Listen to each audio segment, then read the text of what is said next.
Oh, and of course I just had muted myself. But I think that's better. Hello everyone, nice to be here, back again in Pilda, because I was supposed to be in the Riga still, and well, my driving instructor decided that he's gonna cancel and move one of the lessons that I had, so I moved here earlier than I had to. Saddle knife. This is not OPSEC. No one is gonna come here. Like, this place is unconquerable. We'll get to that part, by the way. I'm in such middle of nowhere that OPSEC is meaningless. Saddle knife is there in the chat. She's just worried about my location and everything. However, the whole... Oh, again, documents. Basically, the idea is like this. I wasn't supposed to do this. I was supposed to go and sleep earlier, but I was making the news episode, but then this comes out. And the weirdest part is that both of these videos, and I, by the way, checked with a lawyer to make sure that I don't get into any trouble or anything. By the way, because if you look at this, then Warfronts has 1.22 million subscribers, and Michael Naki from my end is even bigger. He has 2.1 million. So I think they qualify as enough of mass media to just be used and analyzed. I know Maxim Cuts personally. With Warfronts, I have slightly worse experience with them. But again, we'll get to all this. It's just that Warfronts, which is hosted by Simon, I'm not sure if he writes all of that. I know he writes some things there. Posted this video by the title of "Are the Baltic Republics Ready?" And I wouldn't even touch this because I try to avoid Western experts who specifically talk about the Baltics. I don't want to feel super cringe, so I don't even watch and comment that one. But then, if on the same day, Maxim Katz, whom I actually trust to be competent in these matters, if he posted his video too, watched them both, decided that, this needs to be made. This one, I have to put on something there. I'm gonna go and just grab myself a tissue, but I'll start playing this because the intro part, well, you can live without my comments over there, and I'll calm down because I haven't streamed in a while. Sorry. This is Simon. I'll skip the ads. I just really need to grab tissue. In September 2025, retired British general and former NATO Deputy Supreme Allied Please don't sue me Europe, Richard... Oh yeah, please don't sue me, dear people who made this. I will bring comments and criticism, and I put a lot of effort to make sure everything is under fair use. Please don't sue me. I have nowhere near as much as weird YouTube clout as you guys do. I'm just literally trying to be friendly. Legal disclaimer to people from the other channel. Sharef released an interview. The conflict will begin with a Russian invasion of Lithuania carried out on the 3rd of November 2025. Oh, missed that one. At the time of producing this episode, that date is a few days away. Time. But we won't hold our breath. It is very unlikely that the Kremlin might even consider a takeover of Lithuania before their little situation in Ukraine is sorted out. Nonetheless, Lithuania and the other two Baltic republics of Latvia and Estonia make for very likely targets of Russian expansionism. We've already covered Estonia's vulnerable position in our previous video. This is the NATO nation Russia will attack first, which you got.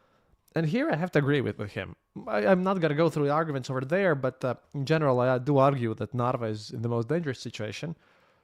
However, about me over here and how we're defended, I actually had to check I had to check really seriously about what can I actually put on this stream. Not because of my own OPSEC, but because of I really don't want potential attackers to know how our defenses function. Were gracious enough to watch more than 250,000 times over 6 days. God damn.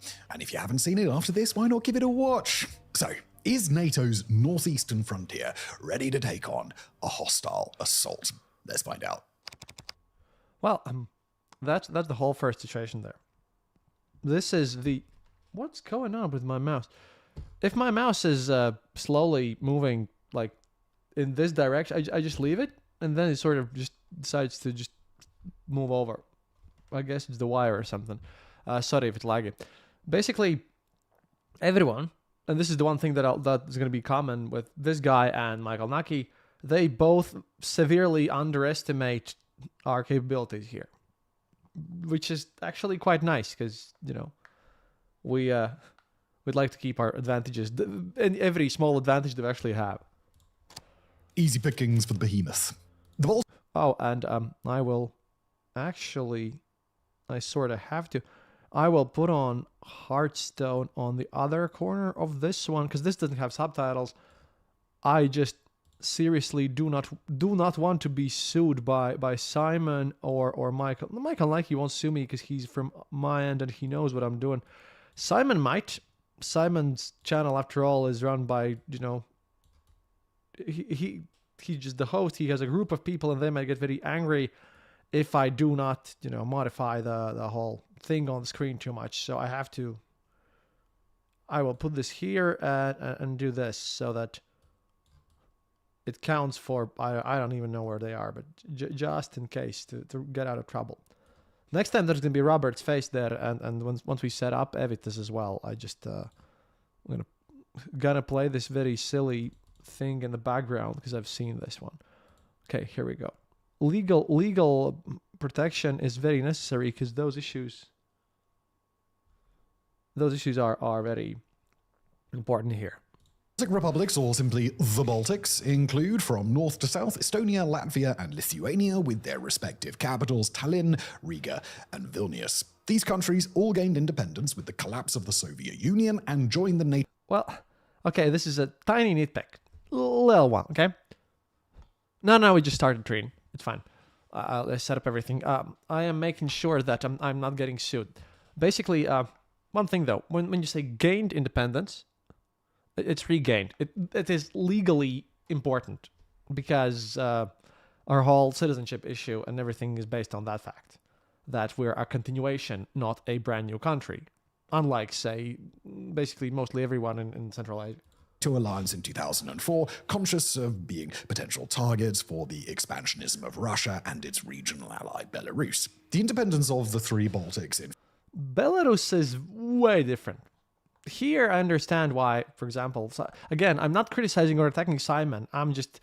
They both made videos about the same approximate thing on the same day. So I'm just looking at trends. Not knowing about Belarus that much, perfectly fine. Belarus is, well, just smaller, and people just don't know much about it. I highly doubt that Belarus is gonna do anything there. Fact, has not always been a given. The countries were part of the Russian Empire before breaking away in 1918. The Soviet Union incorporated them once again in August of 1940, following the erstwhile invasion of eastern Poland. Even at a cursory glance, Estonia, Latvia, and Lithuania make easy pickings for their neighboring behemoth. The entire population of the region.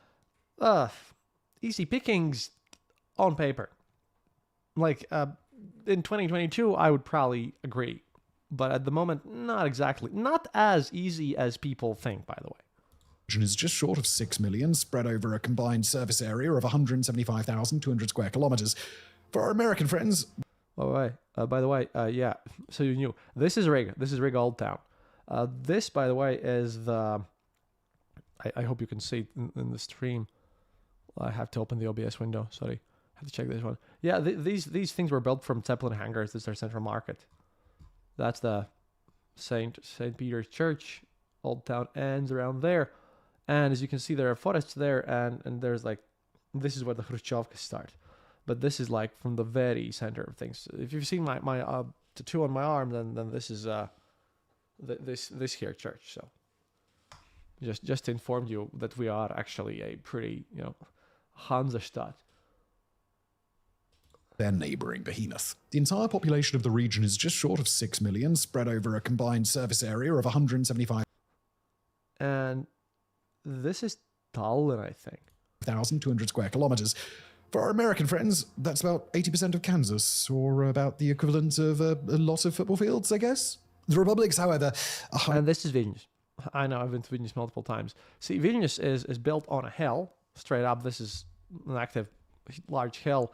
Latvia sits in a swamp. Estonia is up there in the cold, basically.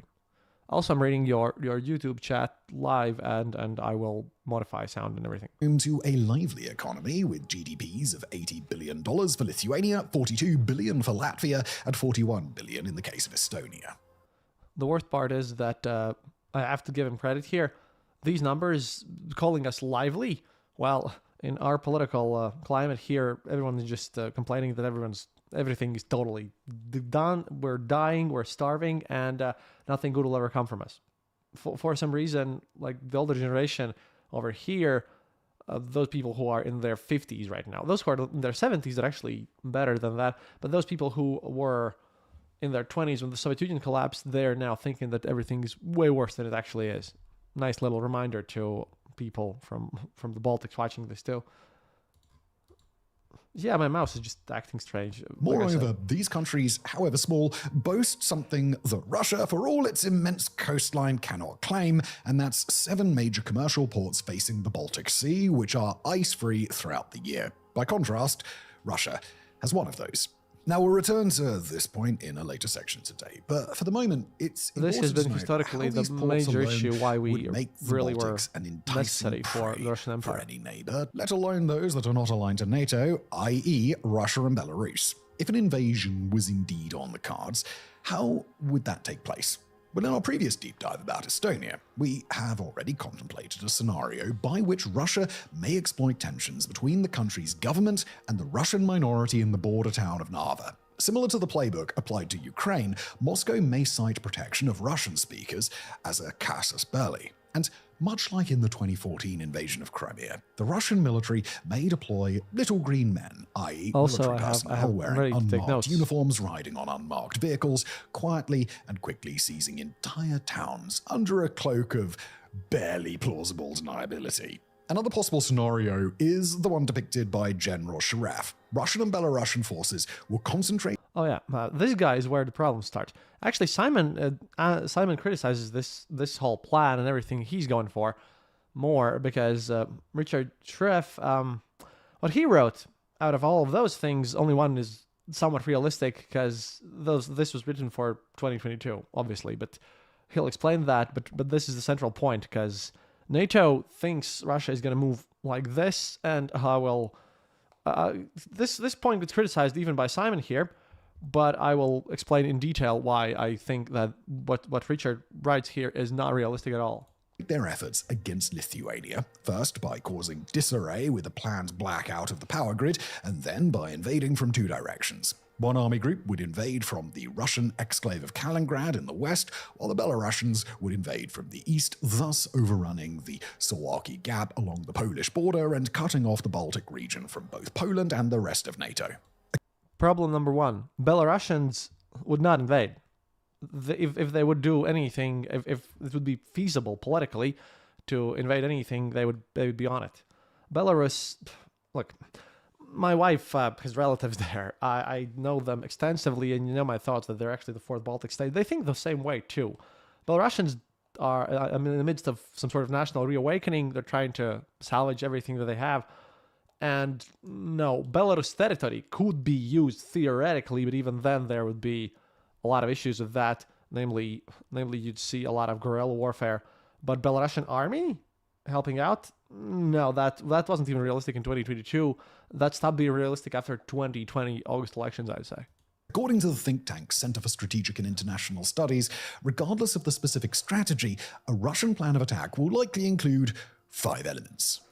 Out of these 4 are useless these days. Shock and awe, decapitation of national leadership, military strikes against fixed military targets, deep hellborn insertions, and deep attacks by armored columns. A Russian attack will be swift, violent, and aimed at rapid and complete victory. There will be little time for defending troops to prepare and get into position. Okay, I want to bring this one back. These are the 5 points, okay? And again, this is written previously in 2022. As you can see out of all these things, Russia isn't that good at this. Shock and awe? Well, you can't really do shock and awe if you're about to invade a country that's meticulously preparing for you attacking us. And here, we already knew and were raising the alarms and being called paranoid long before the invasion started. Long before that, No shock and awe. We don't have an element of surprise. We have been sitting and waiting for this. Same about disarray and not being in positions. Someone is always at the position at all times here. This is how just we operate in the Baltics. I know this again because of my contacts over there, and those guys are competent. The decapitation of national leadership kind of makes me laugh even more, since that's the number one thing that Maxim Kalashnikov is complaining about all the time. Why we haven't destroyed the centers of decision making, all that nonsense, right? So this is stupid. They haven't achieved that in Ukraine as well, so that won't do.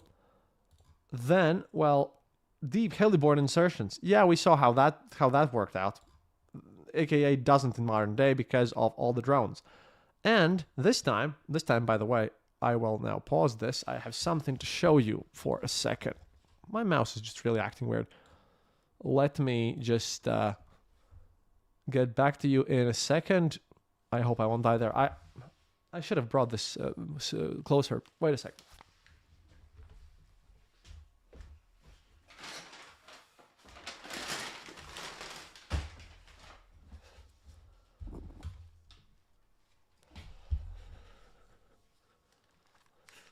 Today, I'll be also talking about these little things. This is an FPV drone, standard one.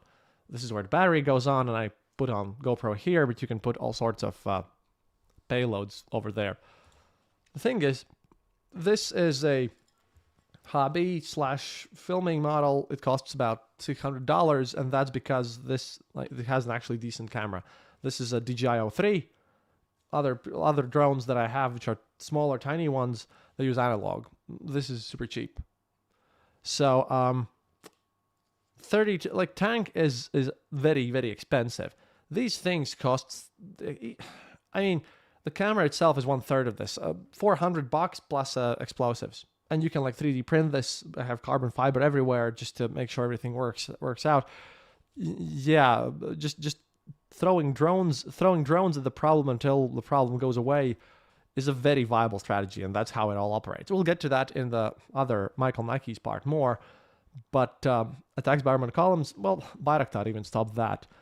Also, as far as Simon will also misunderstand later, armored columns simply don't work over here because those of you who are following me quite often, you know that I live in basically a swamp, 22 kilometers from the Russian border. We have one road that connects us to the rest of Latvian mainland. One.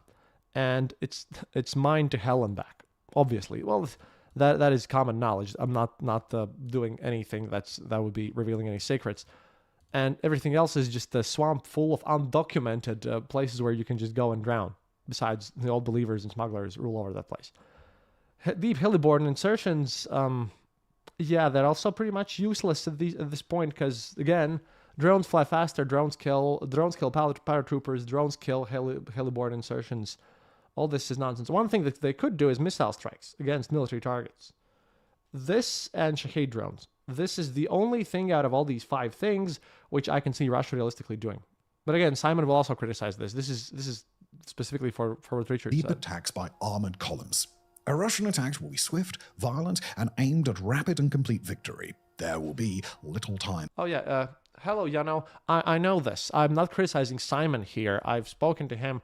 I'm just looking at this source of his and looking at how the West in general, what they consider important, what they look at when they talk about our region, what seems to be the details that they pay the most attention to, and how that compares to say what people from our region do. That's the whole idea. I am not. This is very specifically. I'm a fan of Simon. I watch him a lot, and I hope that we'll actually collab one day. So this is not an attack on Simon. This is more like a meta overview, and I'm just criticizing this source specifically. For defending troops to prepare and get into position. Mark Gallotti, professor at the School of Slavonic and East European Studies. Yeah, the second problem, and this is what by the way I was told by my people in the intelligence community. Hello, I know that at least one of you was watching. The fact that in modern day, a lot of analysis is done by people who are purely academic without any personal understanding. I don't know about this person specifically, but that's the general thing, because Slavonic and East European studies, well, I'd like to talk to him at some point personally, but we're just looking at the misconceptions that the West had before 2022, basically, right now. University College London contends that Russia's objectives in the region may not be outright territorial expansion. Professor Galeotti quoted a retired Russian general as stating that, quote, "The trouble with the Baltic states is that they are full of bolts." This is true, by the way. This is perfectly true.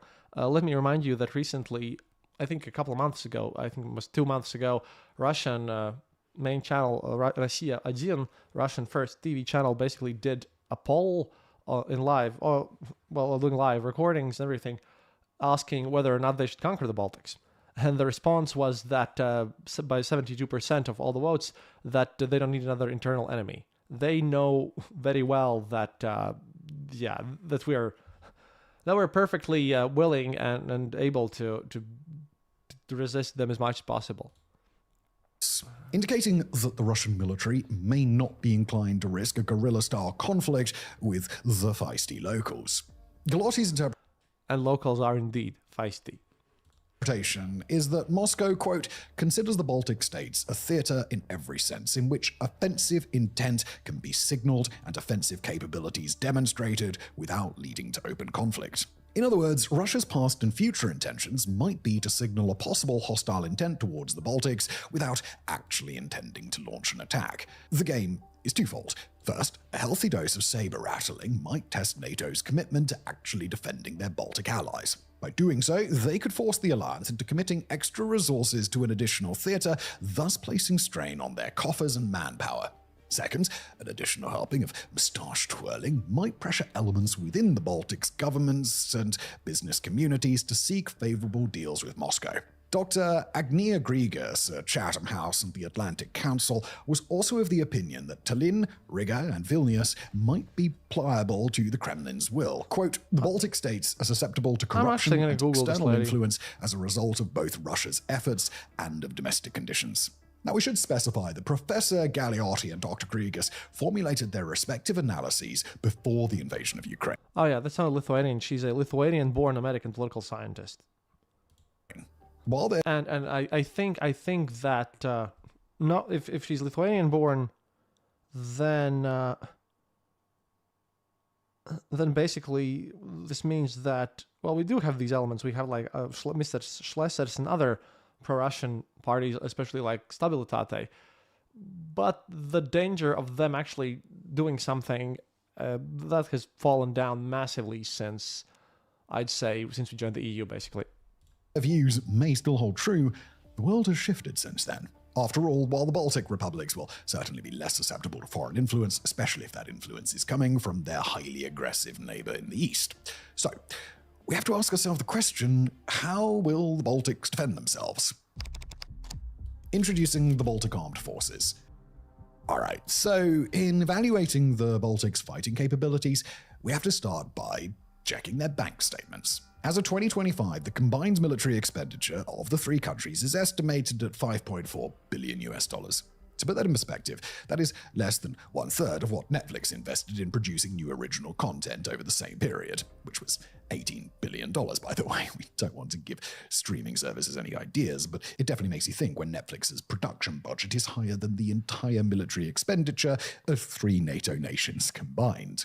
Well, the problem is that we're also depopulated for historical reasons, by the way, since if you look at the population density map of Europe, then you'll notice that we've suffered through a lot of wars all over this place, and now our population density is like super tiny, like one of the smallest ones in all of Europe. I'd say that's like Montenegro is the only place that's actually lower than us. 59% of our country is forest and swamp. Literally, we're super forested, which, by the way, is one little thing, because Simon will make a joke later on, which his British Englishness kind of pushes through, because, well, I don't think he understands what a really thick, dark Latvian countryside forest actually looks like, but that's totally forgivable.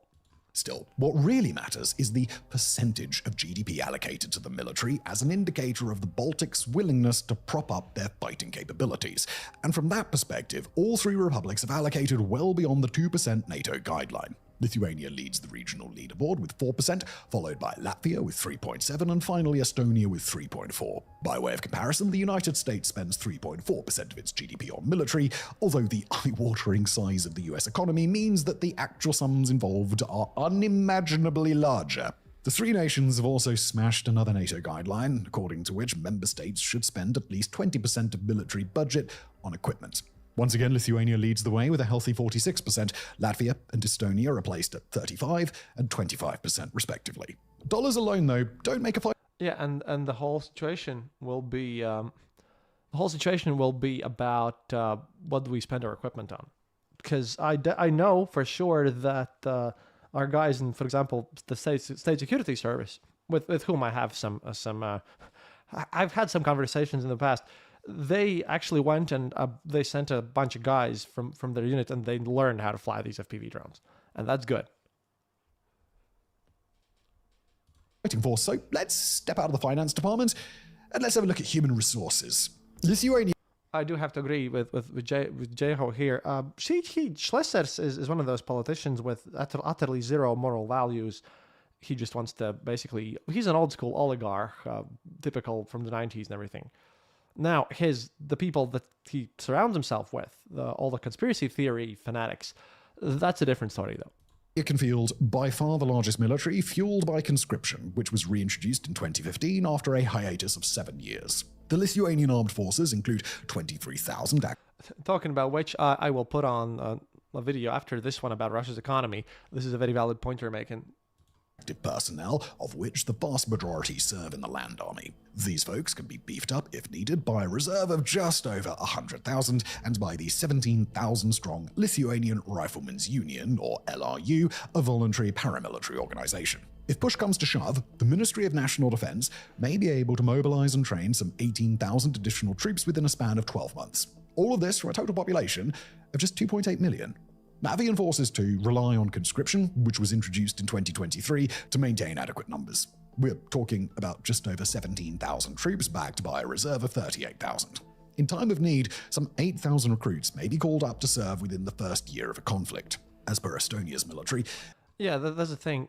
All these people are very active and motivated, though, because my older half-brother is a lieutenant in those militia forces. He is responsible for comms, and those guys are training and taking their stuff very, very, very seriously.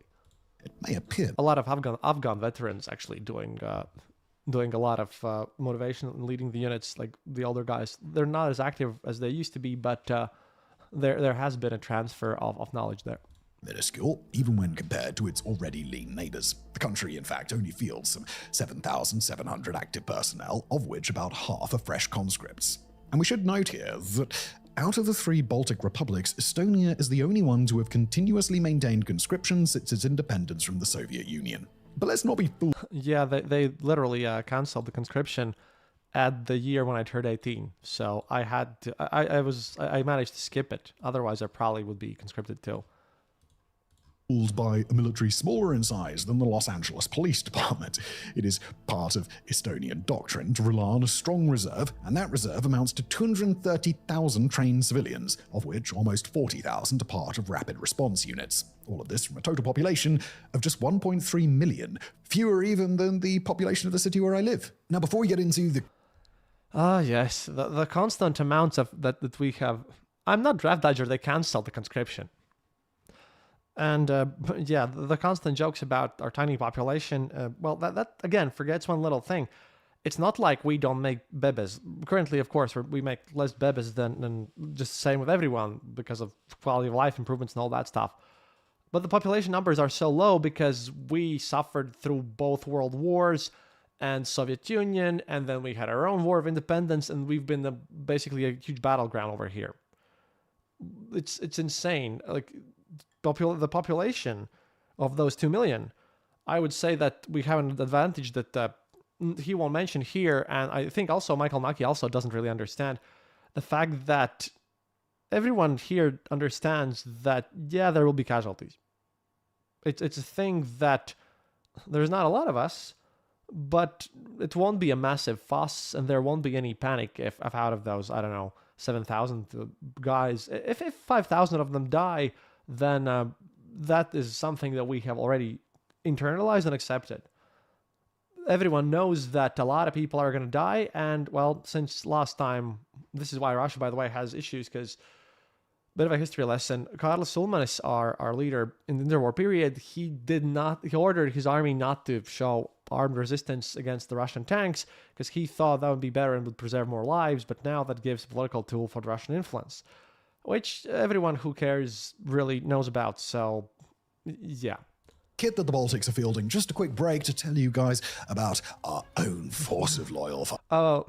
Yandel says, tell about the Forest Brothers in the forest. Well, comrade, I live in the middle of a forest. I saw a moose the other day. I live in the deepest countryside this country has to offer. We'll get to the forests. That's a very important part that really I have actually prepared for this to make you understand why I don't think Simon or his writer understands how actually forested this place is. Fronts.co is our new subscriber service for people who look at the near-dead No, thank you. military capabilities. A lack of kit. Okay, so we have established that the backbone of all three militaries is represented by their infantry forces, and while these three republics boast fairly good performances in international track and field competitions, you'd not expect those poor grunts to wage war on foot, would you? Given the chance, we're sure they'd rather charge onto a battlefield within the robust hull of a main battle tank. But as of 2025, none of the three republics can actually field any of those. That is, I don't think that's actually the case. I will actually have to look this one up, but we had the situation before, but now we do them. The problem is that charging with the battle tanks, again, pretty useless. Because all this territory, again, here we come to the forests, and they're swampy too. There are 7 forests inside of our capital. 7. And they're all swampy. And this is basically Netherlands meets Louisiana, wet and low-lying, except turbo forested. It's perfectly normal to see random animals outside of our window. And the forests are thick too. Tanks just, well, you can drive them on the road, which when they'll be just shot. They're not as useful here. We'd rather need some artillery pieces. And again, drones and explosives. The fact that we lack tanks basically means that we won't be riding over things, but you'll get to the whole idea about tanks and their role and how that has changed. They're not useless, but their role has changed, and we'll get to that in the next video where Michael Naki talks about this one. That's going to have subtitles because obviously it's in Russian. Lithuania's placed an order for 44 Leopard main battle tanks with Germany, but at the moment, Baltic soldiers can only rely on infantry fighting vehicles and armoured personnel carriers. The combined fleets amount to just a little over 1,100 units, with Estonia holding the keys to 447 of them. A land army's main source of firepower usually lies with artillery. Also in this domain, the combined Baltics are somewhat lacking, with 118 self-propelled artillery units, of which 14 are HIMARS systems.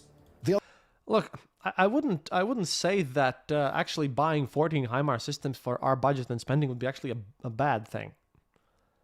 And besides, given Russia's actual capabilities as of today, 14 HIMARS is actually pretty good. Note that, our population is small, but our territory is also small. And they can't just roll in. This is not a steppe. This is not like a flatland like in Ukraine, where the forests are nowhere near as thick. This is a highly densely forested land with some villages in between where you simply can't have mass fighting. And again, there were Forest Brothers. People were resisting up until Stalin's death, basically, over here in the forest, and they weren't kicked out.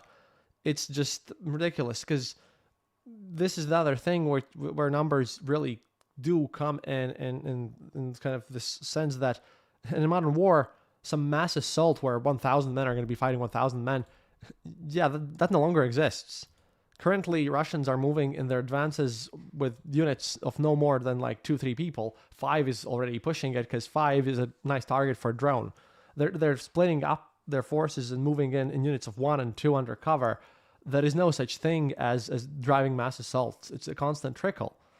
And again, it's all about the fact that now we have this little creature. And I will continuously compare this to the fact how artillery worked in World War One, because that was a similar game changer. The early experimentation phase, which happened for aviation in 1914, well, that happened in 2022 over here. And now the situation's drastically changed. I'll put on some clips from that if I can find those that I can show you. Other services, besides the land armies, are also sorely under-equipped. Take Estonia's Air Force, for example, consisting of 3 choppers, 2 fixed-wing transports, 2 training craft, plus an unspecified number of drones. The Estonian Air Force. Yeah, the whole idea is that our guys who are responsible for this defense, that's the big issue. See, this should give you a hint, because another thing that both Simon's team and Michael Nucky, whom I also, by the way, hugely respect. Again, this is not a criticism. I'm not saying that they're stupid. They're acting the way that they can from the information that they know. The fact that Estonia shows openly the numbers of everything that they have, of the heavy tech, but meticulously hides how many drones they have and how well they have trained with them, that should show the importance that how we think we're going to fight the war. The problem here is that I feel like a lot of Western militaries are only starting to understand how that might be important. Force themselves admit that combat air power is beyond their resources, and thus their focus is, quote, to maintain control of our nation's airspace to preserve our security interests. This function is fulfilled by the Air Defense Division, which consists of 2 missile batteries, portable... These days, by the way, airspace, again, like I say, it means the small air, the thing which Ukrainians use. Drone wall works, surprisingly enough. And that's what he means. Because one thing, though, is anti-air systems, obviously. Because, again, we don't also have enough airfields for planes, and we don't have enough aircraft. We don't have an aircraft carrier, basically. Planes would be, planes are just not practical here, so we have to rely on our allies. But another little thing is that, okay, you can bomb things from the air, but that doesn't really work. It works about as well as artillery worked in World War One. Planes drop things from high above, and they are expensive to use, and they can bomb a big building. That is nice, but modern frontline, that doesn't guarantee you in advance. They're dropping their fabs on like, again, very tiny groups of people.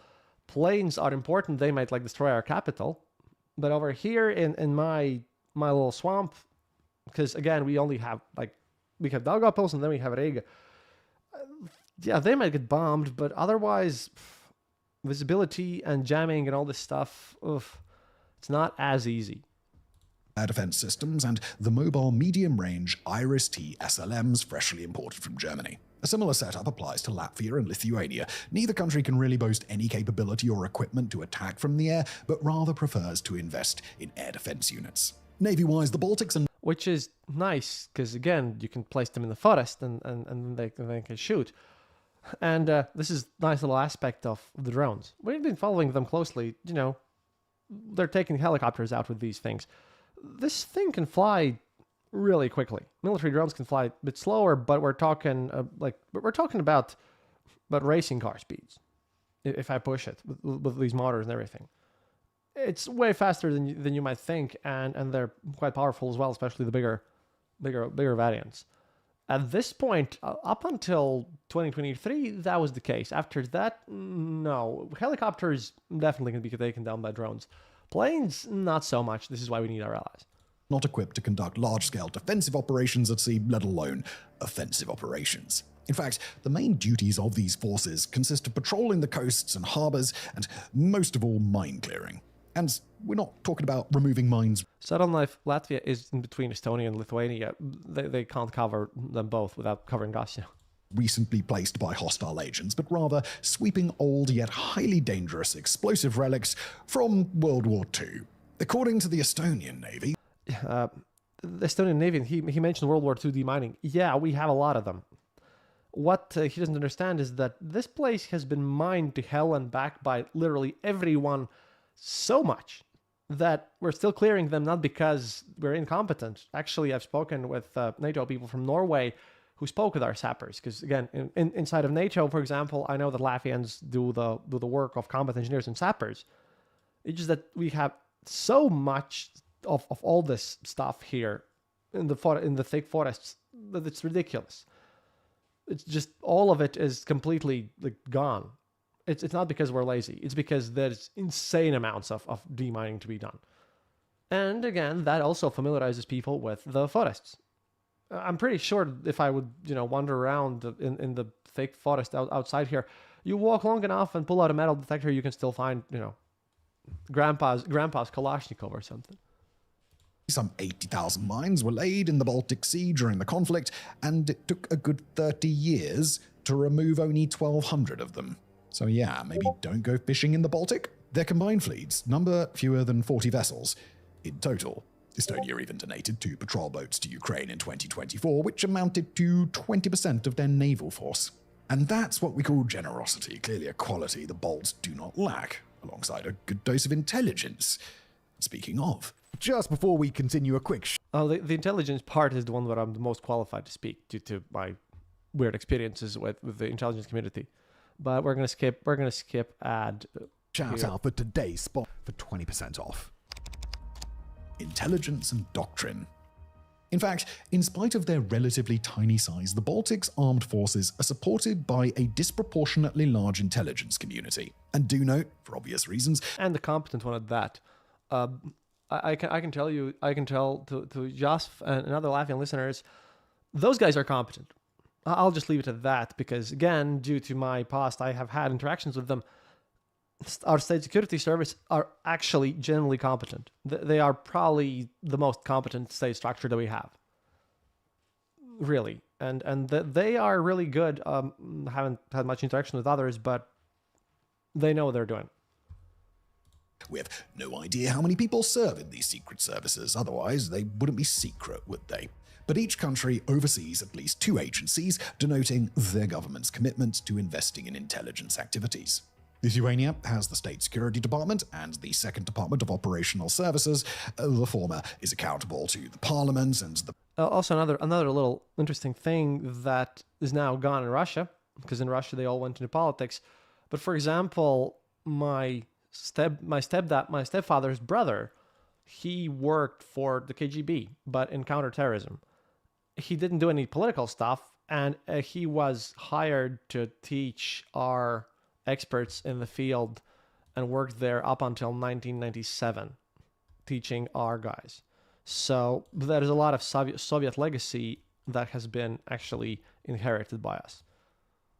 President of the Republic, and is tasked with, quote, conducting intelligence and counterintelligence in the areas of social, political, economic, scientific, technological, and information activities, while the latter is a military intelligence outfit working for the Ministry of Defense. Latvia, too, fields separate services under civilian and military authorities. The civilian services, which share a similar brief, are the Constitution Protection Bureau and the State Security Service, while military intelligence and security are entrusted to the obviously named Defense Intelligence and Security Service. Finally, Estonia's state secrets are defended by the Foreign Intelligence Service or... Yeah, we're kind of straightforward with names.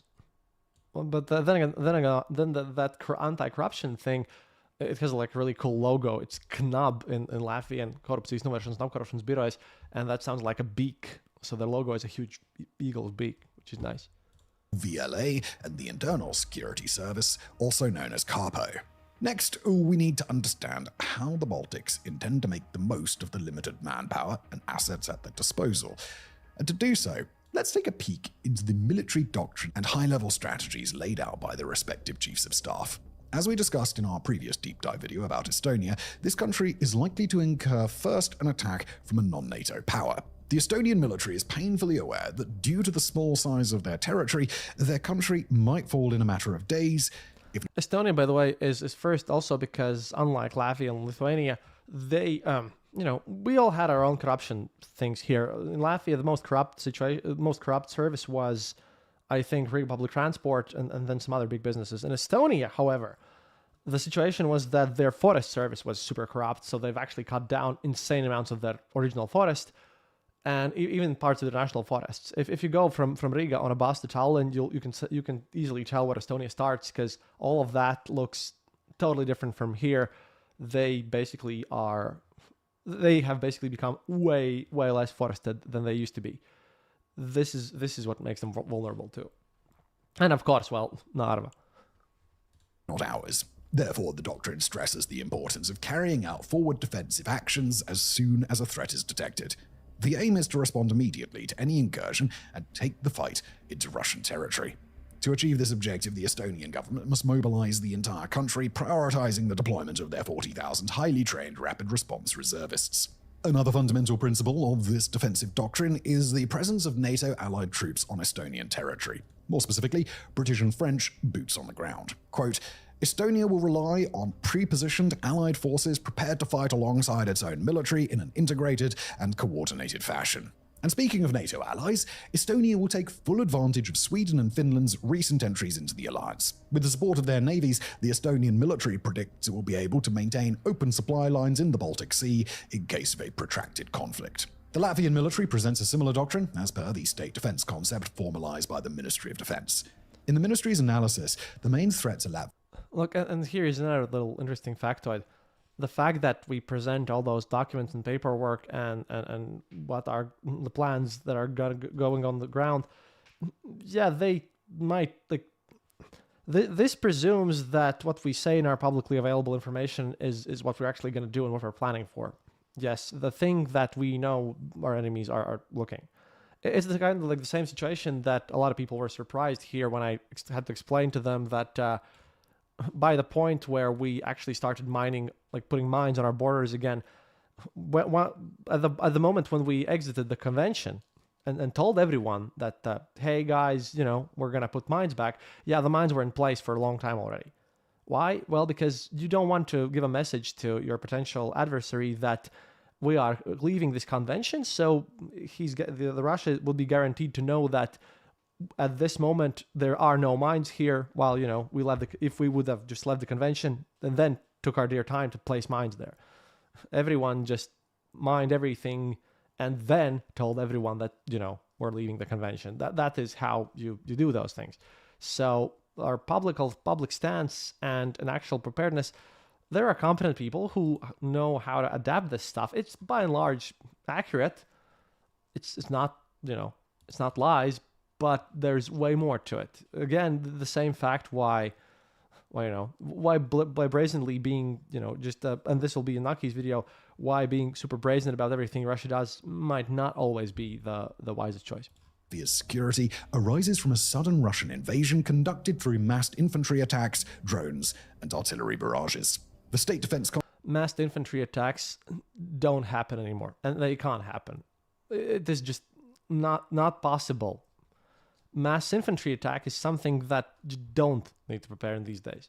Concept states At least not that here. The invaders will likely invest disproportionately in manpower and firepower to, quote, compensate for the lack of quality in Russia's armed forces. Lack of quality is a rather nice burn there, just casually thrown into a ministerial document.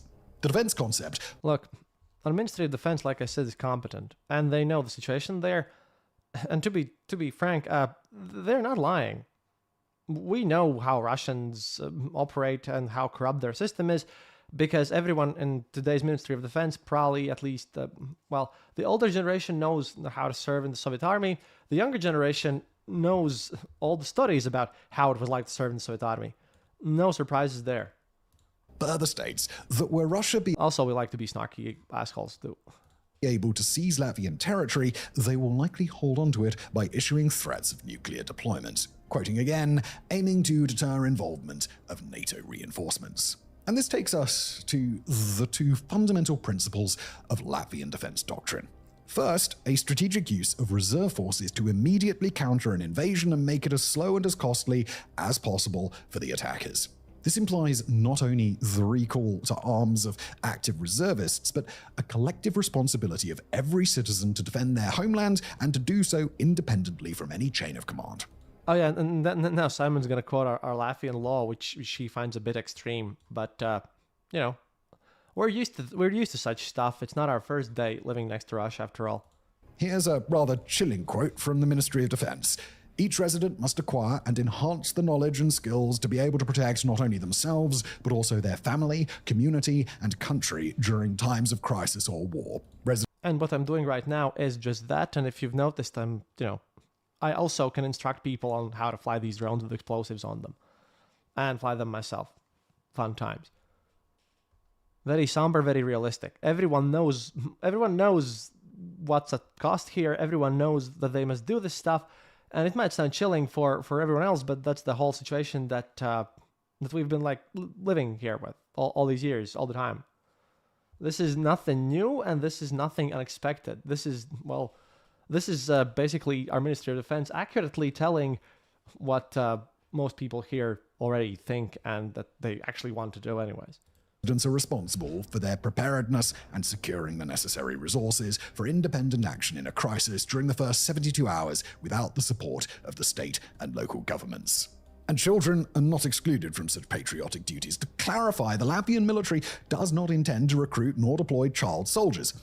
When I was watching this with Rob, who does the managing things, he responded, "Yeah, of course, Latvian kids will do things on their own. They know what to do. We're not officially going to employ anyone. There's no need to employ Latvian kids. Duh." But the government recently developed a cadet force through which some 8,000.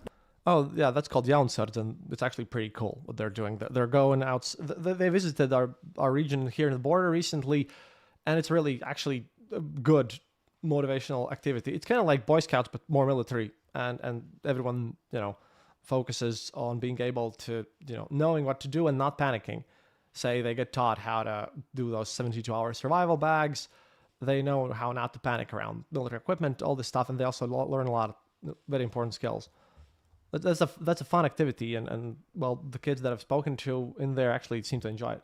Latvian children have, quote, developed leadership skills during the primary school education stage while also strengthening patriotism and their physical abilities.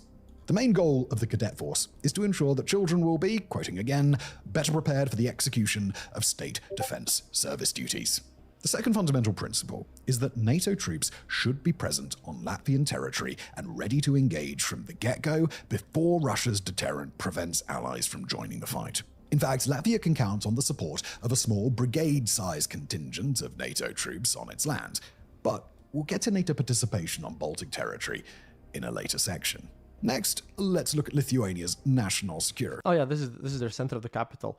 This is their big church. This is where one end of the Baltic Way happened, and yeah, in the middle of the city they have this huge medieval hill, which is kind of nice. It sort of shows how they built up their stuff. Vilnius is very much inland, and they've always been the feistiest of all of us here. Strategy. Unsurprisingly, it integrates reservists and the entire citizenry into a total defense approach.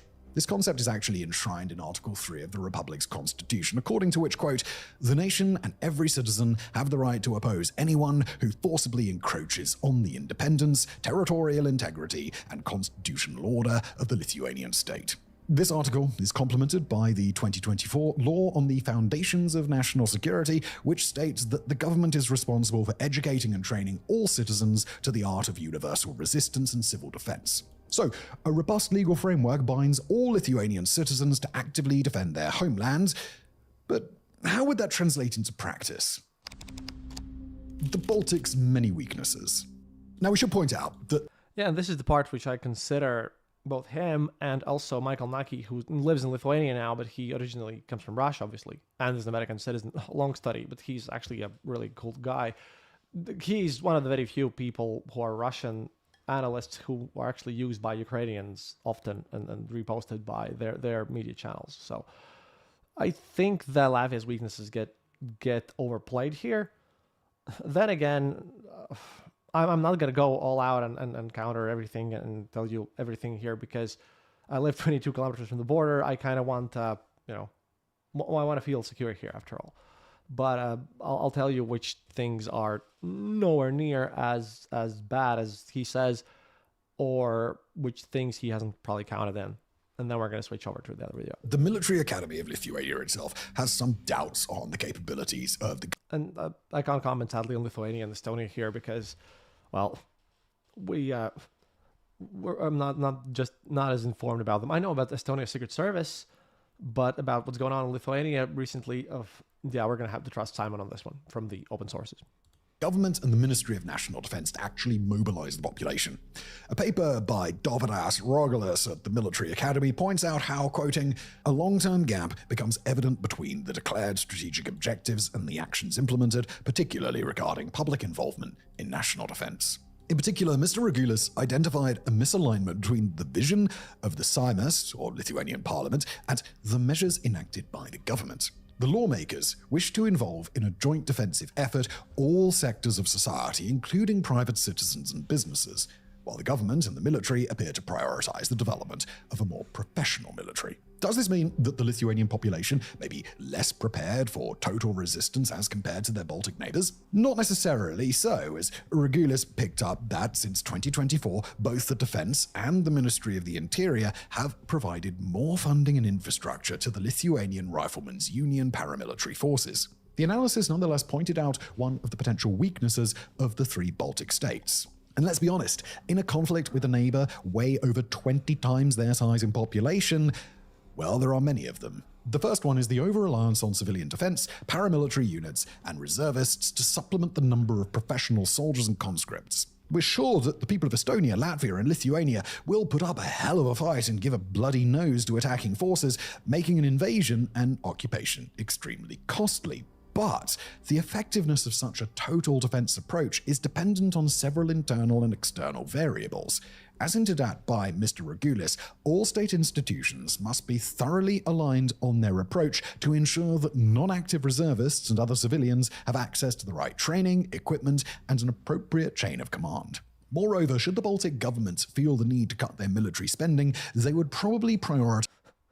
Should the Baltic governments feel the need to cut their military spending, that is the least likeliest scenario humanly possible at this moment.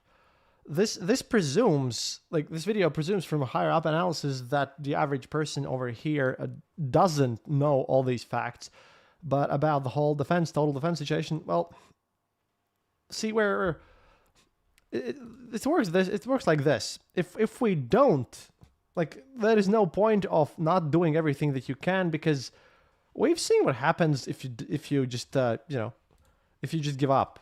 We know how that's like, and basically we can either just the end result if there is a new sort of Donetsk Republic here for us, especially for us here, you might as well just go out while fighting. The end result is not going to change. We will be exterminated as a culture, as a nation, and probably just driven out of our own country. And it's going to be, and that's for everyone, because they despise all the Baltics massively. We're way less here than the Ukrainians are. There is no other option. If Russia would actually invade, then either you go out and fight and somehow do the best that you can, hoping that everything works, or you just, or you're just wiped out. There is no point there's no doubt in the people's minds that if we somehow fail to defend, then, bye-bye Latvia, we're gone. I'm just talking about, us here, basically. We know there is no deal-making here. At any point, that's going to be a massive fight for our survival in total. And due to how connected we feel with our land and everything, it matters a lot, definitely. And I'm pretty sure a bunch of people who are just working office jobs and haven't paid attention, they might feel a bit different. And I will also will have to move because I'm the short list of people who will be hunted down.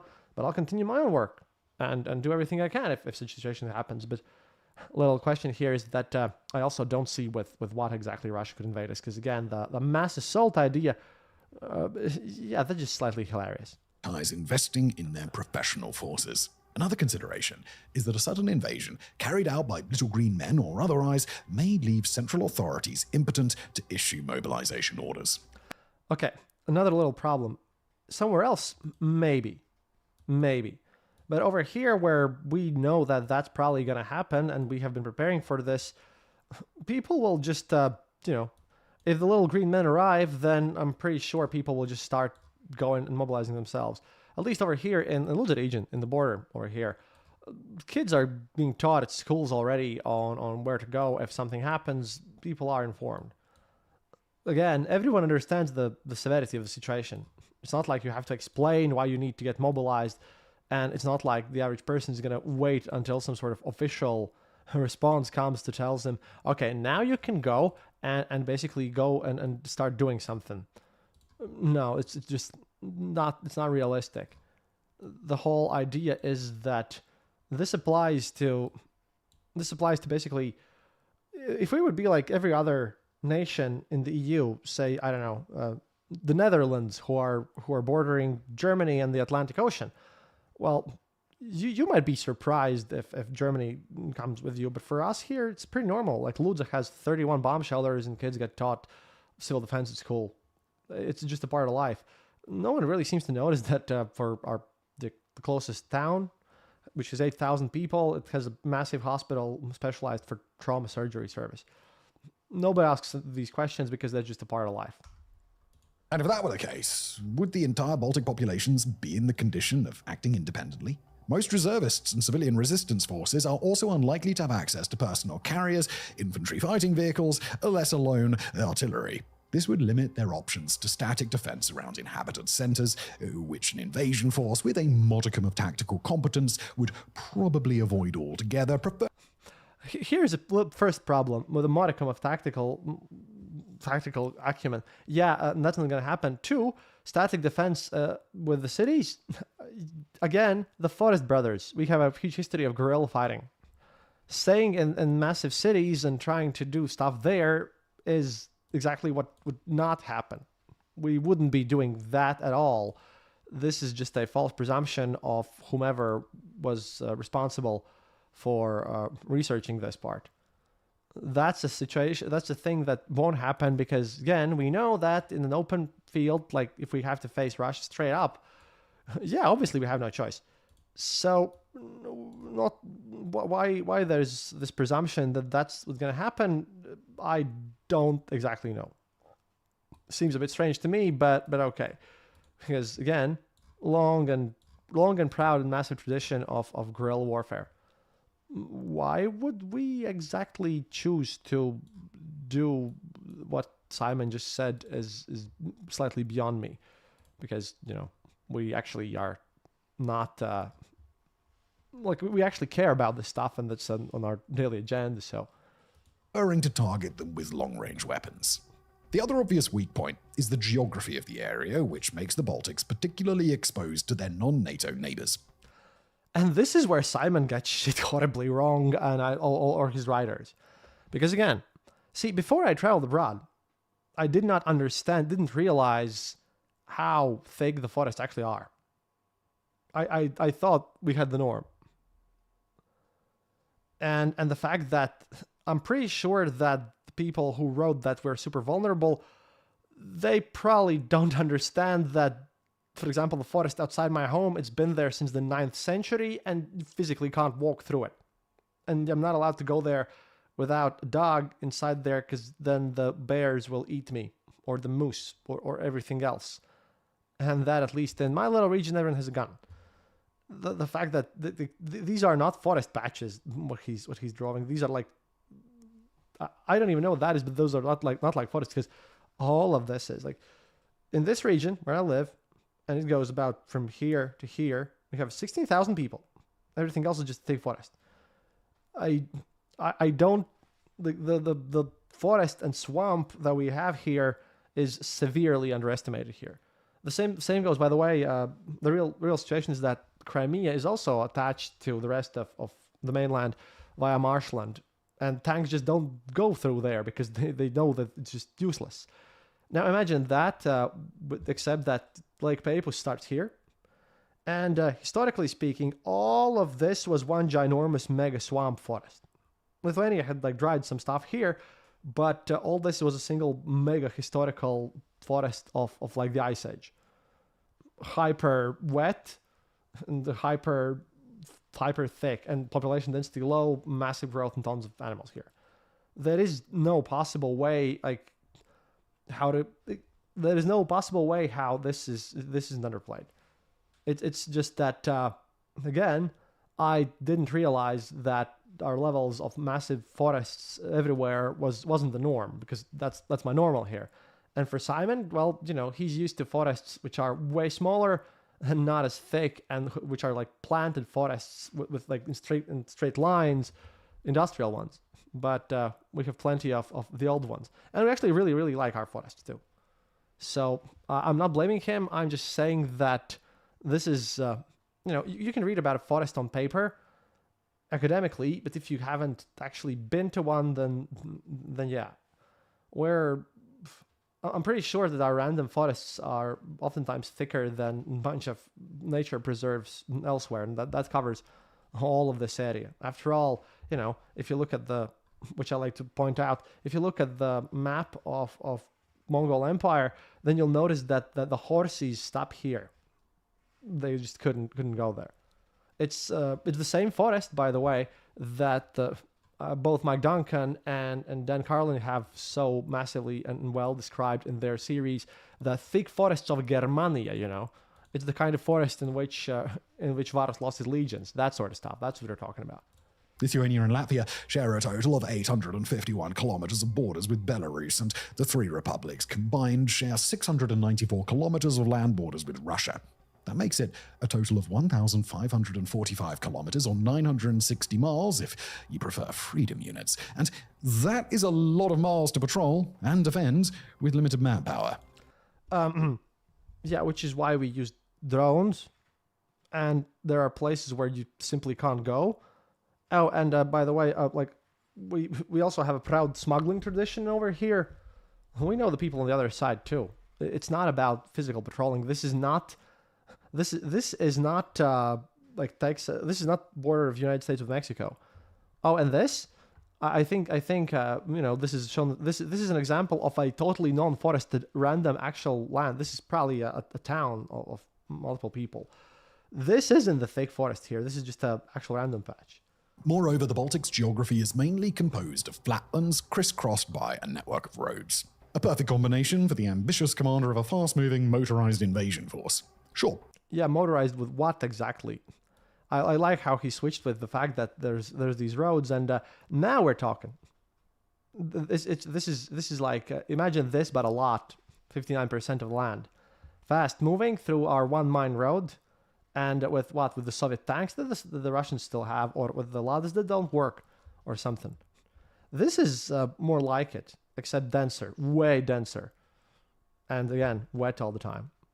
The republics are also punctuated by lakes, marshlands, and dense forests, which make for natural obstacles to negotiate. But what you really want to stall and funnel your invaders is a nice mountain range. Yeah, the people who have traditionally been used to mountain warfare, say, I don't know, Italians maybe, or some other nation which have mountains, they might want mountains. We're good with the forests, though. Because, again, you can't drive a tank there. Smugglers know all the routes. And you can just sit in the forest and just, take pot shots with drones on the road. We have adapted to this, and the whole idea that this... Who is this guy? Not Simon, like the writer presumes that if his country does defense and knows their terrain in a certain way, because, I don't know, the Swiss do it or something, then we must do it in the same way. This is just presuming that, very much underplaying the effectiveness of this. Again, we had active resistance against the Soviets up until 1953, and they couldn't, rat them out. And the highest point in the region is Suomenmagi, Estonia, standing at a not-so-colossal height of 318 meters. So, again, yeah, these are super lowlands. This is why everything's a swamp and the forest and with all the people. It's just that right now they are describing our features, whom we know as our weaknesses, even though, we've been actively using them. Interestingly enough, one of the biggest historical military victories of the Baltic peoples was in the Battle of Saule, where we used forests and swamps to beat the Teutonic Order, the Sword Brothers Order at that point, because apparently the very heavily armored crusaders, they had to dismount their horses and enter into swamp because horses were useless there, and then as they were wearing thicker, heavier armor, and using their vision was blocked. They couldn't fight as well, and we drowned them in the swamps. We've been doing this since I don't know, since we have historical, records of ourselves. We know how to use them. We've been with them all the time. And like I always say, we're still in the same land, and I always have to emphasize the fact that we are a direct continuation of the very same people who were the last pagans of Europe. We know these lands. Just the fact that other countries don't know how to use them. Well, you might argue that the whole NATO guys higher ups know best, but that's why we have the other video after this, because this part of whomever wrote this makes no sense, because it makes sense if you look at it on paper and you haven't actually been here for a while. Low-lying that even England's gentle rolling hills would be like, look at that short. Yeah, England's gentle rolling hills are... England has no forests. England... For England, yeah, they have to rely on their hills and whatever that they have or on the sea. But, funny how he mentions England in this case.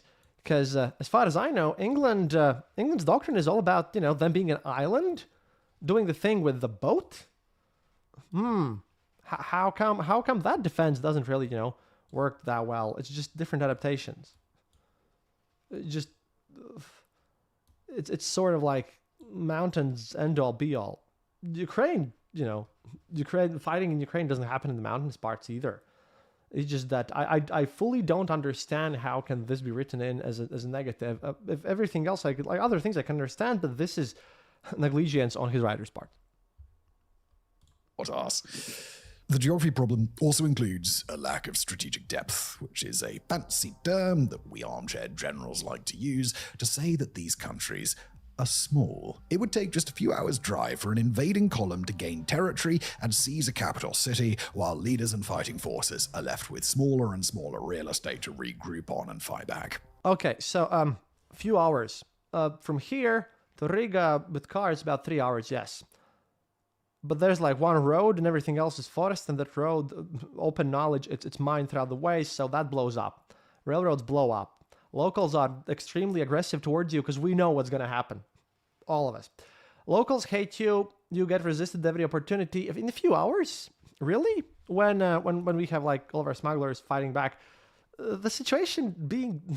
The whole idea is that few hours in an optimum case scenario where Russia actually has done their research, know what they're doing, and for some reason face no actual resistance, and where people are panicking and such. This is another number which I this is something that I just don't understand and don't get where this number is coming from or where this whole situation is stemming, because I don't seem to understand why would he be thinking this way. Seems a bit iffy to me, but hey, For example, the capital cities of Estonia and Latvia are within grasp of a fast and well-led motorized column. Fast and well-led motorized column. This is another little thing. I have posted videos in recent days about how an actual assault on a city looks like in Russia. You can open the famous one about how they tried to enter Pokrovsk under the guise of fog, because that's the only column you can get. In modern warfare, as you will see, this is a scenario that Russia won't do because it can't happen if you have enough drones and you've prepared to defend against this. War simply doesn't work that way.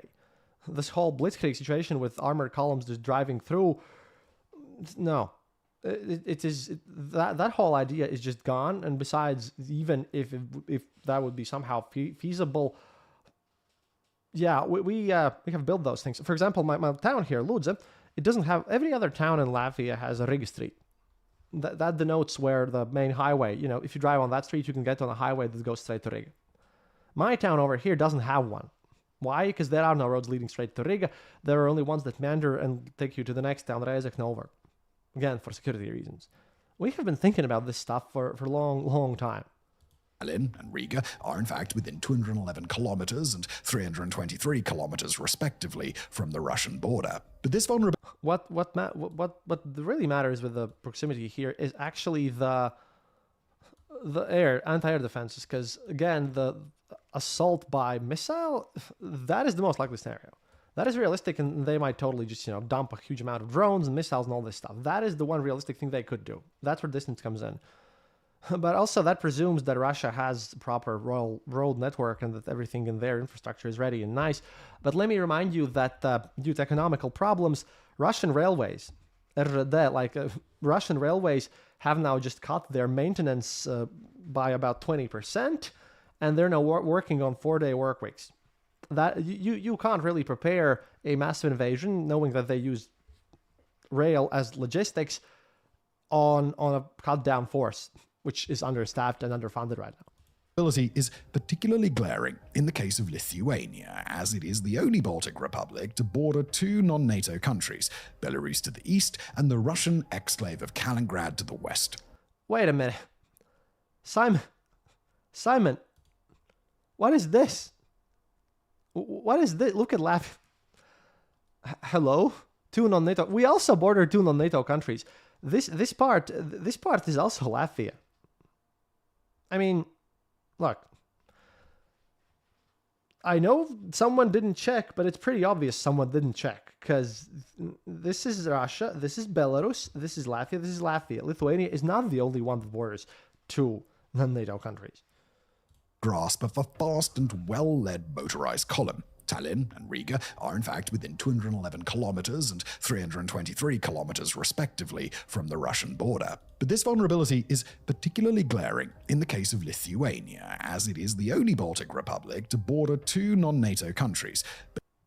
Again. Also, that means that everything's in drone range. Belarus to the east and the Russian exclave of Kaliningrad to the west. The country's capital, Vilnius, is a mere 34 kilometers from the Belarusian border. The second largest city, Kaunas, is 82 kilometers away from this exclave.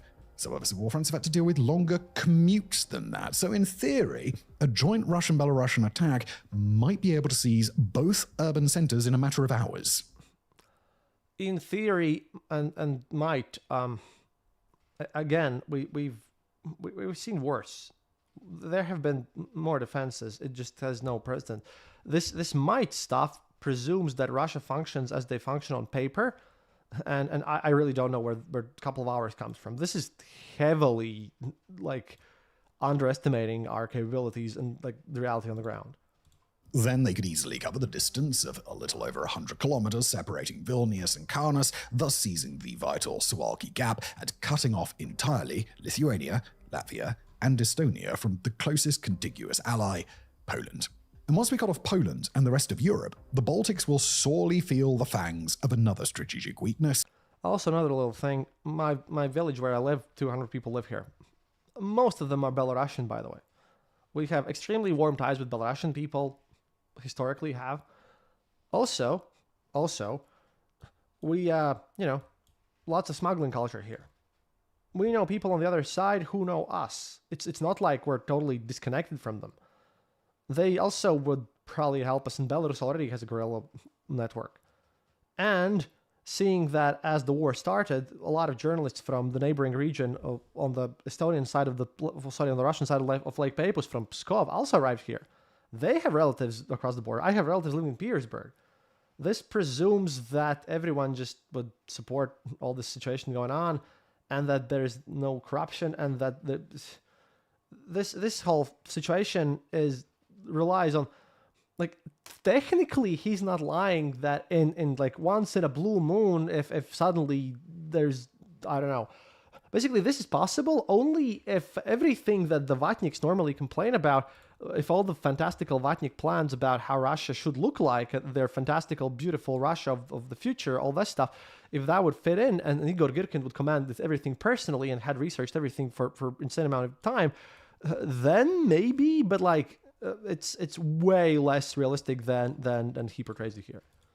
The lack of a local defense industry. With the exception of drones, anti-drone systems, unmanned ground vehicles, and some patrol boats, these countries rely completely on imports from other NATO members for their... I like how he mentioned that the exception of drones. Yeah, we produce a lot of drones. Why? Well, because we know how Ukraine fights, and you'll know too very soon, because drones are the most important part. We focus on that because that's the best thing we've got, and that's actually very functional. So it represents another little thing that I've also spoken with a lot of people in academia and military scientists. A lot of them tend to think that Ukraine is using drones because that's the cheapest option, that they can't afford anything better. Whereas, in fact, they're using them because they work. They're effective. They fulfill their role. They're not in replacement to the artillery. They are in addition to, they're a separate force, separate thing, and they're functional. They would be still flying them around even if they had way more artillery and tanks. This is a wrong assumption that exists there, because again, a lot of these drones are very new, and a lot of people haven't possibly checked out, how you fly with them and all this stuff, because you normally see in the videos that get published online only the very last seconds of how this whole thing works. I might actually, I have the simulator, by the way. I use the same one that the Ukrainian army uses to train their soldiers. I have one on my computer. I might actually put that on later on so that I can at least show you how that really works. This is, by the way, an actual weakness of NATO side, and what corroborates this is that you'll see about the testing. Well, what is this? Basically, training exercises that Ukrainians did together with people from Czechia and Poland, and how this misunderstanding of how the drones work and their impact. This level is there, and like it's catching on slowly. We learn from things, we improve that throughout the EU. We know how this is gonna step in, but at this point, these little babies very much undervalued here, and this is a sort of a symptom here. And obviously, these are undervalued even on the higher echelons, and they're just moving on to implement them. So, yeah. Defense. Even if not cut off in case of a protracted conflict, the supply of Baltic forces will remain dependent on the production capacity of foreign providers, on the regularity and speed of consignments, as well as the obvious issue that invading forces will necessarily target and disrupt supply lines. Even if... Again, undervaluing drones and disrupting supply lines, well, sure, we're sort of prepared for that. And again, from my little village, I can fly these around 10 kilometers away and blast them when they're coming, because I know where the roads are. They don't. The Baltics were to develop a local arms industry at supernatural speed, they would still need to invest tons of money in supplying their forces with new equipment. As we mentioned... And we actually have. Again, for some reason, the situation is that he doesn't count the drones. We have invested massively in them because they are efficient. And he always says, discounting drones, discounting this, discounting that. He discounts drones way too much. And again, this is why I have another video to explain to you why, because this just annoys me so much. Their navies and air force lack any offensive capability, and their land armies lack any proper armored units, at least for the moment. All things considered... Oh no, drone simulator, not for tonight. Don't worry. The Baltics are deficient when it comes to offense and power projection. And look, there's nothing wrong with that. Lithuania, Latvia, and Estonia made it very clear that their militaries are geared toward defense, and they have no desire whatsoever to become aggressive powers. And yet Estonia's military plans mention the importance of carrying out forward defense actions to take the fight into Russian territory. Given the... Oh, talking about drones, I'm also in the FPV racing scene, and I know what the guys at the Divasanas, like the technology after school event, do. Basically, you can train a 10-year-old kid to build a serviceable FPV drone that'll fly and carry a payload. It takes about a week to teach the kid to do that, and then he can build one in about, I don't know, hour and a half, basically. It's not that bad. You're just soldering. Like a proper armoured punch, no air support, and an estimated 42 pieces of self-propelled artillery. Well, it's fair to wonder whether Estonian forces will actually have the capability to chase invaders back into their territory. Now, by now, we expect that the entire population of the Baltics is probably screaming at the screen, and rightly so, as we have piled on them for the past 900 words or so. As a person from the Baltics, I can tell you that I'm screaming at you, yes, but not for the reasons you think. Because it's more funny than angering, to be honest. I can just actually point out at the mistakes. Sorry about that. So, it's about time to discuss these countries' strengths and why they would certainly be no pushovers should the region erupt into war. There are many reassuring strengths. Okay, let's return to the supply issue. Sure, the Baltics could be easily cut off from their NATO suppliers and allies via land. But how about sea routes? The good news is that the coastline of the combined Baltic republics is graced by a total of 7 commercial ports, which are ice-free all year round. And this is very reassuring, and it becomes even more encouraging when you consider that the waters of the Baltic Sea gently lap against the shores of 5 further NATO allies: Poland, Germany, Denmark, Sweden, and Finland. Their coasts are peppered with at least 16 major ports in total, which are either ice-free all year or serviced by a fleet of efficient icebreakers. Conversely, Russia only has 1 ice-free port in the Baltic Sea, Baltiisk. As a result, it would be extremely challenging for the Russian fleet to enact an effective, consistent, and persistent naval blockade against the Baltic republics, which would remain well supplied by their allies throughout a conflict. Another strength. Also, Russian Navy is historically so horrible that I found a YouTube channel. I'm going to post a link to that next time I would work with the guy. There's a guy that just documents massive failures of Russian Navy. They have never had a good navy, except for the one time which under Peter the Great, but then he just studied under the Dutch. I mean, you got to study from the best there.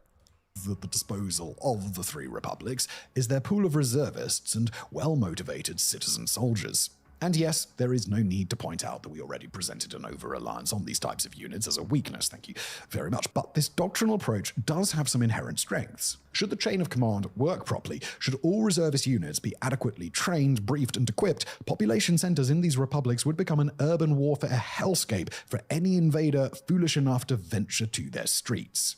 Remember the words of that Russian general? The trouble with the Baltic states is that they're full of bolts. Well, another strength of the Baltic side is the professionalism and high degree of training of their troops. Conscripts receive between 8 and 11 months of training, complemented by annual refresher courses after they return to civilian life. In comparison, their Russian counterparts may receive as little as 1 month of boot camp, which may extend to 6 months for more advanced training. Belarusian conscripts are expected to attend a similarly short boot camp between 1.5 and 3 months. However, their service period before discharge is a good 1.5 years, during which they may pick up additional experience. Moreover, pre-military training is compulsory for secondary school children. Overall, the average Belarusian conscript may be better trained than a Russian counterpart, but likely not as well trained as Lithuanian or Latvian troops. Average Belarusian conscript, in case he would have to fight against the Baltics, would rather turn his guns against Lukashenko because he has no desire to fight against us here. Absolutely. Belarusians are Russians. They're not the same. They're very different people. I mean, I'm married to one. It's totally different. And Belarusians wouldn't participate in this at all. What the Baltics really seem to do well, though, is cyber defense and cybersecurity. Estonia, in particular, leads the way, not just in the region, but for the entirety of NATO. In 2007, after the relocation of a Soviet-era monument, Estonia was targeted by a series of cyber attacks, during which 58 institutional websites were taken offline.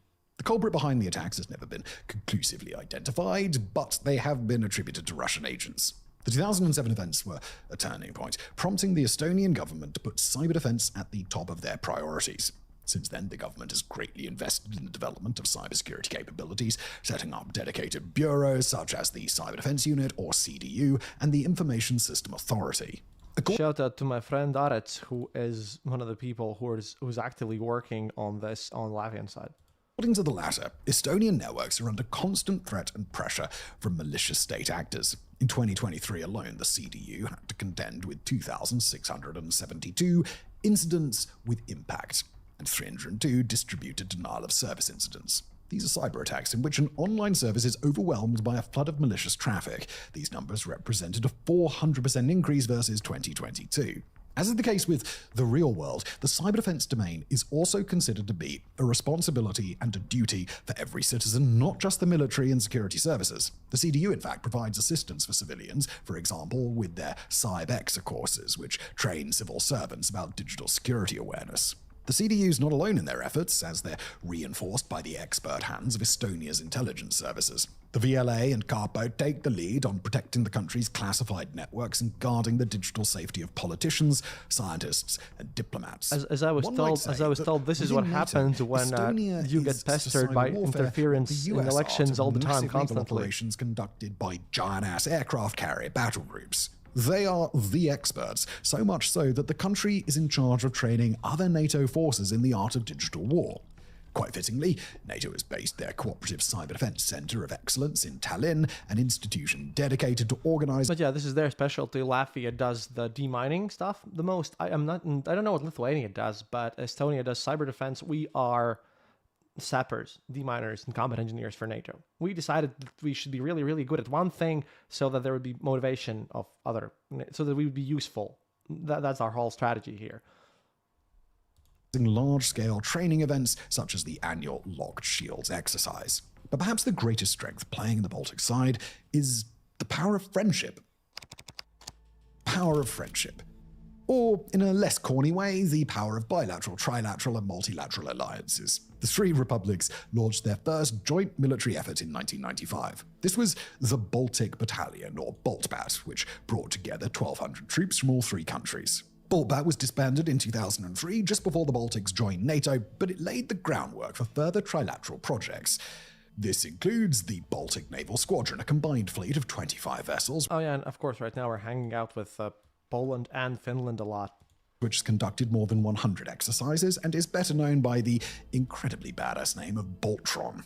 In 1998, the region's air forces launched BALTNet, or the Baltic Air Surveillance Network, and the following year saw the foundation of the less awesomely named BALTDEFCOL, the defense college, which offers courses to both military and civilian personnel. The Baltic states also enjoy the support of a faraway yet very powerful friend, the United States. Since 2021, the Department of Defense has been providing some serious cash to Tallinn, Riga, and Vilnius through the Baltic Security Initiative, or BSI, and the Foreign Military Financing Fund. The three governments have in fact received at least $1.3 billion in cash from Uncle Sam in the past 5 years. Moreover, as of late October 2025, US Congress has voted in favor of an additional cash injection for the fiscal year of 2026 to the tune of $350 million. Not bad, considering that in December 2023, the Pentagon also signed defense cooperation roadmaps intended to promote, quote, defense cooperation in integrated air and missile defense, maritime domain awareness, cyber, irregular warfare, participation in international military operations and exercises, infrastructure development, and training. Average Latvian, by the way, has no idea about this, and also a lot of this also ends up here in the border region because people have to live here, so everyone's really well taken care of. So it's not horrible at all. It's just that we tend to not notice the good things that often. As part of these roadmaps, the Pentagon signaled the intention to maintain a continuous presence of American personnel in each of the three countries. According to US Congress, the number of troops in the region is currently about 2,200. Those units are kept. I know that at least half of them listen to the Eastern Borders. So hi guys, thank you for your work. Good company by their buddies hailing from other NATO countries. The alliance has in fact deployed an enhanced forward presence in the Baltics, consisting of 1,350 troops under UK command in Estonia, 2,450 personnel in Latvia, led by Canada, and an 1,800-strong unit under German supervision in Lithuania. All three leading countries have plans to beef up those numbers. By 2027, the enhanced forward presence may consist of up to 18,400 troops, which will include a mechanized brigade from the UK. Would those numbers be enough to deter a potential Russo-Belarusian attack? Possibly. But as is often the case, size does not matter here. What matters is not the size of NATO units on Baltic territory, but rather their sheer presence. Quoting again from a US congressional report, NATO units are intended to deter Russian aggression by acting as a tripwire that ensures a response from the entire alliance in the event of a Russian attack. This tripwire concept may be Also, the power of friendship, that's important. After all, we did play a massive role in collapsing the Soviet Union, so... interpreted as a clear signal to any invading force. Dear invaders, we hope that you're well and that you encounter some nice weather on your way here. If you really intend to cross that border with hostile intentions, please note you will necessarily end up clashing with folks wearing the uniform of at least 6 NATO member nations, which means you will necessarily trigger Article 5. As a reminder, that states an armed attack against one or more of member states in Europe or North America shall be considered an attack against them all. We trust you'll now be making a U-turn. And, well... The average Baltic person wouldn't be ever so kind to someone driving here with a tank. That would be more like, yeah, fuck them. Straight up. No. We wouldn't wish them a nice day. We would probably very angrily try to explode as many of them as humanly possible. It'd be nice if international tensions could be resolved in such a civilized way. But in the real world, it's always best to be prepared for a worst-case scenario. And that preparation involves making it extremely challenging for invading forces to even come within sight of those folks wearing the uniforms of 6 NATO nations. A challenge that comes in the form of the Baltic Line. Raising the walls. I am on that line right now. Yay! To that end, in January 2024, the Baltic defense ministers kicked off the Baltic Defense Line initiative to fortify their borders with Russia and Belarus. The line will make good use of pre-existing natural obstacles, integrating them with concrete bunkers, anti-tank ditches and obstacles, minefields, motion sensors, and ammunition depots. This tactic may appear rather rigid and inconsistent with NATO's overall elastic defense doctrine. This approach is founded on the idea that garrisons may abandon border fortifications and retreat to strong points deep within their territory to augment their potential to whittle down enemy columns. This doctrine is at its most effective when the invaded country can rely on strategic depth. So, it's all well and good if the garrisons in question have to defend a large country like Poland, for example, but it may be less applicable when your country's capital is at a short commute's distance from the border. Simon, let me remind you that we resisted the Soviet Union up until 1953 in our forests, and that the average Russian soldier moves way slower than you could imagine. Oh no, we're good. Also, I like how he posts pictures from like the early days of the war. This does not exist anymore. Besides, the example of the Bucha massacres of March 2022, perpetrated by Russian troops in the initial stages of the invasion of Ukraine, proves that the... Also, a response. I know you weren't criticizing MD and Jeff. I can assure you, we have way more than 5 FPVs per kilometer on front per 24 hours. A lot more. Stupid amounts more. Like, we actually, we gave all those drones to Ukraine, right? We know what to do with them. We have at least that many. We have way more. They're cheap and they just can sit there. That stuff, 5 drones per kilometer, that is just pretty rough. That's just from one company. Again, I am a hobbyist, and I know that the little kids who do this in racing as a hobby, a 10-year-old kid who's trained, there are actually courses for learning how to pilot and fix and build those drones that are a week long, and in that week afterwards, then you learn how to build a drone. And I know 10-year-old kids who spent a week there, and now they can easily build their own drone in, again, an hour if given the parts. It's not that difficult. It's not that esoteric or hard. Those drones are super mass producible. It's basically, okay, let me show you this part. What happens is that this is a frame. You have to bolt these in, connect all this stuff, and then you have to solder in the ECM and the flight computer. There's some soldering required. Otherwise, this is easily assembled with no problems. We need a lot of drones, but that is why Simon has been saying that we have a lot of stuff. Like, we don't have other things, but oh boy, we've been really building them up. Longer and stronger you keep attackers away from civilian centers. Oh no, way more than 100. Way more. Again, this is the part where this is the reason why, for example, Estonia can tell how many of useless boats they have, but they won't tell you how many drones they have. I happen to know how many drones we have, which I won't tell because I'm not stupid, but rest assured that we have enough FPV drones because our community is small among people who fly them, and obviously when situation came to that, the people who were smart about this got involved, so we're fine. We have enough drones. It's cool. The better. According to a February 2025 article by the Latvian Ministry of Defense, the, quote, total investment into strengthening the defense on the eastern border will reach 303 million euros over the next 5 years, which implies that the defense line may be completed by 2030. In parallel, the Baltics are already working on another type of defensive barrier. This is the drone wall, a concept approved by the European Union in late September 2025. The initiative will involve the Baltics, Poland, and Finland, and it will materialize as a network of sensors, jammers, AI software packages, even missiles and unmanned. Okay, this is the part which I actually experience regularly over here. But that's as much as I would say about this. let me just tell you that in Lutz district currently, don't drive using the Google Maps. It won't. It doesn't work. But yeah, this part about the jammers and all this stuff. Proud to say that I have actually been did some consulting for the people personally. So again, no, the Eastern Border actually did. I did a thing there because I actually recommended the State Security Service to go and learn about drones. So in this part about the jammers and what they need, my little tiny little thing that I've done so that I'm not totally useless. And aerial vehicles. The three Baltic governments have already allocated a combined $29 million to this program.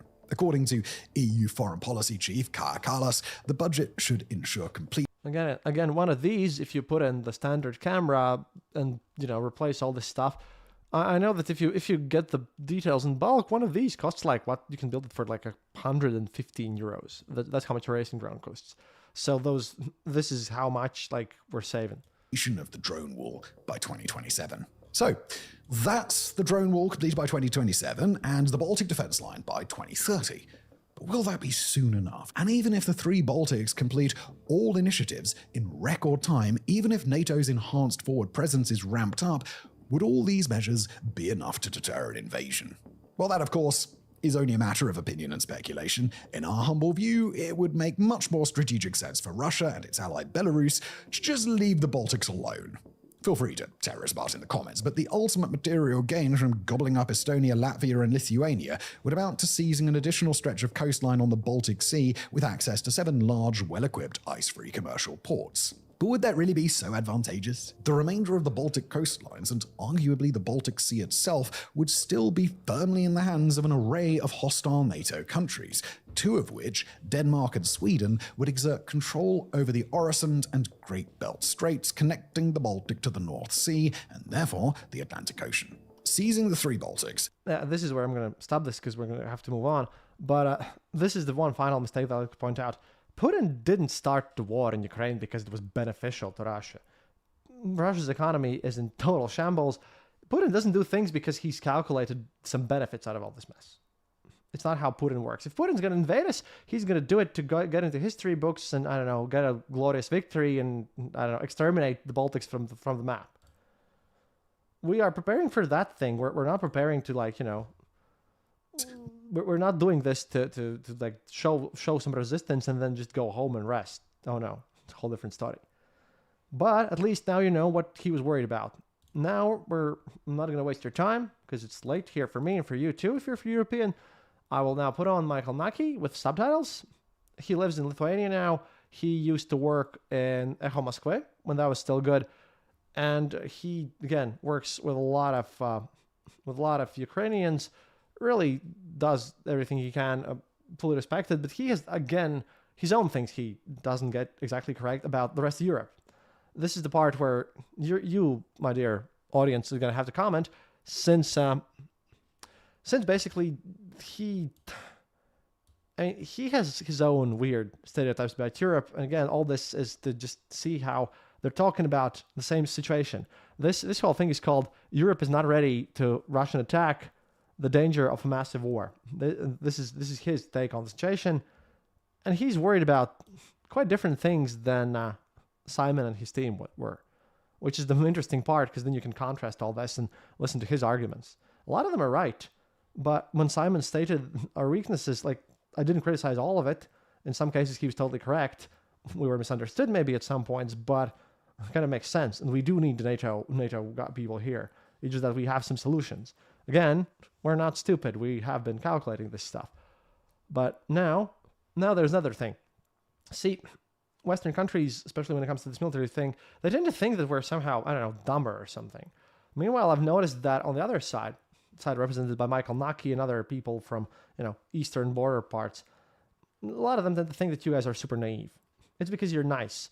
And traditionally in the post-Soviet sphere, we are way more introverted because if you're smiling and nice and polite to people, then you're considered soft and a bit naive.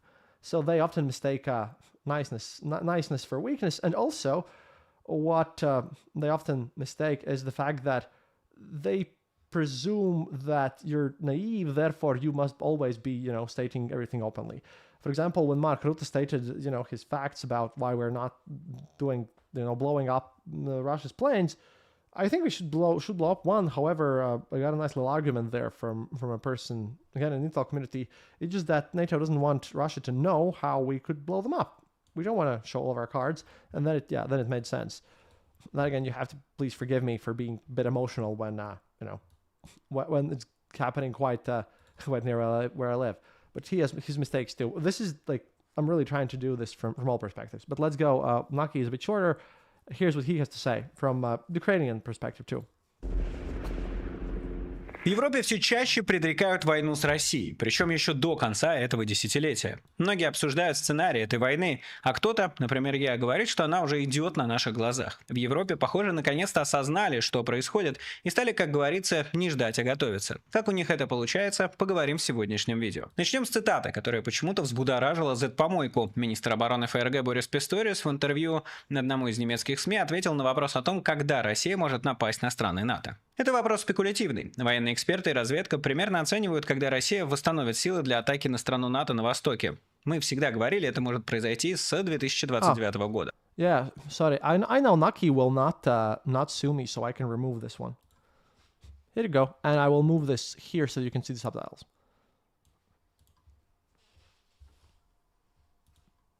I haven't really... I've spoken with Warfronts, I gave them some advice, then they just didn't respond, but that's okay. But with Naki, yeah, he won't sue me. I know him personally, so that's fine. Есть мнение о 2028 году, а некоторые историки считают, что последний мирный летний период уже позади. Не стоит создавать впечатление, что НАТО не способно защититься. Может. У нас есть боеспособные силы, но их нужно лучше оснащать. Смешно, что эту цитату стали разносить так, будто это НАТО планирует напасть на Россию к 2029 году. Например, Z-деятель Алексей Живов написал так. Министр обороны Германии Борис Писториус заявил, что война НАТО с Россией может начаться раньше 2029 года, возможно, даже в 2026-2027 годах. Невероятная откровенность. Чуть раньше о подготовке ЕС к войне с Россией заявил Вучич, уверен Зетник. Как вы понимаете, даже Вучич ничего не говорил об агрессивных планах европейского блока. На самом деле он заявил, что вся Европа готовится к войне с Россией, и на фоне этих событий Сербия, по его словам, оказалась между молотом и наковальней. По мере того, как я анализирую факты, прихожу к выводу, что война между Европой и Россией становится все более очевидной. Это не пустые слова, все к ней готовятся. Это заявил чрезвычайно ответственный генерал, отметил Вучич. Как поясняет Игорь Левин, под чрезвычайно ответственным генералом Вучич имел в виду Фабьена Мандона, возглавляющего французский генштаб с 1 октября. Тот поставил вооруженным силам Франции задачу быть готовыми к столкновению с Россией уже в ближайшие годы. Россия – это страна, которая может поддаться искушению продолжить войну на нашем континенте. Это определяющий фактор в моих приготовлениях, отметил французский генерал. В общем, о грядущей войне мы слышим буквально из каждого утюга. При этом даже версия про последнее мирное лето выглядит не такой уж натянутой. Первые залпы звучат уже буквально на каждом шагу. Буквально в течение нескольких последних дней произошел подрыв взрывных устройств на железной дороге в Польше, по которой в том числе возят военную помощь для Украины, а затем российское судно «Янтарь» прошло у берегов Шотландии и ослепило следивших за ним британских пилотов лазерами. Это уже не говоря о так называемых неизвестных дронов, которые постоянно летают то над атомными электростанциями, то над военными базами. Отношения России с Западом давно называют новой холодной войной, но подобный уровень и накал провокаций – это скорее не холодная война, а последние относительно мирные месяцы перед началом Второй мировой. Я недавно попробовал объяснить, как и зачем Путин может напасть на Европу. Уже тогда я говорил, что окно возможностей, в которое может пролезть российская армия, стремительно... I'm not going to show you that video, but let me tell you, he also presumes that there is no defense and that you can literally drive this distance in 3 hours. No, he makes the same mistake though. Сужается. Потому что в Европе потихоньку просыпаются и начинают всерьез готовиться. Прошло уже достаточно времени, чтобы оценить, готова ли Европа к прямой конфронтации с Россией, и если будет, то когда. На первый вопрос можно ответить сразу. В Европе осознают, что не готовы к войне, по крайней мере, без активного участия американских войск, на которые полагались до сих пор. Не случайно, что именно после прихода к власти Трампа и заявлений Хексета в Брюсселе, что европейцы теперь фактически сами по себе, в ЕС приняли амбициозный план на сотни миллиардов евро, который сначала назвали Rearm, а потом readiness 2030. Это, кстати, есть один из ответов на второй вопрос, именно к 2030 году. I find this so strange because he's an American citizen and he doesn't speak English. Why? Well, because he was born there, but then his parents moved back, and it's a weird situation, and that caused a bit of a conflict the first time when I tried to communicate with him, because I presumed he knows English, but his English is like really, really bad. That's sort of a thing among all like Russian media people, which is why, I don't have much competition in the English language sphere in what I do, since again, for a lot of people, the English wasn't just the thing that they learned in school or something.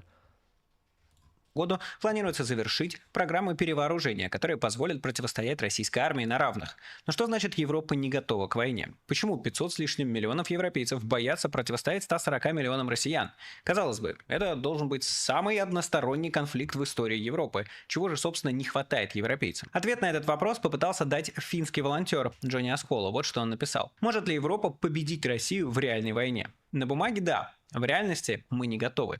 Сила без готовности – это слабость. Вот почему Европе придется нелегко. И что нужно изменить, чтобы сдержать Россию.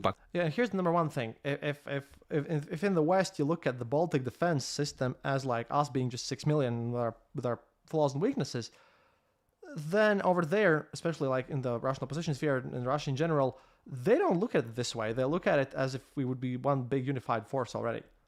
So they don't understand that it's not as integrated. There is no EU army. And in a way, they think that NATO is way more integrated than it is. Since, the very idea is that they don't look at the defense, like they look at EU defense only in collective terms. Massive difference here. Simon spoke about, the fact that our numbers are low and that we would have to defend. Meanwhile, over here, there is no such thing as, Baltics having to defend alone. They all only speak about this in collective terms. Пока не стало слишком поздно. Проблема не только в вооружении. Европа отстает не только в сфере беспилотных. Yeah, but you're also, Joseph, you are also not a journalist who reads the foreign media a lot and has to work with this stuff. So, войны, но и в координации между государственными институтами, промышленностью и гражданами. Инфраструктура и устойчивость общества важны так же, как танки и ракеты. У Европы есть все, что нужно, чтобы победить Россию. Огромное население, сильные экономики, развитая промышленность, инновации и союзники. На бумаге мы должны легко превосходить Россию. Но если бы война началась завтра, нам было бы трудно и пришлось бы долго прилагать усилия, прежде чем переломить ситуацию. Почему? Потому что мы все еще готовимся к войне с Россией 2022 года. Той России больше нет. Россия 2025 года – это военная экономика с гораздо большим опытом и огромным преимуществом в беспилотной войне. Они полностью ставят на дроны, мы – нет. Их общество готово к войне, большинство наших – нет. Европа отстает в беспилотной войне. Этот разрыв дорого нам обойдется, если не начнем действовать сейчас. Another little point. This is a Finnish person. Yeah, Europe in general, the people who are criticizing us and not taking drones seriously, they are lagging behind in this drone warfare thing. We're not. Also, the thing is, the problem is that I feel like a lot of Western analysts think that their war with Russia is going to be any easier than ours. But again, this Finnish person thinks it wouldn't be so. У большинства европейских стран также нет общественных моделей, которые позволили бы нам догнать Россию. Недавнее вторжение дронов по всей Европе это подтвердили. Нам не хватало оборудования, чтобы обнаруживать и нейтрализовывать дроны, не хватало четких процедур по их уничтожению без риска для гражданских и не было согласованного ответа. Это тревожный сигнал. Дело не только в технологиях. Большинство наших обществ не готовы. Большинство европейских стран не имеют институционального взаимодействия, необходимого для тотальной обороны. Существуют лишь немногие исключения, такие как Финляндия. Европейская инфраструктура уязвима. Железные дороги, тоннели, мосты, убежища в основном не готовы. В большинстве стран нет бомбоубежищ. В Финляндии. My district, by the way, talking about how we're, in all of our defenses, the thing that Simon didn't mention, again, I told you, my region, 16,000 people, the border one, we have 31 bomb shelters. They're clearly marked. I know where they are. You get taught, kids get taught where to go in them. Most countries don't have them. At least, that's what he says. И Швейцария – исключение. Большинство стран не проводят постоянных учений с участием армии, госинститутов, граждан и частных компаний. Это нужно... Oh, by the way, the regulations, yes, are for DJI drones and this stuff. I know that people like from brake racing, like who are actively working with this, we're working on like another license because the current regulations do nothing for this. because again, because it's so modular, you can make it on your own. It's gonna be something different there. Regulation part is well, look, you know how Latvia regulates stuff. We like to prohibit things and not think about it, so it's a bit weird. But we're good at this situation here. Again, but we'll get to this. Без этого готовности не будет. Количество имеет значение, а нам его не хватает по многим системам. В Европе качественное оружие, но в недостаточном количестве. Нам нужно больше дронов, больше снарядов, больше ракет, больше ПВО и больше подготовленных людей, чтобы всем этим управлять. Технологии сами войну не ведут, ее ведут люди. Готовность – не разовое действие. Она требует постоянных тренировок и координации между секторами. Гибридные угрозы используют разрывы между юрисдикциями и институтами. Если мы не закроем эти разрывы, мы останемся уязвимыми. And here's the thing that I like to comment that I was told by people from our National Guard. The fact is that, yeah, we have all those numerical disadvantages that Simon mentioned. However, in this case, and this is what we do, we are prepared to fight. To actually fight, to take casualties, to go through all this mess. We don't have the numbers, but then you look at, I don't know, as an example, no offense everyone, but like, I don't know, take a look at the Spanish army. If they would have to go and fight tomorrow, how many of them actually would want to do that? Like, sure, we only might have a limited number of soldiers, but then again, we at least know that they are all, actual soldiers, and that they, are ready to fight in this sense. Нужен комплексный подход для всего общества. Больше и лучшее сотрудничество, новые модели закупок, новые партнерства и совместное создание с участием частных акторов. Учитесь у Украины, учитесь у Финляндии. Армии мирного времени сами по себе не справятся. Нужно вовлечение всего общества. Нам также нужны новые способы противодействия угрозам, постоянные инновации в области беспилотной войны, модульные оборонные системы и гибкое сотрудничество между госинститутами, гражданами и частным сектором. Доклад не несет, речь о рекомендациях Еврокомиссии 2024 года, указывает правильное направление, но нужно больше. Все это срочно, но лучший способ не воевать с Россией самим прост. Нужно обеспечить победу Украины. See, and this is the point. When he speaks about the whole spirit and the motivation thing, he believes, like, this is the point which I mentioned. Europe relies on technologies, the West relies on their technologies, and they're sure about the stuff that Europe doesn't take into account the actual willingness to, fight and die and take casualties. And because, everyone's relying on tech. And that's the criticism point number one, that, yeah, cool, we have all this tech, but, what gives if you actually don't want to fight? However, what he underestimates is that he takes it too far. Because, again, in his attitude that I've noticed among a lot of people, and not just among Russians, but among Ukrainian soldiers too, sometimes due to some quite highly incompetent Western journalists and politicians doing stupid things. The fact is that they actually consider you guys, like Westerners, to be way more cowardly and way more comfort oriented than you actually are. It's in a way that, in a sense, I know that a lot of people like here in his viewership definitely think that that you only they tend to think that the West only cares about comfort, to the extent that if it's not comfortable, you don't do those things because you're used to everything being super easy. And that's an exaggeration and underestimation that I think is maintained intentionally to a degree, because I'm pretty sure that if Russia would actually invade, there'd be some nasty surprises happening for them, because they honestly think that a lot of people in Europe are just more cowardly than they are. It's because, well, again, of enlarged idea that they are the most bravest of all of them.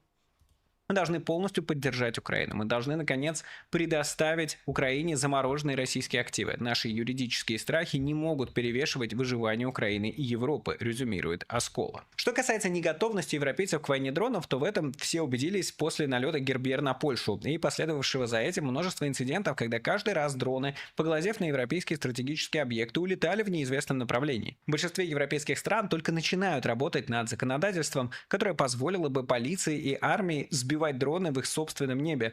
Кроме того, как показали именно эти инциденты, в Европе нет сил РЛС и станций звуковой разведки, как в Украине, которые позволили бы отслеживать эти самые дроны, которые всегда пропадают из поля зрения, и тем более нет. And here's another thing. We have those. We legitimately do. Other nations, not sure, but I know that we do have them.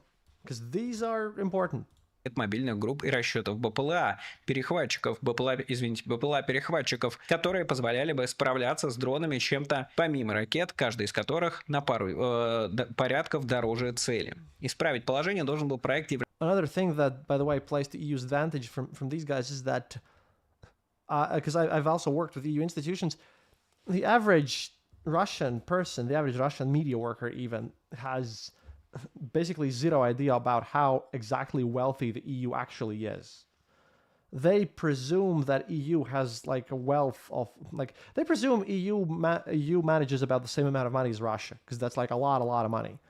They don't understand, like they know EU is wealthier than Russia, but they don't conceptualize this. The problem is, it was like shocking even for me when I found out the ridiculous amounts of pure cash that also, by the way, goes to Ukraine, but they know Europe has more money than Russia does. They simply cannot grasp the sheer levels of insane amounts of money. Европейской стены дронов. Но, видимо, он развивается достаточно медленно, чтобы даже Польша начала строить свою собственную стену дронов, не дожидаясь европейцев. Но даже этот относительно быстрый проект планируется завершить ни много ни мало.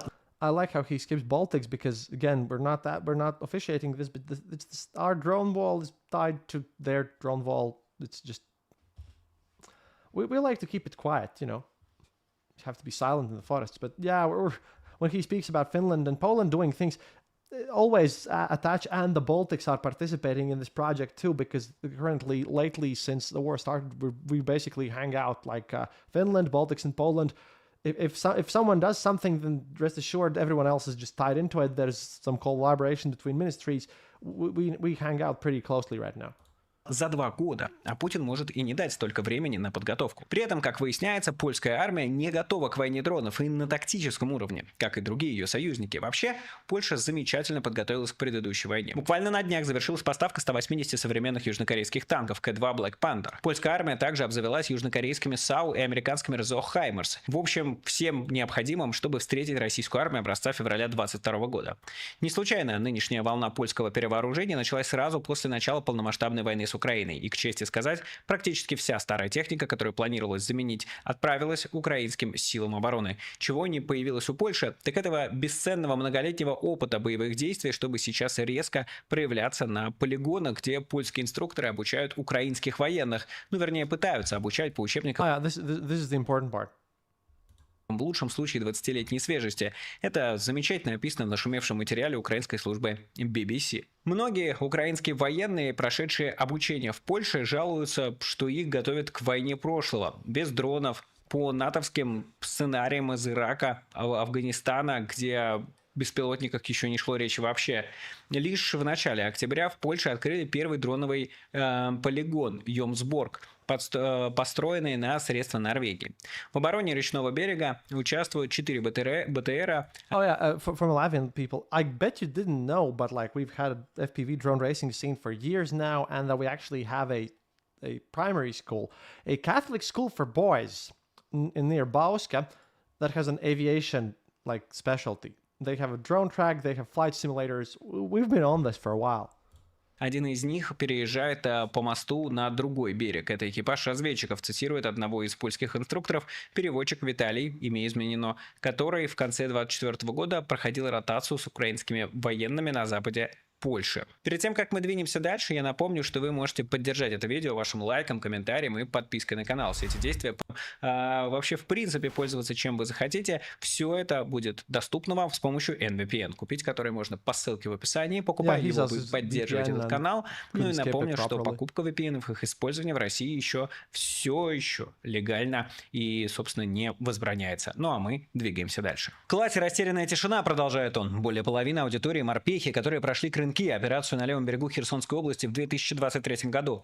В конце концов, один из них спрашивает: а что если мост уничтожен? Польский инструктор с гордостью отвечает: наши БТРы плавают. Он совершенно не понимал, что все контролируется вражескими дронами, которые не оставят ничего от этих БТРов, плывущих со скоростью до 10 км в час. Программа поляков и чехов идет по натовским стандартам. I'm gonna look up how far this one goes.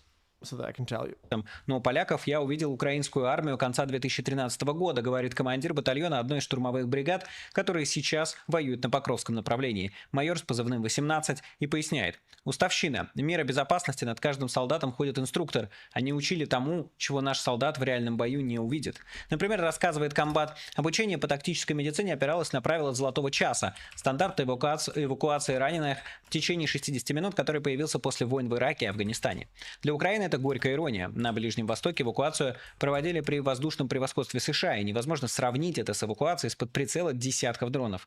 Сейчас раненым приходится ждать эвакуации не 1 час, а порой даже не 1 день. Польская сторона также должна была обучать операторов БПЛА, но фактически смогла предоставить для этого лишь площадку, рассказывает майор. К счастью, мы взяли 12-15 мавиков, дроны Мавик, и у нас был один опытный пилот, говорит он. Больше всего дронами заинтересовался чешский инструктор, ветеран миротворческих миссий в Афганистане Якуб, имя изменено. Вместе с ним 18 решили провести обучение. Чешские десантники должны были штурмовать позиции украинских военных, обороняться им должны были помогать мавики. После первых их штурмовых действий Якуб подошел ко мне и говорит: «Слушай, а можем убрать мавики?» Oh yeah, I looked this one up. Depending on the props and the motors that you put on, because I have super civilian ones, mine goes only 150 kilometers per hour, but they can go up to 200 with like the minimum setup. But you're talking about easily 100 over 100. This is not your lumbering tiny little DJI stuff. This is it goes brr and fast and a lot, and is like manageable very easily and versatile too. Again, yeah. This is why they can blow up. This is why they can send all those drones towards, because you know what? It's not like they have to send them all at once. There's a guy who just launches drone after drone after drone after drone, and then until the problem goes away. That's how it operates. They are way faster than people think. It's just that they have to slow down to finally hit something. But on cruising mode, yeah, this specific drone in my build goes 150. That's not a racing drone even. They go way faster, and it's not that hard to pilot them. 10 kilometers of armor, cool. We can just pinpoint and plop it in its weak spot for massive damage for as long as necessary. Like the tank, it doesn't matter actually how much drones you throw at it, because it's still going to be cheaper than a new tank. It's like a hand grenade, except it's mobile and you can attach anti-tank things to it, and it's fast, and it can like actually fly through the trees easily. It's just the versatility of delivering this. It's kind of like a man pad, except you see where you're going. Рассказывает майор. А почему, Якуб? Да просто вы своими мавиками очень быстро нас обнаруживаете, и мы не можем к вам подойти. Вы нас выявляете еще на подступах к вашим позициям, ответил чешский инструктор. Говорю, Якуб, к сожалению, мы готовимся к войне. Кастет, оператор БПЛА одного из подразделений, которое сейчас воюет на Харьковском направлении, приводит пример. На занятиях по выживанию им показывали, как ориентироваться на местности по бумажным картам. Но ему за более чем 3,5 года боевых действий ни разу не пришлось этого делать, потому что все карты у военных есть в телефонах или планшетах. Штурм окопов и городские операции, по словам Кастета, тоже преподаются в соответствии с реалиями войн 20-летней давности. Они хотят залетать на танках и хаммеров прямо к окопу, но мы им сказали, что так больше не работает. Сейчас все делается иначе. Ты надеваешь кикимору, маскировочный костюм, или антитепловизионный плащ, чтобы быть максимально незаметным, и идешь к позиции пешком, рассказывает он. Кастет считает, что то, чему могли научить польские инструкторы, было полезным для штабных военных, которые составляли половину группы. Остальные, военнослужащие с боевым опытом, по его словам, сами учили поляков.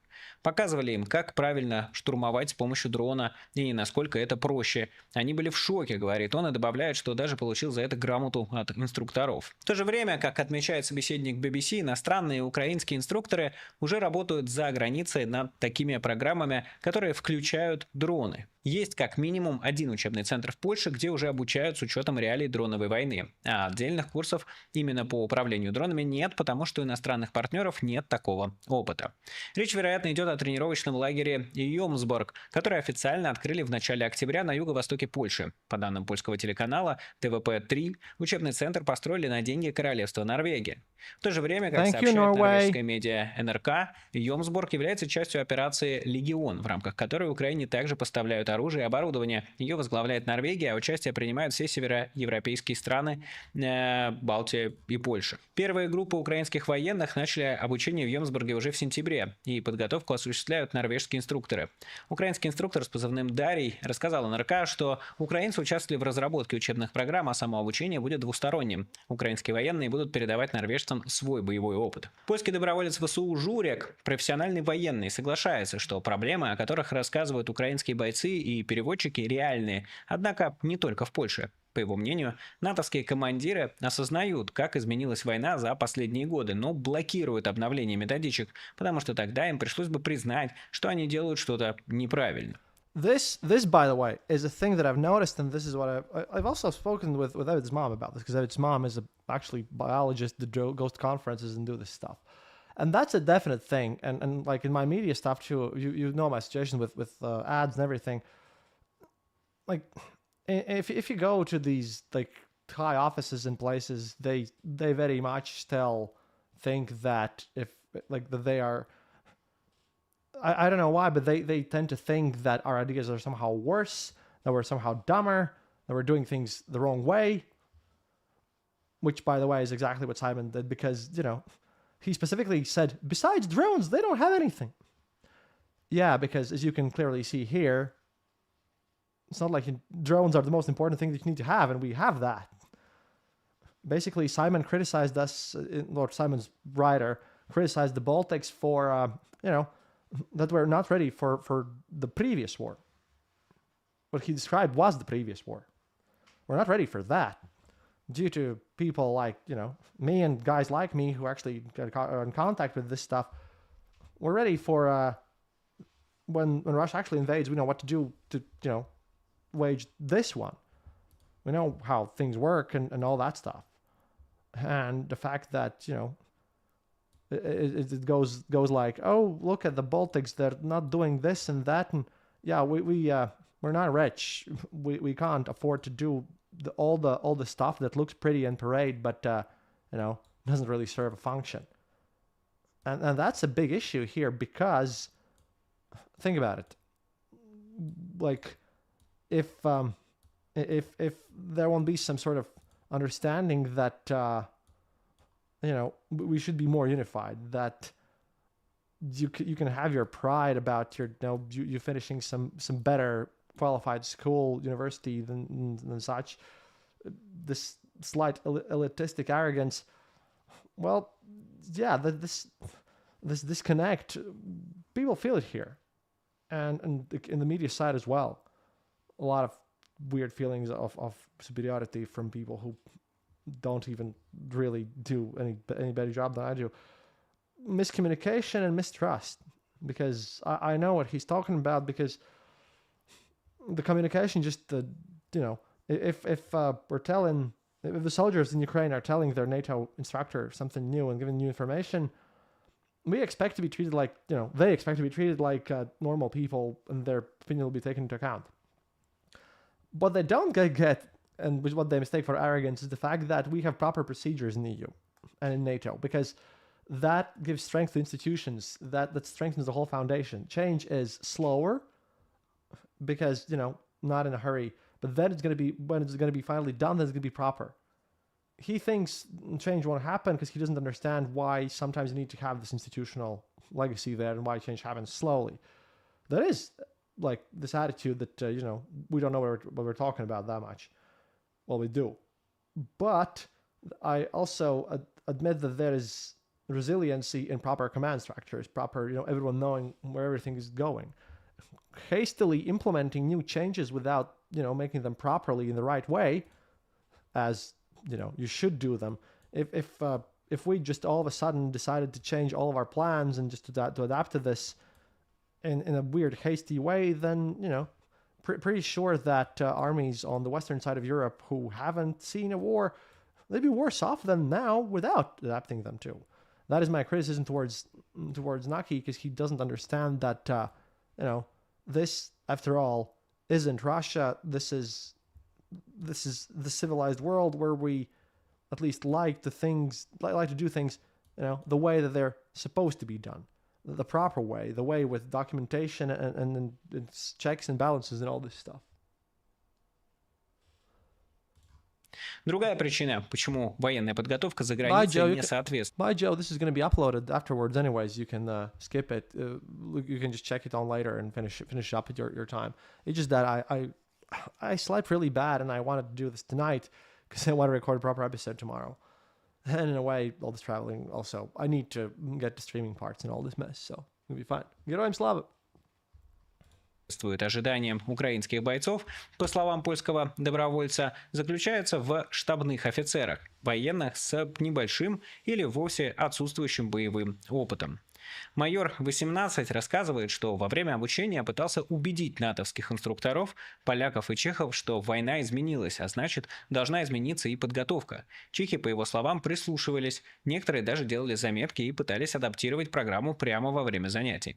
Но поляки, говорит командир штурмового батальона, только вздыхали, мол, у нас в Польше такие правила. Вот такая нашумевшая статья, ознакомившись с которой украинские военные в соцсетях делятся похожим опытом. Ключевой вывод – европейцы не готовы к войне со второй армией мира в области дронов, которая является ВСРФ.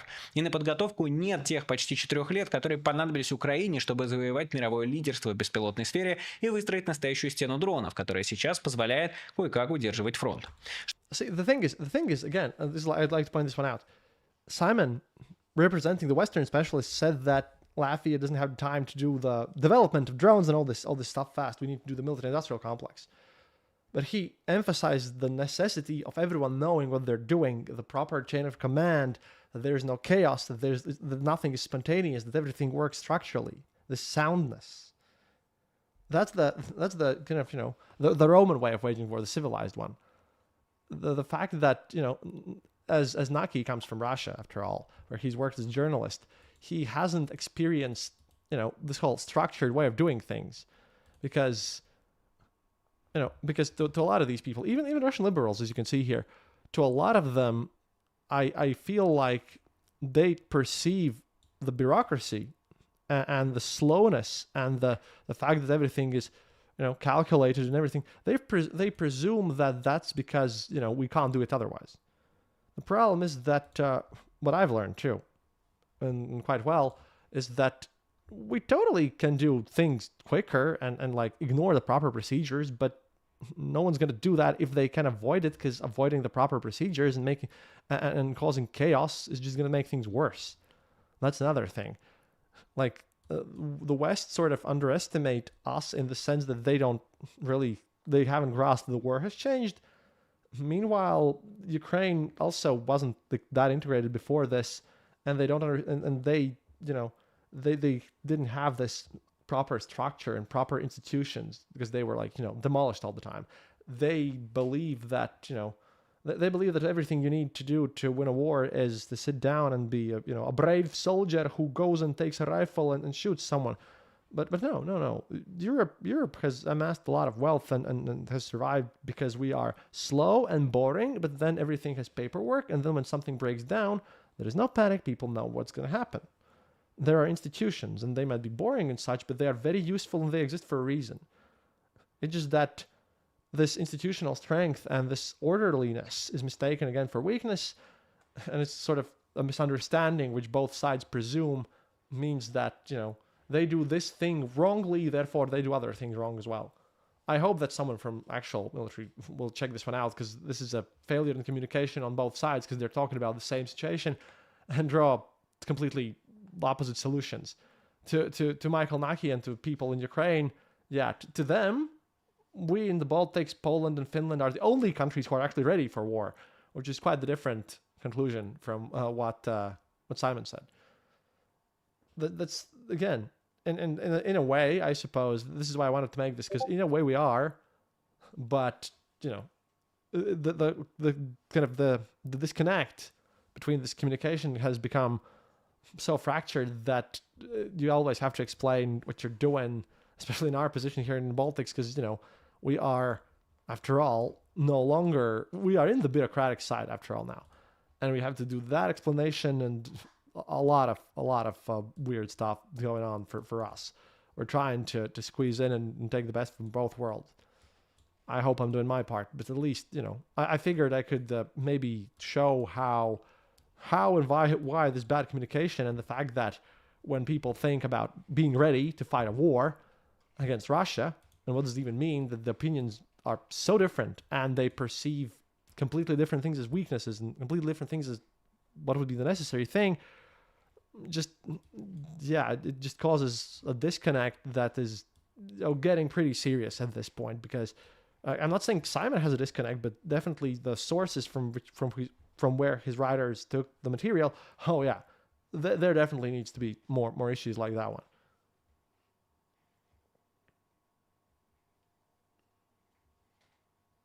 It's like a complex mess. Oh, yes. The problem with the drones airburst thing is the fact that, okay, I can tell you this one. It was the biggest issue. I'll play this on. Yas just stated that he would want his drones to be able to airburst at the push of a button. The problem is that drones are now doing the same thing as that's a civilian thing, which if you know how to build one, then you can just attach anything there, and you have to give people drone licenses, and that's a safety issue as well, because like I also told to our competent services, it's just a matter of time until there's going to be some crazy asshole terrorist or some Vatnik or whomever who's going to build one of these drones, attach a bomb to it, and do a random, I don't know, car explosion. It's like and if it's not prepared for, if no one thinks about it, then it's not going to be easy to stop. It's going to be way worse than suicide bombers. I mean, Syria used drones, and drug cartels use drones. They're just that good. It's just that people need to catch up on this, and I really wouldn't want someone like I know that there's going to be massive backlash against drones at the moment when we get our very first drone crime. And then everyone's going to be super more paranoid about this, but we have to, keep our heads cool. It's the same thing as with cars. It's just that the times are a bit changing, and, at least some people are thinking about this issue. But airburst stuff, look, I can't guarantee you airburst stuff, but I've seen drone duels with shotguns.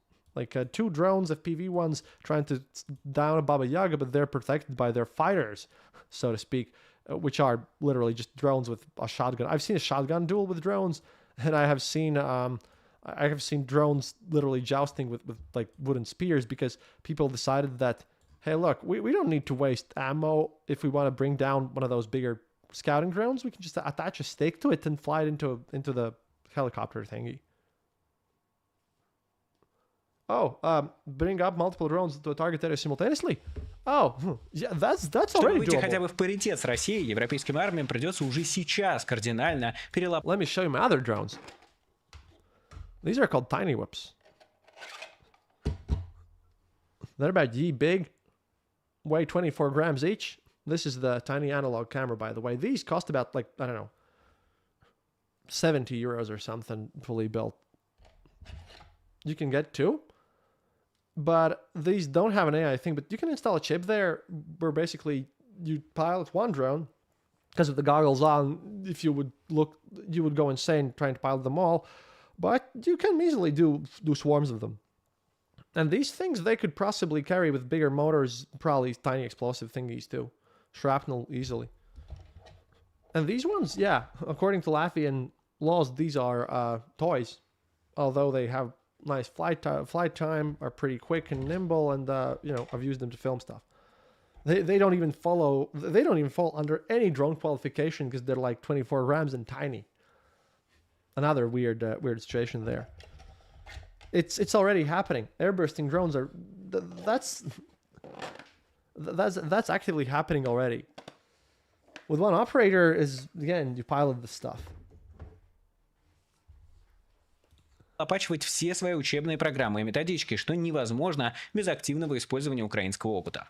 Но тут проблема возникает в том, что обучают украинских солдат в Польше не от хорошей жизни, а потому что в силах обороны не хватает опытных инструкторов даже для подготовки самих украинских военных, а не то что армии целого континента, особенно сейчас, когда анонсировано радикальное расширение сил беспилотных систем и всех новых операторов тоже придется кому-то подготовить. Чтобы полноценно развернуть переподготовку европейского НАТО при участии Украины, надо, чтобы инструкторами стали нынешние операторы БПЛА, а это возможно только если в Украине будет заключен полноценный мир. To calm people down, yeah, like I said, I've been into drone racing circle. I know people who are teaching drones to people. You can go there for like a summer camp as well. If you're in Latvia, it's called robopilots.lv. They teach kids as a hobby. They teach corporate people. They go to the military. They're cool dudes. They'll teach you how to fly this stuff easily. We have this in quite advanced levels, by the way. We're pretty good in like World Cups too. It's just how it works. And yeah. By the way, I posted on Reddit because once we implemented this conscription back, I posted a huge post on Reddit that, hey kiddo, if you don't want to skip this, you probably should learn how to do that, and then you can sit in a bunker and not worry that much. But I presume that the future of these FPV drones is the fact that there's going to be one attached. Like these days, you have like one specialized person per squad. Is going to be like a, I don't know, like a mortar, like a grenade or something like that. It's a specialized weapon, but it's a squad level weapon. It's not something that, you have a specialized force of them if you want to build a drone wall currently, but eventually, against other things, it's going to be a tool for the SWAT teams. It's going to be a tool for, I don't know, squad-based units. And the thing is that this thing is maneuverable, and for some reason, my biggest gripe is when I see the Western military analysts and academicals presuming that Ukraine would use if they had more artillery shells, they would use them instead of this. They haven't grasped this concept thing.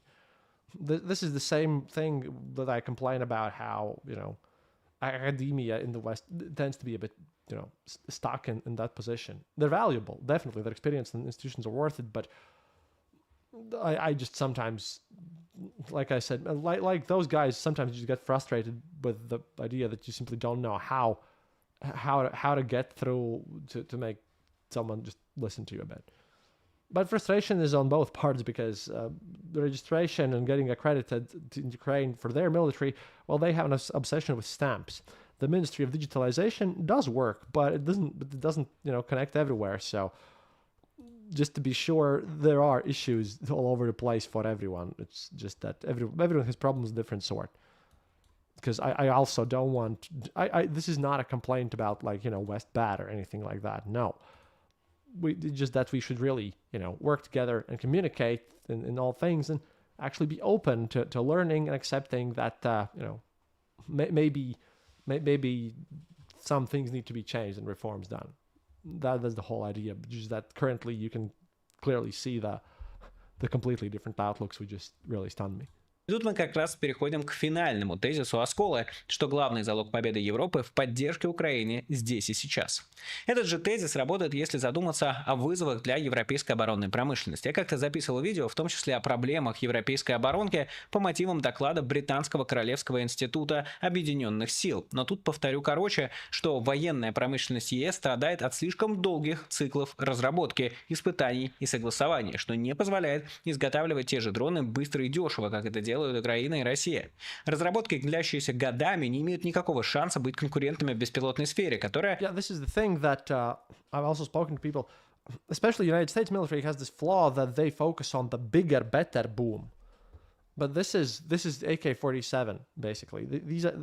The good drones aren't the ones with mega technological features who do all sorts of crazy nonsense. It's the cheap ones which are given to everyone, basically. It's the same thing as the big deal was made from other weapons such as the Canadian Excalibur artillery shells, but yeah, you can jam them too. It's a cheaper thing, but doesn't look glamorous, and you can't make the big bucks and build the cool shiny new toy. The problem is that if you want to be efficient, well then, until efficiency is somehow acquired, then you're going to have to accept the fact that problems with the whole... if you want to be efficient, then yeah, not the time for big shiny toys. Build practical toys instead. Характеризуется стремительным развитием технологий и инженерных решений, из-за чего каждая модель БПЛА проходит существенную модернизацию как минимум раз в несколько месяцев. Как пример можно взять эволюцию шахедов, у которых I mean, to be honest, I have a nice little comparison there. It's going to anger some people, but you know, if nothing's going to change, especially in the Western militaries, well, you know, remember Vietnam? There also were like choppers and napalm and all sorts of modern weaponry against dudes with sticks who know their terrain with like guns. This is something similar because at this moment in the whole balance thing, and I've read the Keegan's History of Warfare, at this moment where we reach the point where the democratic cheapo weapon that anyone can build, well, there's no counter just of yet the super high technology one. So this is the moment where all sorts of guerrillas and cheaper units without access to big tech, they currently have an advantage because this tech advantage in the expensive toys with tons of functions, it's not as important right now as it was, say, in the 90s when Desert Storm happened. It's a rare occasion. It's probably going to end at some point, and it should, because you know now I'm on the side that wants us to be capable of defending ourselves, but we're at that part of history and weapons development. За 2 года от иранского прототипа осталась только форма корпуса, да и тот стали изготавливать черным для малозаметности в ночном небе. С другой стороны, для противодействия шахедам, опять же, в считанные месяцы разрабатываются и ставятся на вооружение дроны-перехватчики. Положение спасет либо радикальное реформирование европейской оборонки, либо задействование производственных мощностей Украины. MDL, I know the answer for the shells arming thing. We had a comment that everyone's shells are designed to arm only after fighting and the suitable delay. Yeah, because, you know, I've spoken with Marines. 18-year-old Marines are stupid and will do dumb shit. This is a safety precaution so that you wouldn't hurt yourself. That's another little issue that needs to be simple enough and safe, because currently in the Russian army they have a massive problem where their soldiers who are not in the drone pilot category, they have a rumor, and it might actually be spread by Ukrainians, I don't know, but it's funny. They get taught that that if you stand still, that this thing can only perceive movement. So they get taught that if they perfectly freeze, then the drone won't hit them. That always ends in the only possible way with a boom, but they still can't get out of this same situation. You need to get a proper balance. If you can not, if you can not rush it, you shouldn't. That's the whole thing, because there is a reason for a lot of procedures and a lot of things, being done slowly after all, and with such important stuff. И создание совместных предприятий с украинскими беспилотными стартапами.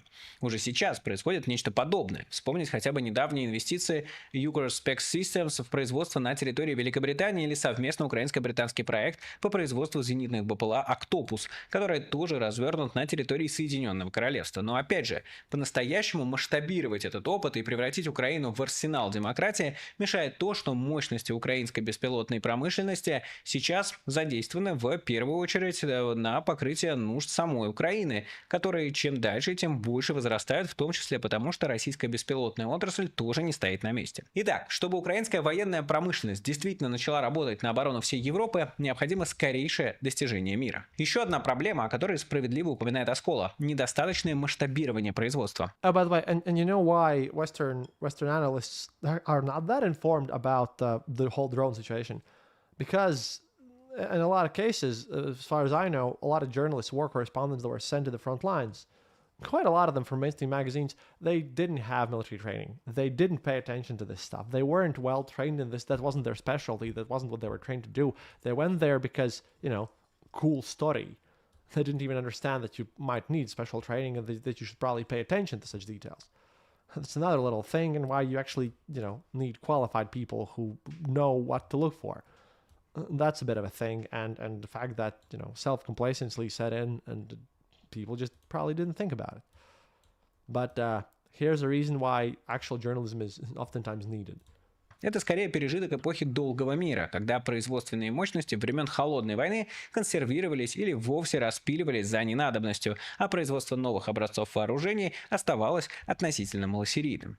В результате, например, Франция и Великобритания оказались не способны обеспечить постоянные поставки ракет Storm Shadow для Украины, которые хоть и неплохо показали себя против российской ПВО, достаточно быстро подошли к концу. О планах возобновить производство заговорили только в 2025 году, то есть как раз когда начались долгожданные вложения в европейскую оборонную промышленность, а у компаний появился стимул возобновлять и даже расширять производство, тем более, что с учетом российской угрозы заказы теперь, похоже, вряд ли когда-нибудь иссякнут. Масштабирование принесло свои плоды. В ноябре генсек НАТО Марк Рютте заявил, что страны Альянса See, that is another thing about the war and how it has changed. In the previous video, you noticed that they spoke a lot about, you know, one ginormous march with quick 3 hours we're taking the city, all this quick stuff. The problem is that that's not possible anymore, and I feared what would happen and what casualties would be there if a Western army would fight someone who's properly armed and ready right now, because, well, if say people think that the United States Army, Canadian Army, heck, even Chinese Army, if they think like if United States would have to go and actually fight cartels in Mexico, which Trump sort of wants to do, see, cartels know these drones, and well, let me give you a tiny little warning here. I'm pretty sure that when if Trump actually does something military over there, then there's going to be a lot of dead Americans. A lot of them, because I'm not sure anyone has actually thought about this, and they're going to go in with superiority complex, but cartels actually have those drones. Interestingly enough, some of them actually studied that stuff in Ukraine, because, hey, Ukraine's not choosing, they'll work with people who support them. And then what's going to happen is, I don't even know.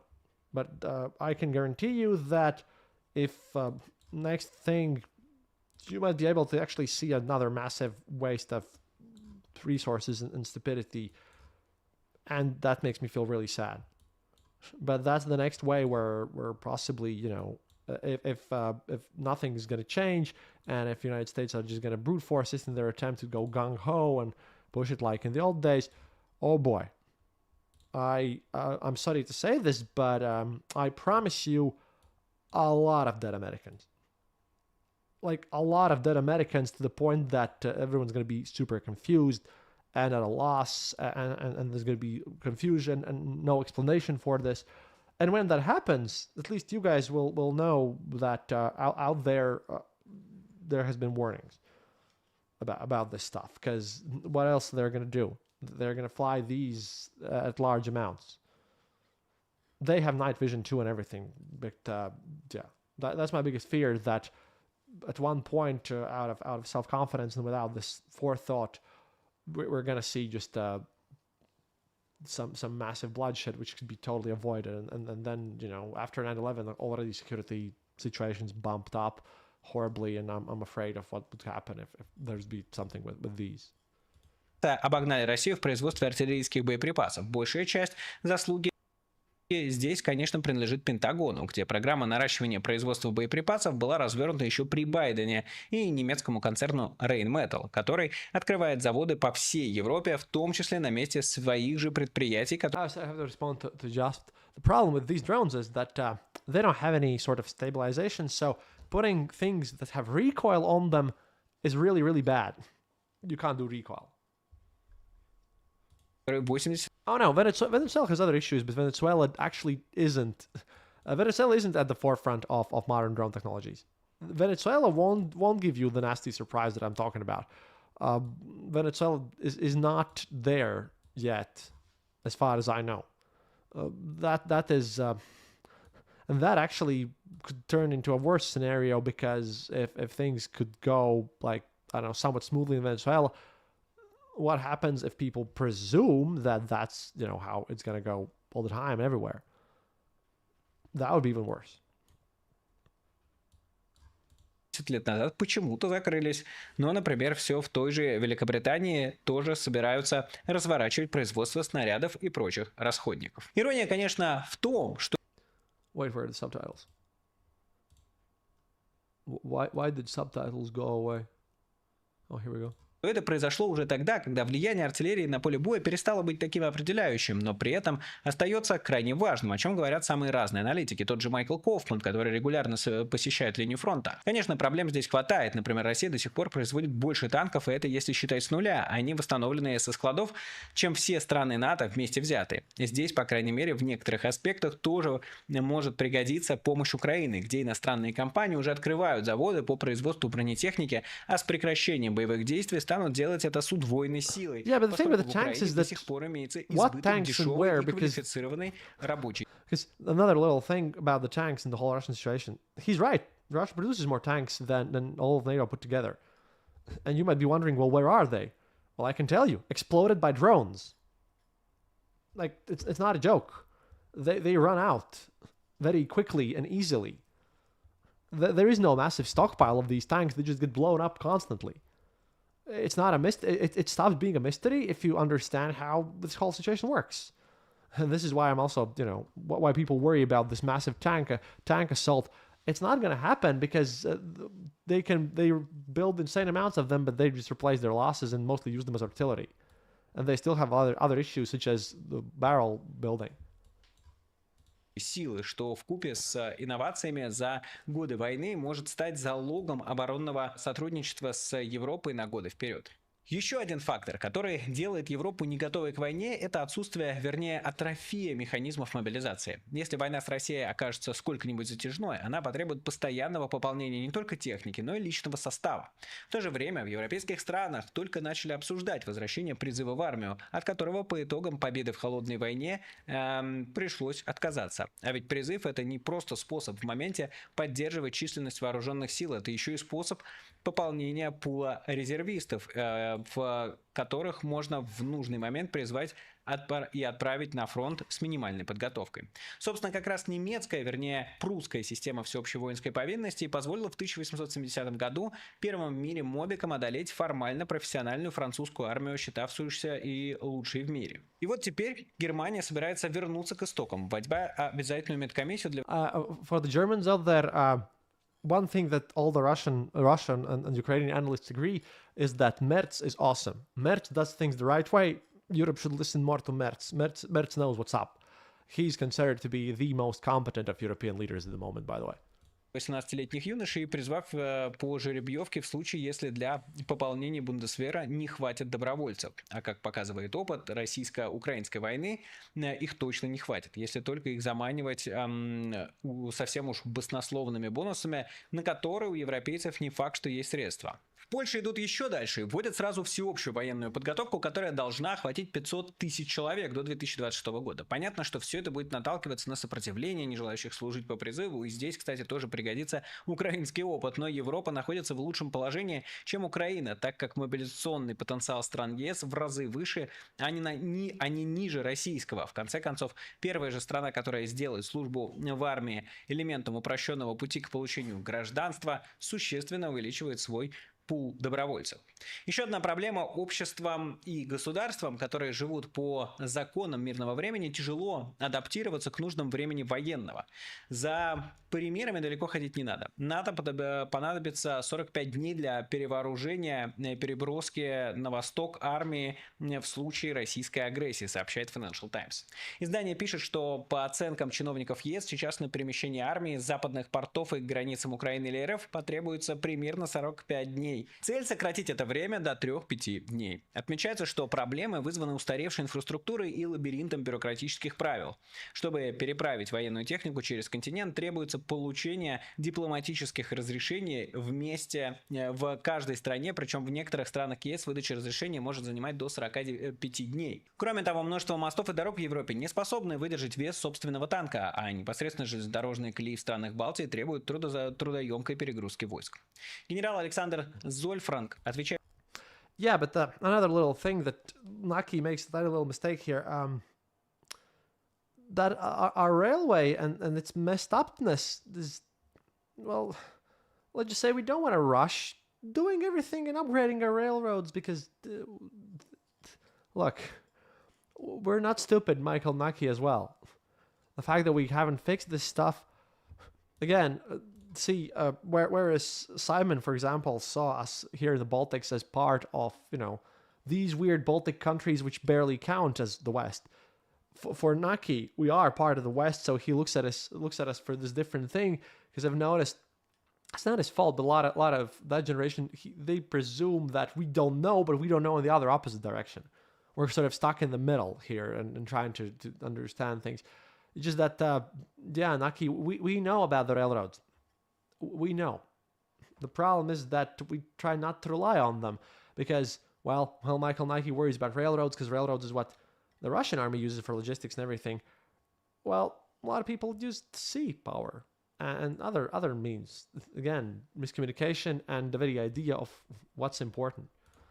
And then imagine just reading just the one side of this, and when you hear the other opinion, you're just stunned and surprised because if you don't explain these viewpoints about what does ready even mean, then you can have two people who both believe they're super ready and very educated, and then miscommunication and stupidity. You need to do some sort of unified thing that improves the whole situation together. And trust me, as much as I want to explain to the West that there's a lot of internal factors here, the same as I want to explain to Mr. Naki that no, dude, we know about our issues, and presuming that we don't think about them just because we don't rush into action to not waste resources and do things in the smart way, there's a lot to be said there too. I love them both, but again, kind of painful when someone whom you respect makes a silly mistake and he could have done better just because didn't bother to check this thing. За готовность Германии подчеркнул, мы должны думать о немыслимом. Сдерживание работает только если мы убедительны, а мы убедительны только если у нас есть планы, и мы готовы. Для решения этих проблем ЕС вывел тысячи критических объектов инфраструктуры, нуждающихся в модернизации и работе. Another thing, Simon called our plan of action chilling, the fact that our Ministry of Defense has declared for every soldier to fight this stuff. But that's not chilling, because here Naki is correct. Deterrence only works if the enemy knows about it. And, think about it. In what other way could we remind Russia that, we legitimately are gonna, kill as many of you as possible. It's not gonna go easy. Everyone is gonna try to fuck you up as much as possible. And don't you forget that. That is the whole idea of why this isn't bragging. This is strategic. And the inferior forces, you have to show that, because Russian soldiers, Vatniks, those who are going to do the fighting, they know their armies shit. They know their troubles. It's like, we know you know, so don't you come here. In a way, I've spoken to some people, and I've heard the opinion, because I don't know who wrote those papers, but I have a theory that there are some people who are... by making these harsh moves, our way of deterrence is showing them that, we're in EU now, but if you think we've forgotten all the nastiness and all this bullshit, oh boy, I guess. But that's just like a theory that I've heard, but wouldn't be surprised if it would be true. Работает над созданием военного Шенгена, чтобы стандартизировать правила пересечения границ для такого транспорта.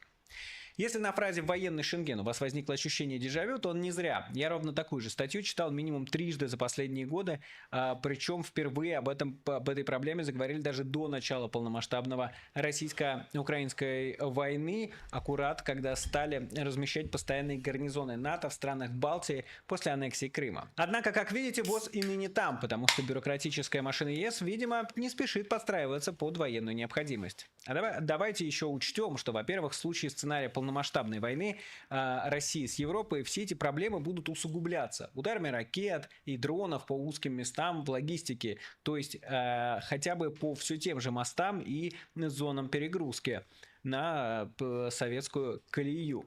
Ну и понятно, что в наиболее вероятном балтийском сценарии Россия будет изо всех сил стараться не дать европейцам эти самые 45 дней и поставить их перед свершившимся фактом оккупации как минимум Эстонии и Латвии.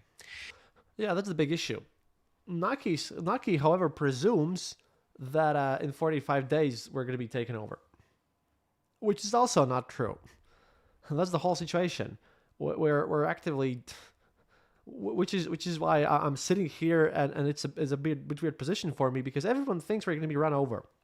like in 45 days, but for absolutely opposite reasons. Like it is just bizarre. Apparently, at least my country and all of the Baltics are in a situation where we can do literally whatever. Someone out there, either the West or Ukraine, and those people, someone will think that we will fall no matter what.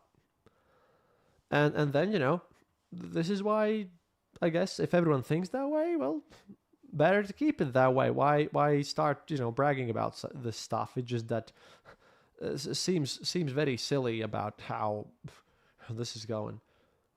I mean, 45 days... We've lasted for way longer. It's just that I don't even know. Everyone just seems to utterly disregard whatever we're doing here. Weird. It's just that it seems very strange to me that all these people hear about the Baltics and especially Latvia constantly on the news about how we're screwed, how everything is horrible here and everything. And no one's bothered to ask a Latvian. I'm not even saying specialists or something. No, Stratcom and those people know, but hello, if you're watching this, I'm here. I can answer some questions. I could maybe explain a thing or two so that you wouldn't worry that much. But no. And the fact that I know that some people who are saying these things and worrying are watching this, yeah, maybe now you understand better why we can't follow any one side's recommendation, because situation is weird. Please talk your stuff out, because right now, a bit difficult and strange. Because, I don't know. This is, I guess. I guess maybe Belgium feels this way. But here's a shout out to Belgium, Luxembourg, and all the other small countries who sometimes get forgotten, and then you have to manage that way out. Here, Joe. Nice. Итак, можно подвести итог, что в Европе имеется множество проблем, связанных с подготовкой европейских армий, их обеспечением, техникой, личным составом, работой военно-промышленного комплекса и готовностью жить в режиме военного времени. Все они так или иначе решаются, но понятно, что накапливающиеся десятилетиями проблемы так просто не изжить, и готовность к 2030 году выглядит еще даже скорее оптимистичным сценарием. Можно оптимистично надеяться, что Путин даст Европе как раз столько времени, как в свое время надеялись Франция и Великобритания, скормив Гитлеру Чехословакию, в том числе, чтобы выиграть время на подготовку к войне, которого в итоге все равно не хватило. А можно, как советует Оскола, вложиться в помощь Украине, потому что лучшим щитом для Европы служит сейчас украинская армия, украинский военно-промышленный комплекс. Here he's gathering stuff, but I have something to show you as well. This is my autumn harvest T-shirt, which I got for participating over there in that event. We're gonna do something more for December. But yeah, I'm going to show you a short one of Russian economy, because his idea of massive invasion, I still stand by the fact that Putin might want to invade, but with what? That's the big issue. But all in all, I don't know. If you're watching this, please show it to someone with strong opinions about how someone should be prepared for war, especially academical people from both sides, because this needs to be sorted out. Otherwise, the whole discrepancy between what's prepared, what's not prepared, and all this mess, I mean, it's reached the point where it's a bit silly, don't you think? Just saying, because didn't know how to react to this, and I thought an episode like this one, where they both speak about the very same thing, except it means totally two different ideas. I found it to be very valuable, but a bit hard to explain. But yeah, as I also want to go to sleep, my final thing, we're going to watch this tomorrow, because I have 28 points from Igor Girkin's buddies, 28 points from Alexander Nevzorov, and 28 points from William Spaniel. But today we're going to watch this interview, and then we're going to be off to bed. This is Mr. Igor Lipsitz. He's been on my show. He's a competent economist. For those of you who don't know, he used to be the dean or rector or the chief guy of the Moscow Higher School of Economics. He's been an economist since the Soviet era, criticized that government too. And then he was, he quit his job at his university, moved to Lithuania, and just basically denounced his Russian citizenship. Now he's just purely Jewish, and he's a Lithuanian Jewish person. It turns out he has roots in Lithuania as well. He has the most accurate predictions in all the data that I've seen. He doesn't do any trust me bros. He actually shows data and argues things, and yeah, so far the best case scenario about Russian economy. Also mostly ignored by English speaking media because he only publishes in 4 other languages, because in his age English wasn't treated as so important. But that's like a media problem that I've been talking about. It's just to calm everyone down, why I still think it's no, the option of Russia actually doing some massive invasion is very highly unlikely, extremely highly unlikely. Just so that we would all calm down a bit, especially me living here on the border. Бюджет даже на год вперед. Россия за эту войну потеряла слишком много, испортила слишком много, и теперь при любом варианте развития событий беда в России будет. Для большинства населения России вот эта попытка заставить их нести на себе тягость войны. Well, yeah, you don't have to watch all of it now. I'm gonna just record this and play this so that it stays there on the internet, and then I'm gonna go to sleep. Ta-da! It's gonna be fine. Трудна, противна. You don't have to watch it live. Он утверждает, что 69% россиян готовы затянуть пояса ради войны. Московские активисты провели свой опрос и выяснили, что некоторые респонденты действительно готовы затянуть пояса. А некоторые считают, что это кому-то еще придется затягивать пояса. Да, мы готовы затянуть пояса. Готовы. Мы выяснили у экономиста, кому и насколько придется затягивать пояса ради войны. Ну, что называется, когда ты смотришь на официозную статистику, то понятно, что это, в общем, заказанное вранье. Но вы знаете, я очень забавно сейчас... But yeah, if someone's tired and it's too late for you, don't worry. This is going to be uploaded there, and tomorrow's going to be a new episode. Don't worry about that one. Что россияне все готовы затянуть пояса, и все отлично. А с другой стороны, сегодня как раз я перепощил у себя в Телеграме по поводу выступления господина Харичева, насколько я понимаю, из администрации президента, который сказал, что в России есть угроза гражданской войны. То есть, если такое благолепие, this is the article that I commented on. И так все готовы, то откуда же гражданская война может возникнуть? С чего вдруг она возникнет? К гражданской войне приводит обычно крайнее обострение отношений между различными слоями общества на основе общего неудовольствия бытием. Да? Значит, какое-то неудовольствие. Если все такие патриотичные, такие, все готовы пожертвовать всем, то откуда неудовольствие бытием возникает, да?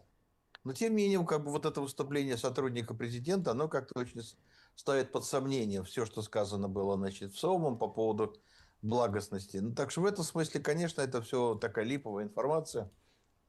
Но просто надо понимать, что в России сейчас неоднородная очень такая сообщность людей, и надо понимать, что здесь есть люди очень разные. Я думаю, этим должно заниматься государство, а не мирные жители, которые не имеют к этому никакого отношения. Зачем мне затягивать пояс ради кого-то и чего-то? Пояса сейчас никто не собирается затягивать. Пенсионеры и так далее, там, малоимущие люди. Yeah, that's the average situation there. Я это всегда разделяю на как бы две категории. Есть выгодоприобретатели войны, And he's right about есть как бы beneficiaries of the пострадальцы war. от войны. And Да? yeah, Слово look, такое, может быть, again, очень you can skip this, but it would be very silly if I would just stop it and do my plan. I'll finish my work and, then I'll go to sleep. Don't worry. То она пострадалец от войны, потому что можно было бы ей поднять, скажем, пенсию, чтобы она чуть получше жила, да, но вот она вместо этого как бы получает относительное снижение пенсии. Вот давайте тоже объясним, что в России сейчас происходит относительное снижение пенсии. Это не очень понятный термин, но я готов объяснить. Значит, есть такой показатель очень важный для характеристики жизни пожилых людей, как отношение средней пенсии к средней зарплате, текущей в стране. Международная организация труда считает, что для того, чтобы человек мог на старости жить, но более-менее прилично, его пенсия должна составлять 40% от заработка во время его активной трудовой карьеры. Ну, в общем, примерно Pensions are a very important fact here because there was a long process there, and because of traditional values, and then in Gosduma they offered to increase the retirement age to 75 over there. Ну и, в общем, получалось, что пенсионерам как бы индексируют, работникам особенно зарплату не повышают. И вот это отношение стало повышаться и дошло до верхней точки, которую можно было только представить, где-то 32-33%. А сейчас это опять рухнуло. И по последней статистике картина такова, что зарплаты-то повышали последние несколько лет. 23-24 был рост зарплат в России из-за дефицита рабочих рук, а пенсионерам очень слабо повышали. Поэтому сейчас соотношение опять упало до 23% заработной платы. То есть в 4 раза меньше человек получает, уходя на пенсию, чем получал, когда работал. Ради защиты Родины. У меня пенсия 30, мне самой прожить на эти деньги. Но беда в том, что цены в 30 магазинах is, ориентируются на 30,000. основную массу That's покупателей. the Они number. как раз работающие, на них ориентируются, под них подтягиваются. Приходится покупать, не будешь же из-за того, что мясо там подорожало, скажем, на 20%, ты же не откажешься от мяса. Просто будешь больше платить денег. И, соответственно, пенсионер оказывается как бы замыкающим Yeah, элементом. that's by the way is a thing that is specific and very much in common with the United States and Russia. There, I've noticed this attitude that people complain about something getting more expensive, but you just pay more money. You don't actually, stop paying things. Over here, I've noticed, and like throughout all of EU, I had a conversation about this with my friend Patrick. Yeah, we actually stop buying things if they get too expensive, like legitimately, and not because there's a protest. It's just that in over here, I've noticed that the thing that unifies Europe is that we actually will, like, just because when something costs more, we won't complain and purchase it. We will legitimately stop buying the product, and that apparently shocks people because of a different attitude towards this. Because brand loyalties are, well, very very flexible unless it's like some sort of regional thing. That's a difference here. Why like, and that was told to me by Patrick, who's half German and half American. He's grown up in Texas, but his dad's from Germany, so he noticed this, and then I started to think about this, and yeah, seems quite likely. In Russia, it's still the same thing. They view switching to a lower sort of thing and eating less meat is something like they also view it differently, because like that guy said, you wouldn't cut down your meat, and think, no, I would. A lot of people in the EU would, but well, cultural difference there, which I find a bit strange. В этой гонке слабым участникам покупательской. Oh, hello there. Hello, Corny. Nice to see you from here.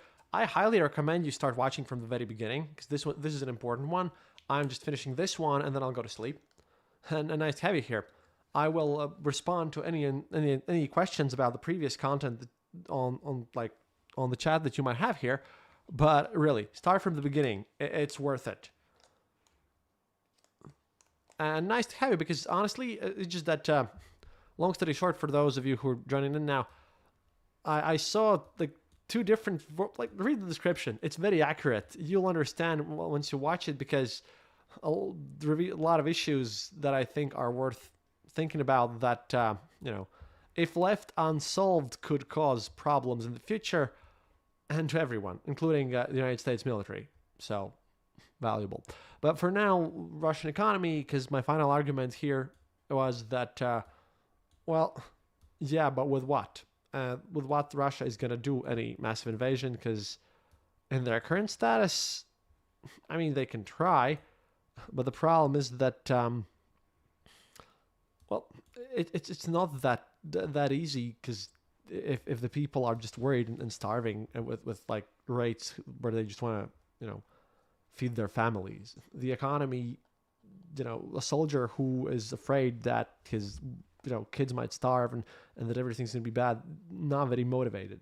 And the current economical situation means that Russia can't do mobilization because people will get apathy. So just to calm everyone down. But this is important because, again, it ties into the whole Civil War stuff and the whole idea of that they're going to attack. Совокупности, поэтому они относительно беднеют. Вы когда-нибудь слышали, что цены понижались? Я это до своего веку не слышал. Сыр, например, дорогой очень, но беру, куда деваться. Сыр, творог, молочное беру. Мясное, рыбу, все. Отказываю. Итак, в России есть выгодоприобретатели, есть пострадальцы от войны. Значит, выгодоприобретателей довольно много. По моим оценкам, это примерно 20% населения России. То есть где-то 26-28 миллионов человек. Я СВОшник, я штурмовик. Затянуть пояса потуже. Скорее всего, это, да, отражается на том, что нам там сейчас помогают больше. это те, у кого выросли зарплаты. Но вот сейчас и они начинают как бы притормаживать. И даже к ним эта идея «давайте поступимся 30% дохода», она тоже плоха, потому что у них перестала расти зарплата. А вот цены, как вы видите, в России расти не перестают. Поэтому даже самые состоятельные россияне, они тоже не в таком же идеальном состоянии, чтобы можно было легко поступиться частью благости своих доходов своих и благосостояния ради того, чтобы поддержать войну. Поэтому мало кто в России уж так сильно процветает, ну разве что, конечно, близкие к кооперативу озера миллиардеры, но они, как вы понимаете, делиться не будут. Yeah, Ничего lake cooperative отстегивать не is будут, the поэтому, original конечно, Putin's для organized большинства crime. населения России вот эта попытка заставить их нести на себе тягость войны, она трудна, противна, но их заставят. Они могут что угодно в вашем интервью рассказывать, что они не готовы ужимать пояса. Их заставят это делать и уже делают. Они, может быть, не всегда это просто понимают, но ведь рост цен в значительной степени как раз связан с войной. И даже не каким-то косвенным образом, а достаточно простым, скажем, вот идея же достаточно очевидная. Yeah, this is the case. Что, скажем, люди No покупают one will just бензин, ask them. да, для своих личных автомобилей, а в цене бензина 60% это налоги и акциз государства. Государство все время повышает, чтобы финансировать войну, и люди платят больше. А стоимость больше топлива, она ложится в транспортные расходы. А транспортные расходы перекладываются в розничные цены для того, что они покупают. Поэтому посмотрите, как меняется структура спроса на торговые услуги в России. Очень же характерная история. No, Страна this вроде is рассказывает, что important она как-то that I зажила would want получше, а someone картина who ритейлом не knows economy better подтверждается. to Смотрите, explain this. мы начинали с крайне убогого ритейла в России. Наверное, вы же помните, какие были магазины в начале 90-х, советские магазины, это кошмар, тихий ужас, да? Да. You can still find pictures of this. Мороз по коже, да? Короче говоря, дальше москвичи начали, жители России, учиться заходить в красивые супермаркеты, где ярко, где светло, где чисто, где приятно пахнет, где красивая выкладка, где какие-то промо-акции. И они, в общем, ощутили себя, ну, как понимаете, жителями благосостоятельной страны, успешной, хорошей. Вот у нас магазины не хуже, чем у вас там в Европе, ассортимент такой же. Я все эти фразы прекрасно помню. А сейчас картина сломалась, меняется очень быстро. Значит, все эти шикарные торговые центры начинают закрываться. Okay, this says in Russia because of the war, supermarkets and clothing stores are closing down.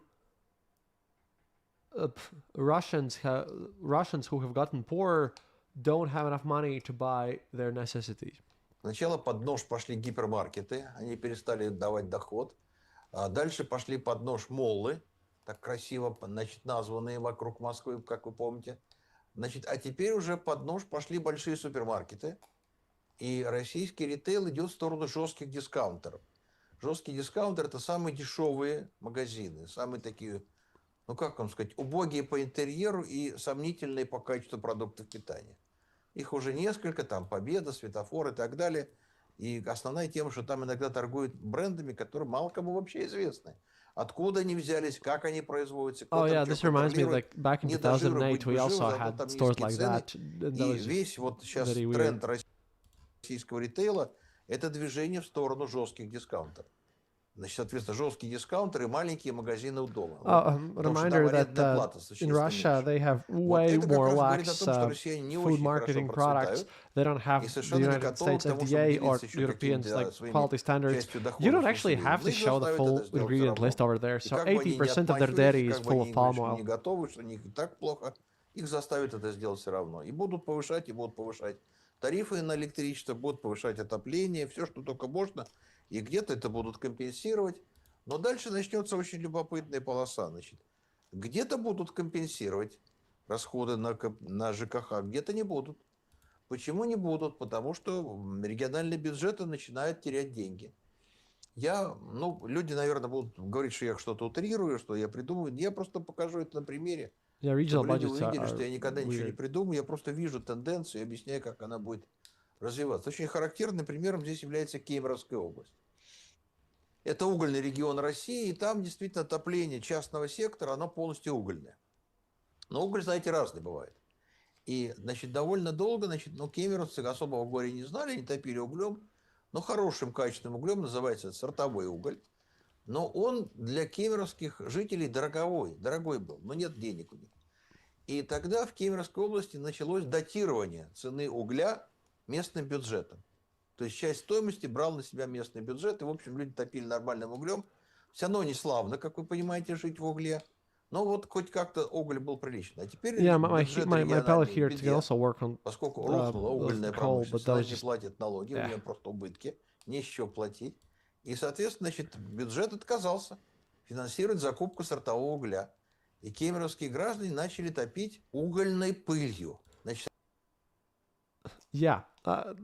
Look, this is the problem also with like fuel shortages and all this stuff. This says we're heating with dust. The coal miners of Kuzbas are not selling any fuel for their fires to the people, and this says that yeah they're heating it with the dust, and it's like this says most of the Kuzbas families signed a petition where they stated that price for coal without the support subsidies has reached 5,000 rubles for ton. That's 50 euros. That's expensive, after all. So, seemed important. Again, Russia, the massive exporter of gas, has like insane amounts of places where they don't have gas heating. соответственно, горит эта угольная пыль поганенько, дым выделяет мерзковатый, поэтому, значит, дышать нечем, но другого угля не купить не могут. Вот это как раз та самая история, когда бюджет региона попадает в беду, он начинает сокращать социальную поддержку населения. Это началось в Кемеровской области, но это сейчас пойдет дальше. Следующим под ударом будут регионы лесной промышленности, регионы, где черная металлургия, там тоже самая беда, и много других таких мест, где просто нет денег в бюджете, и, в общем, бюджеты будут сокращать поддержку. И, соответственно, все большая часть реальной стоимости жизни будет перекладываться на население. Нравится это население, не нравится. Готовы они делиться с доходами с государством. Их никто не спросит. Их заставят заплатить войну по полной. Вот как им жить и не финансировать эту войну? Евгений, бог с вами. Он же ходит в магазин, он покупает продукты, он платит акциз, водочку он покупает, бедолага. Покупает. А как же он в России жить без водочки будет? Это же главный российский антидепрессант. Вы же знаете, это не хуже меня. К сожалению, да. Водочку покупает, And notice they are two Russians talking to each other about И, this. соответственно, все он покупает. Like Он не it's хочет not a водочку, meme. They're он not не любит joking. водочку. It's just Он покупает сладкие газированные напитки, он такой хороший, красивый. А там в цене акциз, который идет в бюджет на финансирование войны. Он покупает любой продукт, там есть НДС. А НДС налог, который идет в бюджет, формирует существенную долю доходов, идущих на формирование войны. Куда он, бедолага, денется? Как бы он ни крутился, какие бы у него ни были воззрения, он будет платить налоги в России на войну. Чтобы не платить налоги на войну в России, надо покинуть Россию. Я все понимаю, но все россияне являются реально соучастниками финансирования войны. И, значит, соучастниками войны. И все бедствия от этой войны, они будут нести на себе, потому что они соучастники войны. Это очень тяжелая фраза. Это очень большая беда. Но вот реально картина такая. Если ты живешь в России, ты платишь налог, хочешь, не хочешь. Более того, в России теперь, если вы знаете, дали налоговое право взимать налоги прямо со счетов граждан. Yeah, that he just translator says, yeah, they have actually starting. They have the rights that tax authorities can just directly remove money from your bank account straight up. Not the thing that your employer pays, but if they feel like you've underpaid something, yeah, they can just grab into your bank account and just take some money away. That's totally increasing trust. То есть ты хочешь, не хочешь, у тебя просто со счета, на который приходит зарплата, списывают, и все. А если ты с этим не согласен, то ты иди в суд, и в суде оспорь. Но для этого ты должен пойти и сначала заплатить пошлину за рассмотрение своего дела. А государство эти пошлины подняло так, что теперь мало кому по карману даже просто подать в суд для оспаривания решений государственных органов власти. Поэтому практически ты сделать ничего не можешь, и налоговый теперь имеет право списывать в безусловном порядке с твоих счетов банки, налоговые и прочие платежи. Вот сейчас они хотят договориться, чтобы ЖКХ то же самое делал. Он, наверное, сделает. Помочь нашим бойцам на СВО. Короче, для воинов и для деток. Вот тут я готова. Я пенсионерка. Мне дети помогают. Поэтому я бы процентов на 30 ужалась. Ну, знаете, жители гитлеровской Германии очень много отдавали для победы. Но это же победа не принесло. Да? Давайте просто историю вспомним. Сначала немцы жили очень неплохо при Гитлере. Это тоже правда. Да? Они вышли из довольно тяжелой депрессии, некоторым образом хорошо жили и очень радовались, как они при фюрере хорошо процветают. А еще, знаете, была дешевая рабочая сила из концлагерей. Тоже очень такая Oh большая yeah, польза была хозяйстве. he's Jewish, И, в by the общем, way. немцы очень He's not радовались, как glorifying хорошо anything. фюрер He's just устроил that им жизнь. cynical. Какая прекрасная жизнь у них по всей территории Германии особенно. В Берлине. А потом как-то все стало все хуже и хуже, все беднее и беднее. Бомбардировки какие-то с неба, что-то падает, непонятно как это получается. Мы-то тут при чем, да? Как сейчас в России любят говорить, мы тут при чем, да? Почему он по нам дрон ударил? Ну вот, то же самое было абсолютно в Германии. В конце концов, они, в общем, что называется, все, что могли, отдавали фюреру. Вплоть до подростков, как вы помните, Гитлер-Югенд. Но это не спасло. Поэтому эта идея, что дадим больше и обязательно победим Украину, это очень спорная тема. Вот я читаю же военных аналитиков, они говорят, что Россия постепенно теряет преимущество военное. Но если бы она победила быстро, то это бы ей хватило преимущества, которого не было. Но она продолжает войну уже почти 4 года. Скоро будет побит рекорд продолжительности Великой Отечественной войны. Ну и, в общем, такая военная как бы часть, она иссякает. И дальше от того, что ты будешь больше давать денег государству, победа не наступит. Обратите внимание, это не пустые слова. Я просто обращаю ваше внимание, что если взять официальную отчетность Росстата, if you're saying in Russia or out Russia or care or tied to that place, денег не дал, уже вот там особенно-то расти не получается. That is no joy left there. Видимо, эти трудности будут дальше нарастать. Поэтому эта идея, давайте еще дадим, и наши мальчики там, в кавычках. See, and the whole idea is that when we speak about invasion in Europe by Putin, then the time schedule is really tight, not because of Europe developing, but because the threats of mistrust to the government and especially because of how Vatniks see that Russia is not competent in this war, which is holy for them. Yeah, I mean, if Putin wants to do an invasion, he has to do it very quickly before the civil war starts. I am still sticking by my prediction that August 2026 is where I believe that the system could break. Might be a month earlier, might be a month later, but thereabouts. Unless something really unpredictable happens, because it's not just the dipsits, it's like mainstream economists on Sargrad, which is why I make those episodes. It's just that there is no massive movement. Now, the problem is that it's not going to be like the war ends, peace is signed, and it's going to be good. No, then Belarus is gonna blow up and it's going to be pretty rough. I'll be here to try to document all this mess because someone has to at least understand where the miscommunication happens. But you know, this stuff is also, which makes me kind of doubt the idea that massive invasion is suddenly incoming, because with what? And the political aspect of mobilization shouldn't be underplayed. It is extremely serious. Победят и принесут нам счастье и радость, это уже никогда не получится. Более того, любой вариант развития событий на поле боя в дипломатической сфере несет России только беду в будущем. Yep. У россиян этого понимания нет. Им кажется, что вот война кончится, опять все будет прекрасно, и будет тыквенный латте на каждом углу, дешевые автомобили Мерседес, и будет там счастье. Опять этого не будет никогда уже теперь. Россия за эту войну потеряла слишком много, испортила слишком многое, не может восстановить слишком много, и теперь при любом варианте развития событий беда в России будет. Yeah, this Потому is что what давайте I agree представим with себе, him, значит, because лучший для России вариант она удержала. yeah, this is exactly my point, because a lot of people really think that why I consider the civil war unavoidable and why that's way more likelier than Russia actually invading someone. We're going to have massive issues with terrorism and random groups and all sorts of mess that's going to happen here. Safety is super important. But yeah, I don't see a scenario where there is not a civil war in Russia. And while, I don't know, while I see other analysts worrying about another 10 meters moved in Ukraine, that's a tragedy. That's bad, of course. But in the larger scheme of things, no. They if there would be some competence, they would be trying to fix some internal issues, but they're not doing that. And, well, this argument alone, I think, is the best why. Not because of military might or like Naki or Simon said, but because of this. Because those things are, well, very real, much realer than you might think. ДНР, ЛНР, значит, захваченные территории. Все это осталось у нее по итогам, значит, этого военного конфликта. Эти же территории поднимать надо. Они же разрушены подчистую.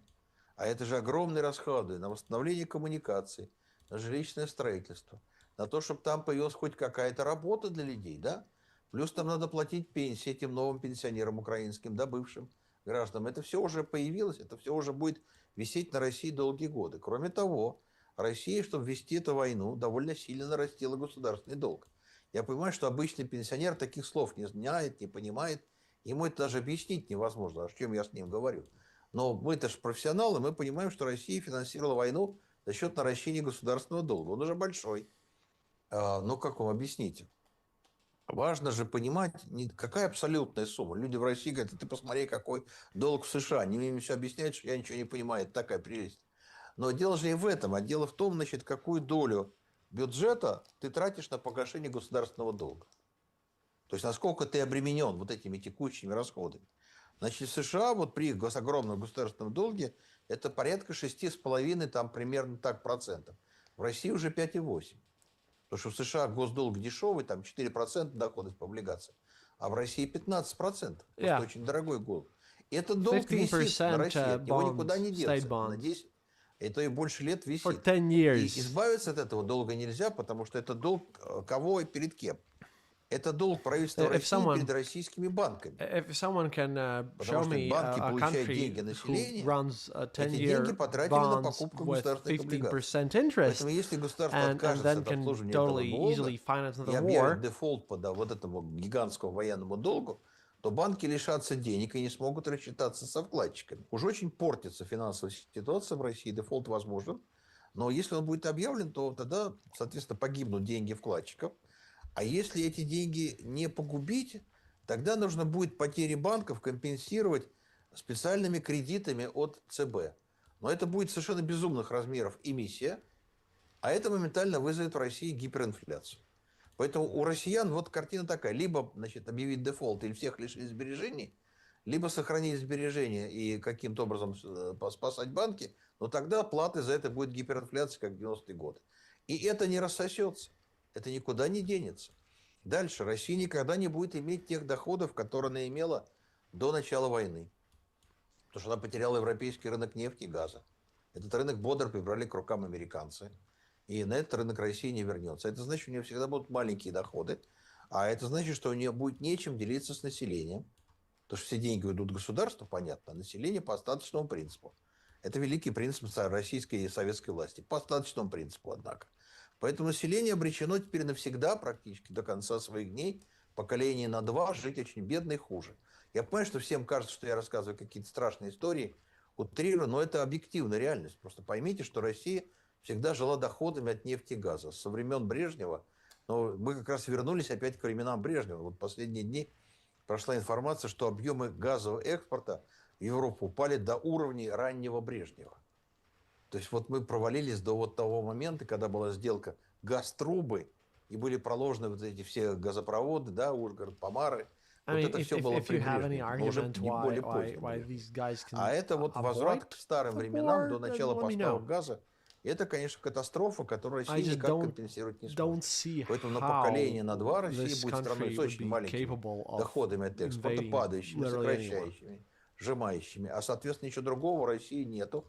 И ни на что другое население России жить не умеет. Просто не умеет, она ничего другого не производит, что можно продавать и зарабатывать.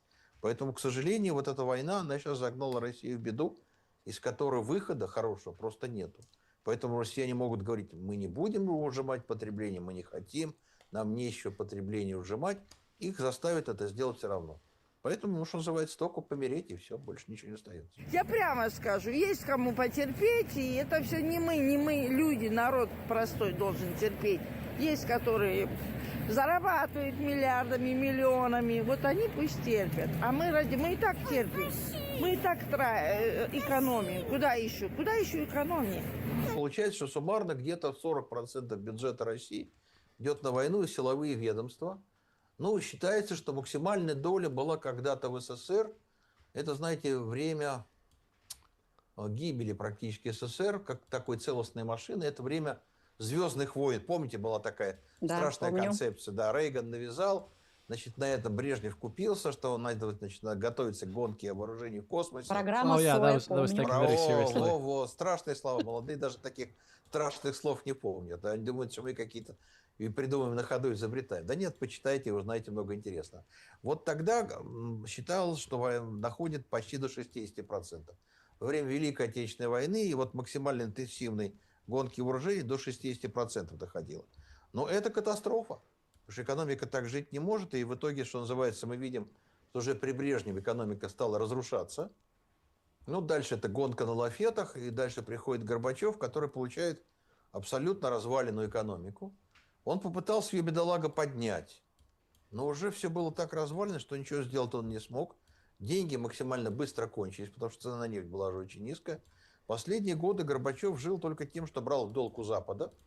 И за счет этого покупал какие-то потребительские товары, избегал Again, this guy was голода there. в Советском Союзе. Но сейчас России никто кредитов не даст. Обратите внимание, что даже Китай не дает деньги России. Вот люди какие-то имеют превратные представления о дружелюбности Китая по отношению к России. Это абсолютно липовая концепция.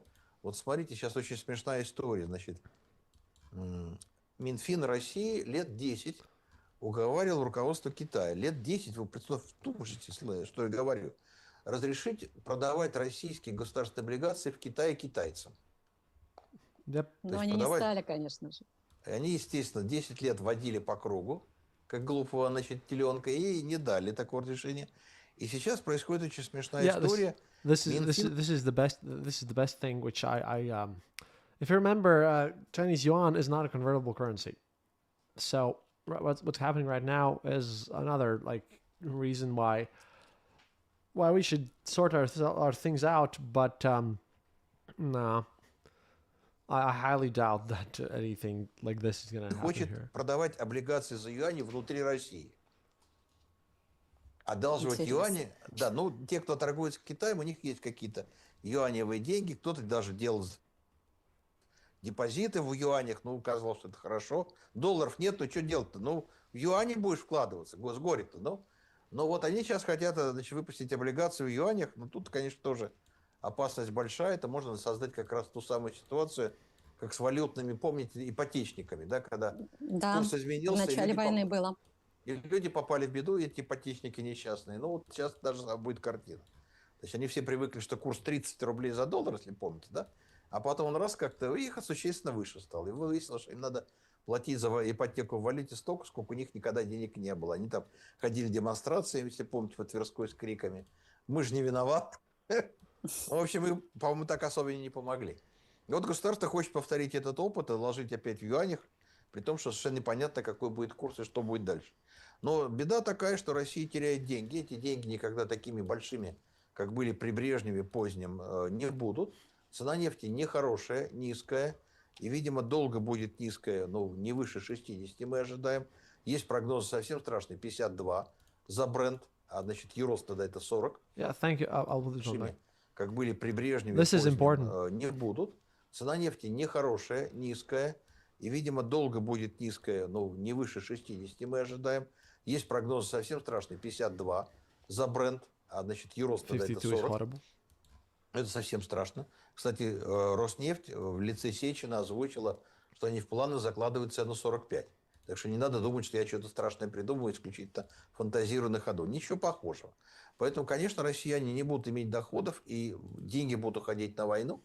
А на пенсионеров, на поддержку простого населения денег просто не будет. Выживать надо будет самим. И как будут жить россияне? Ну, в общем, понятно. Они, может, и не хотят делиться, ужиматься, затягивать пояса. Их заставят. Нефтяной рынок и нефтяная торговля России, она колеблется. Там бывают периоды провалов, потом подъема. Это все. Давайте посмотрим, как правильно сказал Трамп. В какой-то век я же могу согласиться с Трампом. Посмотрим через 6 месяцев, да? А то и через год. Значит, тогда будет понятно. Если будет устойчивое падение на протяжении ряда месяцев, значит, действительно поменялся спрос со стороны Китая и Индии. Это возможно. Но я пока, давайте, я говорю, подождем до конца ситуации. Если будет устойчивое падение, то для России начнется тяжелая финансовая катастрофа. Собственно говоря, она уже начинается. Смотрите, это очень интересная тема. Значит, в России сейчас утверждает государственный бюджет на будущий год. И уже всем понятно, что он липовый. что он никаким образом реализован быть не может. Что просто представили некую Филькину грамоту, что было что утверждать, его там серьезным видом обсуждает в Госдуме, депутаты критикуют, какая-то, значит, там корректировка идет. Все это абсолютно липа, потому что у него заложены доходы, которые никогда Россия не получит, и бюджет не получит. И денег этих у России не будет. И будет бюджет на ходу корректировать на коленке, как это уже было в мае этого года. То есть Россия сейчас загнала себя в такую беду, что государство не может сделать бюджет даже на год вперед. Это вот катастрофа, которая вот возникла в России. В России была довольно устойчивая финансовая и макроэкономическая ситуация. И до начала войны все западные компании, эксперты говорили, ну, в России есть куча проблем с институтами, с конкуренцией, но вот макроэкономика и финансово-налоговая система России выше всяких похвал.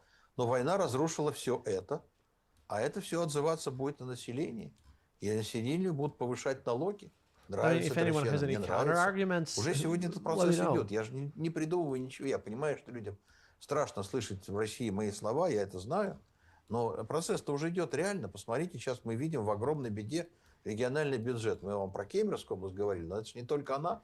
Сейчас масса российских регионов, по-моему, более 50 из 89, я уже не знаю, 93, с учетом на этих новых прихваченных территорий.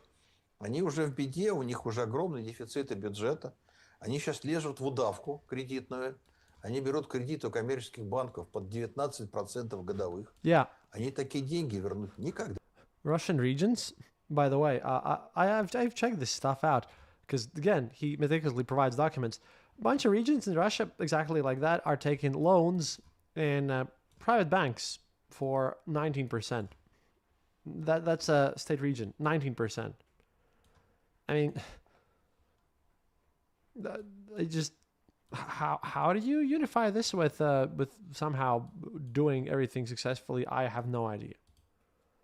But, well, it's just a fact. So, and how much of that was stolen? Регионы начали двигаться к ситуации, ну, как вам сказать, страшно произнести, банкротство регионов. Не очень понятно. Чем это может закончиться? Это не очень понятно, чем может закончиться, потому что, конечно, им надо бы тогда давать какую-то, значит, поддержку из федерального бюджета. Но это в теории. А на практике у федерального бюджета самого дефицит сумасшедший. Откуда он деньги возьмет? Поэтому непонятно, чем это кончится. И это может кончиться опять какой-то заморозкой долгов, значит, регионов перед банками, значит, замыкающими, кажется, банки. Но банки заставляют эти кредиты давать. Значит, люди же упорно полагают, что в России рыночная экономика – это иллюзия. В России уже все больше государственная экономика. И если брать банковский сектор, то там даже по скромным оценкам 66-75% активов банковских – это государственные банки. Им просто приказывают кредитовать, они дают. У нас же в этом году уже был эпизод, когда вот этой самой несчастной Кемеровской области, где никаких перспектив доходов нет, потому что нефтянка там не присутствует, а только угольная, а угольная вся сыпется. Месяц за месяцем все хуже и хуже. Им дали большой кредит консолидированный Сбербанка, ВТБ. Эти деньги никогда не будут возвращены. Это потери денег из ВТБ, из Сбербанка. А народ бодро верит, что в Сбербанке деньги никогда не пропадут. Но Бог им помощь. Но вот если, чтобы они не пропали, придется выпустить дополнительные деньги, тогда просто деньги будут потеряны через инфляцию. То есть у россиян в этом смысле куда ни кинь, сюда клин. Либо рухнут банки, тогда пропадут депозиты, либо банки поддерживают, тогда будут безумные цены в магазинах, и ты все равно потеряешь деньги. И это все происходит. Но вот смотрите, я понимаю, что людям в России, наверное, слушать меня страшно, и они мне об этом пишут, и они пытаются меня ругать, обзывать нехорошими словами, потому что им страшно меня слушать. Я понимаю, почему они меня обзывают нехорошими словами, потому что я говорю, и у них в животе, наверное, не бабочки летают, а что-то другое. Я все понимаю, но они поддерживают такую власть, которая их загнала в беду. Значит, мы смотрим перемену поведения населения. This guy ran the best Russian school, like Russian University of Economics for years. Банки, как вы понимаете, ей не до этого, не до жира быть бы живо. Но есть люди, которые держат депозиты. И раньше была картина очень понятная. Значит, поскольку высокие проценты, по депозитам то нарастают хорошие проценты, и люди эти проценты оставляют в банке. То есть добавляют к основному вкладу. Называется капитализация. Да? Потому что так хорошо растут доходы, что жалко. Вот сейчас мы видим картину, ситуация поменялась, люди стали вот эти начисленные проценты собирать и тратят на питание. Ну, потому что денег не хватает. То есть в этом смысле вот процесс обнищания даже более-менее состоятельных россиян, он идет. И они уже не могут позволить себе капитализацию, они начинают проедать проценты, потому что на жизнь не хватает. Цены растут, зарплата не растет. Все идет просто. Мир сошел с ума. Просто людей не ценят, не уважают. Их труд вообще ничто. Правительство просто делает все для себя. Мы видим, что растет средняя сумма кредита по микрокредитным That's on Russian организациям. Street. Раньше была понятная модель. 10 тысяч до получки. Да? Каждый месяц человек перебегал, брал 10 тысяч, потом That's бежал в 100. следующий микрокредитный, брал там, возвращал в первый. Ну, вот так он бегал по кругу. Ну, в общем, как бы платил гигантские проценты. Наверное, не все знают, какие проценты в микрокредитных организациях России. Они сейчас составляют по разрешению Центрального банка 292% в год. Ого. Yeah, I don't know the payday. I'm actually going to check. I need to check the payday. Like, is there some regulation? And like in here, they're not allowed to like extort things that much. But yeah, what do you do with 292% of payday loan? Wait, let me open a new tab quickly and check. What's the percentage, like the interest rate in payday loans in the United States? Because, well, you guys are there. EU standards are I think country specific. Because I know in Latvia they cracked down on them heavily. That was the big thing before everything became gambling. Maximum loan rates. Oh yeah, by the way, why economy matters so much, because remember, I have been talking about this for ages now. Russian army is utterly corrupt, and everything that they have is given by volunteers like the very same Yurievich, right? And they're constantly complaining that they don't have any money left. They can't like support the army, and once that runs out, well, then hard times are gonna come there, because no, it's the Russian government does not provide everything the Russian army needs. So this directly hits on Russia's ability to wage war. Maximum loan rate. Let's see now. Something called bank rate. NCUA Gov. Permissible loan interest rate ceiling is, I'm reading official website of U.S. government. It says 28%. Apparently, I don't know how your payday loans work, but yeah, 28% over there. And again, this is how you go into the weirdness and insanity. And how are they supposed to fight when volunteers who complain constantly are not even giving them anything? Like, again, I love how Simon tried to say, oh, these cheeky Latvians, they said Russia's army is of inferior quality, and we build our plans around that. But it is. I mean, you can maybe try to hide it or something, but I literally follow everything going on there for all this time. So how exactly? Okay, I understand why, for example, the Russian threat is, and this imminent invasion is so active in say, EU, because, well, EU citizens don't exactly like war. We're peaceful folk. But I just don't see it. Which is why, by the way, I've become immune to Russian trolls, because I don't even have to. I don't argue with them. It's just that you can just show them statistics, and then they'll just go away. Like I always say, that's the whole basic idea. But yeah, let's finish this. Чтобы вы просто понимали. Это значит, что если человек берет на месяц, то он платит больше 20% за одолженный кредит. Но, тем не менее, россияне вынуждены так жить. На жизни не хватает, концы с концами не сходятся. Но мы видим, что растет средняя сумма. Она была 10 тысяч, сейчас она уже поднялась до 20, где-то до 30. То есть россияне находятся в очень такой страшной кредитной петле. Они в этой петле крутятся, выбраться из нее не могут. А перспектива у них еще хуже, потому что гонка зарплат в России кончилась. Зарплаты перестают расти, где-то уже начинается сокращение. Потому что в России же идет процесс, как вам сказать, перевода людей на неполную рабочую неделю. Наверное, знаете эту тему. I have been talking about this on the show a lot Да, too. это же не просто, скрытая безработица, но это сокращение зарплаты. И НДС, да, налоги меньше поступают. Да. Ну, в общем, то есть получается, что если тебя перевели на четырехдневку, то минус 20% зарплаты. А если на трехдневку, это тоже в России уже появилась трехдневка, то минус 40%. И как ты будешь выживать? То есть, может быть, ты и хотел бы затягивать пояс, но за тебя пояс затянули другие руки. И ты уже от этого никак не избавишься, потому что либо ты должен тогда уволиться, ну а куда ты пойдешь, бедолага? Только подписать контракт на войну? See, this is the thing. A lot of people, like when they listen to me and they haven't listened to me or just checked me out for a long time, when they just start listening to me, they always ask me, well, if all this shit is going down, how does Russia function as a country? And then I just have to say to them, it doesn't. It just doesn't. So it is quietly falling apart.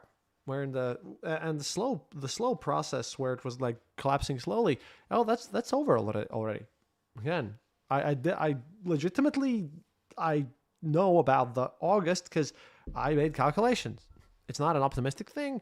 It's just something that I believe in based on the facts. Meanwhile, I want to say thank you to the Angry Utopian for boosting the Discord server. It allows me to sometimes stream there better. We're going to have a movie night soon too as well. When I wake up, I'll plan that one. But let's finish up the economy and then I'll go to sleep. It's just that, again, Russia might try to do some military action here out of desperation because Putin wants eternal war. But it's not going to end nowhere near with some massive conquests of land. It's going to end up with the country just dissolving into the things that Vatniks warn about, that Mr. Lipsitz here, who is a really competent economist, warns about. And then, well, then what are you going to do? And remember, the criminalization of Russia is the serious problem because then, right next to my border won't be Putin. There's going to be a bunch of organized crime groups just like in the 90s with all the Baratva and everything. Yeah, I have to upload that show again as well. And they will fly those drones. And law enforcement also needs to deal with them. So it doesn't look pretty for basically anyone. But any Vatnik ideas that there's going to be some sort of massive upgrades, yeah, no. Personally, I think actually Putin enjoys the fact that, everyone's afraid of him. But the thing is, the theory about Ruta and the financing of the army by the civilians, if you think about this, one way how not beating the drones down was better was the fact that if we had beaten them down, not like people would mobilize now, but they would at least feel less depressed and feel the obligation to maybe help their own army. Ever so slightly. But now? Oh no. Also, if you I want to remind you about my theory of Opsialodin, the Chechen commander. He's currently systematically dismantling the Z Vatnik network that Solovyov built for his own personal gain. And to be frank, I don't really think that that's for the benefit of Russia in the long term. We live in bizarre, interesting times. Let's finish this one up. Плати жизнью. Но это тоже вариант, конечно, страшноватый. Так что в этом смысле падение доходов идет. Очень заметное, очень существенное. Россияне стараются об этом не говорить, замалчивать это. Ну, просто потому, что деться-то некуда. Я думаю, цель СВО есть что?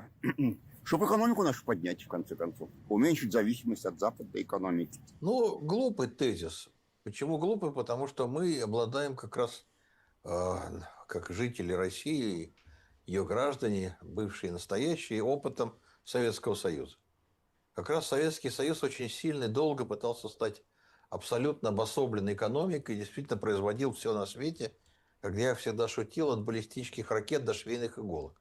Все пытался производить сам, как правило, очень паршивого качества и очень дорого. И это, в общем, закономерно. Ни одна страна не обладает всеми компетенциями, возможностями для того, чтобы делать все самостоятельно. Это самый страшный вариант, который знает экономическая наука. Мы называем это автаркией, когда, в общем, все пытаются жить самостоятельно, ничего никого не покупать. Тогда все получается плохо. И я просто приведу вам смешной пример. Давайте я использую госпожу Матвиенко. Можно же я использую госпожу Матвиенко? Конечно. Госпожа Матвиенко, она ужасно выдающийся мыслитель, да, истории современности. Хотя, напоминаю, по табелю о рангах России в случае смерти президента именно госпожа Матвиенко исполняет обязанности президента. Она тут устроила истерику she's на Speaker of the Совете House. Федерации. Что такое? Мы Well, все Senate. покупаем за рубежом, мы даже гвозди везем из Китая, мы что, гвоздей делать не умеем? Ну, значит, историю давайте попробуем с госпожой Матвиенко разобраться. Я, конечно, не надеюсь, что она что-то поймет, это безнадежно. Но остальным-то объясним, почему в Россию возят гвозди из Китая. Россия не умеет делать гвозди? Умеет. Но дело в том, что есть такая вещь, как издержки производства гвоздя и цена гвоздя. И чем больше ты делаешь за год штук этих самых гвоздей, тем дешевле гвоздь стоит. Вот Россия, когда она делает сама, она делает для относительно небольшого рынка. Не надо думать, что 140 миллионов человек – это большой рынок. Это маленький рынок, на нем не так много можно произвести и продать. И поэтому российские гвозди, они просто тривиально получаются. Куда дороже, чем китайские, которые производятся в больших объемах и на весь мир расходятся. Поэтому, если ты пытаешься делать все в России, то ты получаешь все значительно дороже, просто автоматом. Это экономический закон, потому что у тебя меньше масштаб производства. Ну, я понимаю, что россияне скажут, да у нас умных-то вот зашибись, сколько хочешь на каждом углу просто дюжинами валяется, умница, да гений. Да бог с вами, посмотрите, какая у нас сейчас грустная картина с российской авиацией. Россия, которая когда-то была мощной авиационной державой, военной, гражданской, не может сделать гражданский самолет. Военный еще по инерции делает, а гражданский сделать не может. Бог ты мой, они не смогли сделать маленький региональный самолет «Байкал». Господи, нужно было заменить региональные самолетики, не выяснилось, что Россия не способна сделать ничего. Но чиновники говорят, ничего, мы сейчас как вот раз, два, три, четыре, пять, сплюнем, руки потрем и сразу сделаем сверхзвуковой пассажирский самолет. Как у нас только что заявил новый министр транспорта, мы скоро там россиянам дадим сверхзвуковые пассажирские самолеты. Красота какая. Ничего не может. Россия уже не в состоянии многое сделать сама. Поэтому всякие идеи вот этого замыкания и вот производства всего самого – это путь к полному обнищанию, разрушению и тотальной гибели. Я описываю нынешнюю ситуацию в экономике России как закат НЭПа 2.0. А российские экономисты, когда им этот вопрос задают, они говорят, нет, Липсиц не прав, нет заката НЭПа 2.0, все-таки у нас пока сохраняется рыночная экономика, это иллюзия. Значит, смотрите, давайте просто поймем. Значит, Россия вышла из гражданской войны чрезвычайно разрушенной, нищей, убогой, голодной.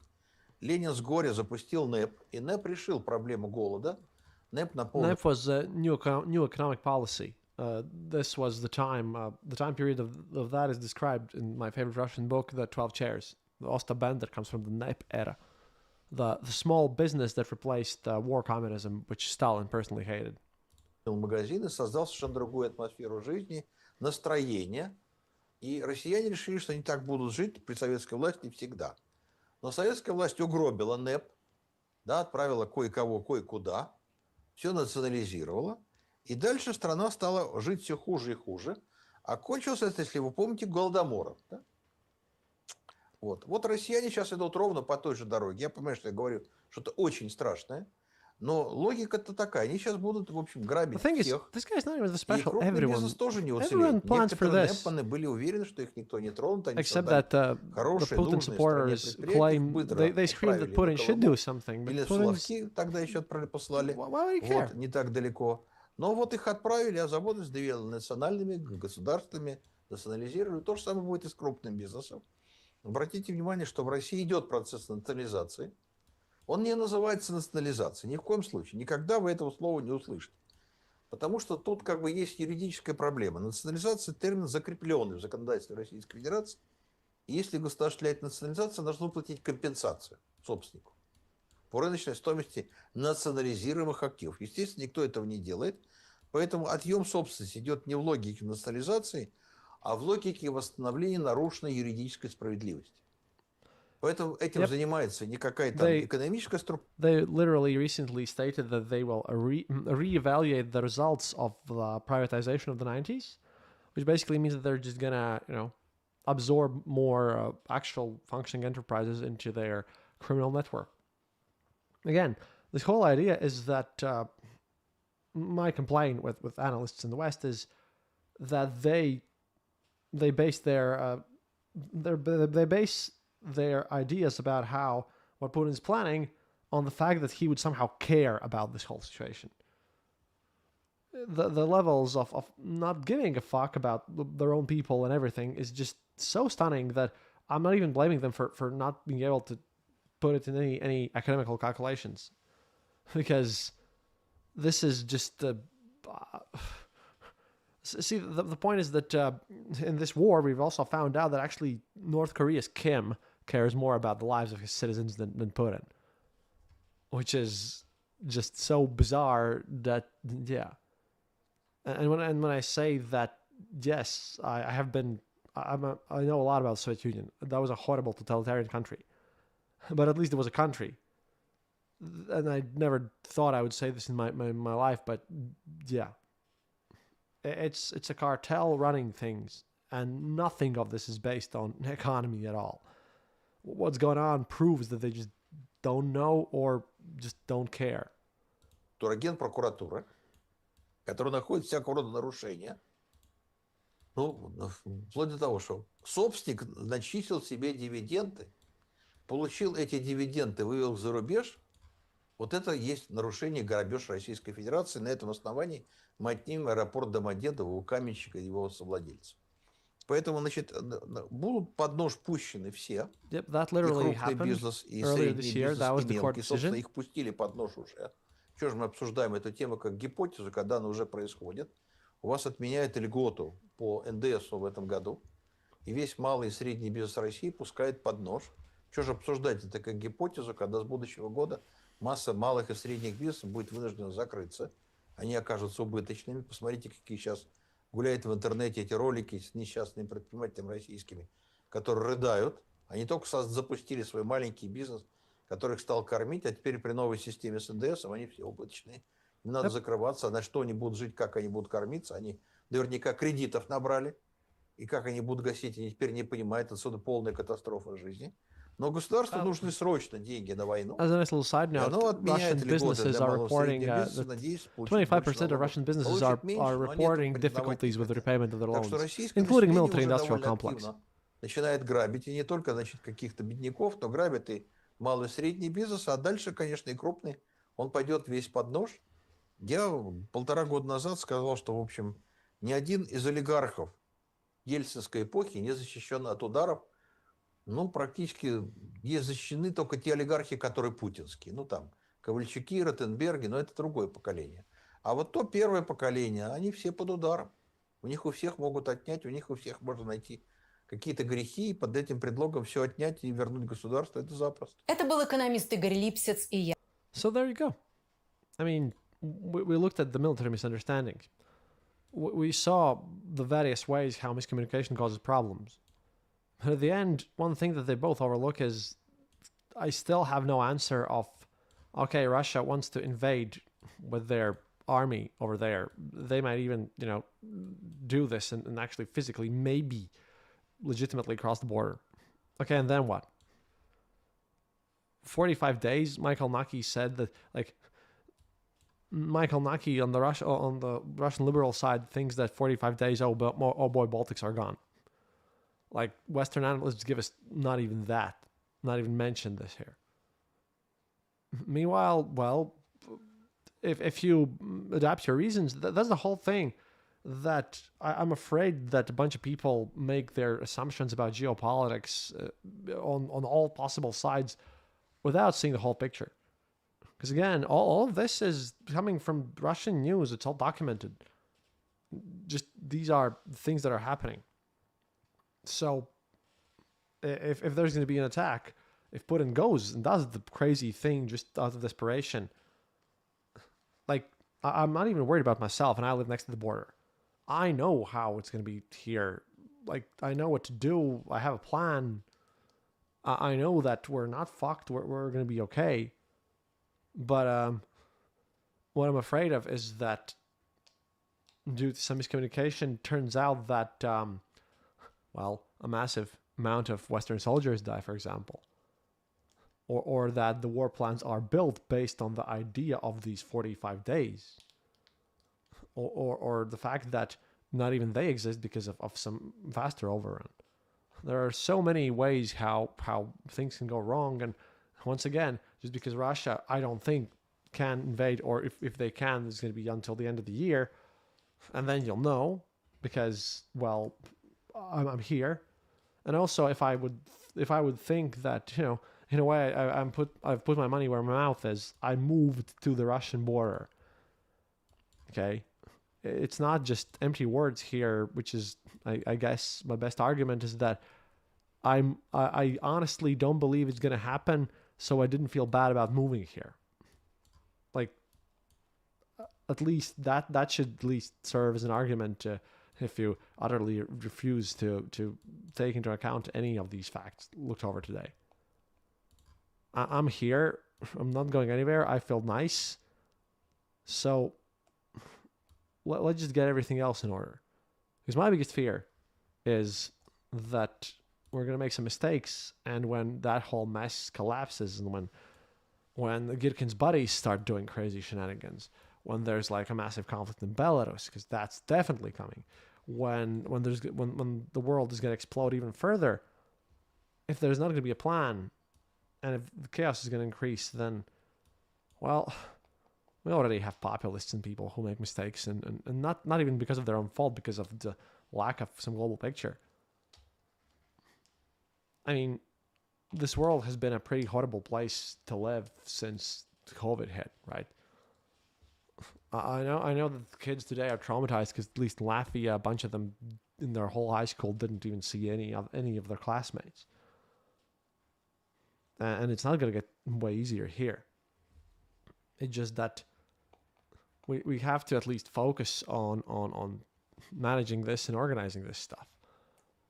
Because if we don't, well, populists in countries in my side of things, like Hungary uses this, Slovakia uses this. They all play into this, showing that the lack of planning, lack of adaptability, and this whole not caring, not bothering to know about Lipsitz, not, pretending and playing this politeness game, and not treating the facts as they are, and refusing to listen.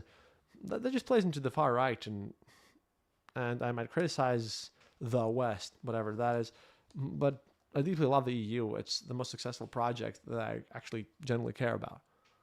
The EU has made my life better, and I wouldn't be here without it. And I would hate that because of miscommunication and easily solved issues. Trust is lost, and then we have more populists. You who watch this show, who listen to my podcast, you know that we like it boring here. We like when things are sane.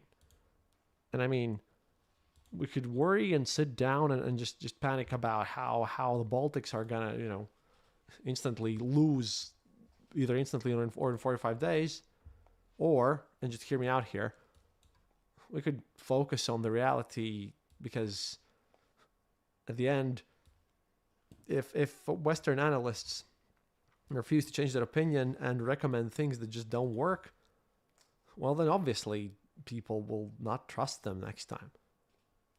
And that's something that we really should consider, because I'm sure that, a lot of them probably don't exactly really care that much about, what people here think about this, but it's not just me or these people out there. It's a lot of them. It's the average Russian, also the average Vatnik uses this as an argument. The average person in Germany, all these people, is because of long mistakes which hurt me a lot because they're easily missed. And well, to this, before I finish, I just want to say thank you, because I know that you guys care and you guys know. And again, I like doing these streams because then I can show you the stuff and then just talk about this. And maybe, maybe if someone tries to, tell you some sort of nonsense over there. Lately I discovered that I'm trying to make these streams so that you can literally not even bother arguing. You can just give the stream and let them make the whole, conclusions and decisions. Because this whole mess, I'm just very tired of this. And I do believe that we can make things work. And they will work. We will outlast everything. The situation is nowhere near as doomed as people like to portray it, but all this stuff sells. And this, by the way, is no means to throw any shade on Ukrainians, because see, I'm here talking about my security and all the situation, but they're losing people and civilians, and bombardment continues because Russia can't do conquest very well, but they can do terror and killing of civilians, to which, of course, they blame the West. And, well, it's just time to accept that we need to move through this and, move on to the solution phase of the problem. Anyway, I am very thankful that you endured with me all this time. Thank you so much for watching this. And as always, happiness is mandatory. I'll go to sleep now. It's 5 a.m. in the morning. It's been a long night. When I'll wake up, there's going to be a interesting news episode. I tried to do something a little different. Since, again, throughout all of this, to be honest, I really don't see the point of, for example, focusing on whatever is happening in Pokrovsk or something. Little victories at this situation, well, it's either going to escalate or Russia's going to collapse. Either way, it's not going to be easy. So, happiness is mandatory. All that I can say. I'll be here and try to document to the best of my ability. And, together we might actually make things better for all of us. До свидания, товарищи. And happiness is mandatory. Like and subscribe or something. And, Patreon thing. Please, if you can, it would be very nice if you'd consider becoming a patron of the show on patreon.com/EasternBoard. All the links are there. I hate marketing. I'm here to do the message stuff, and unlike Michael Naki, I suck at this. But, if you decide to support the show somehow, that'd be nice. We're halfway through in the mandatory review hours to the thing where you will be able to do the membership on YouTube. It's about 1,500 and something. We need 3,000 for that, and then we need to get to 4,000 for main ads, and but we'll get there. Again, thank you, and happiness is mandatory. And I really need sleep now.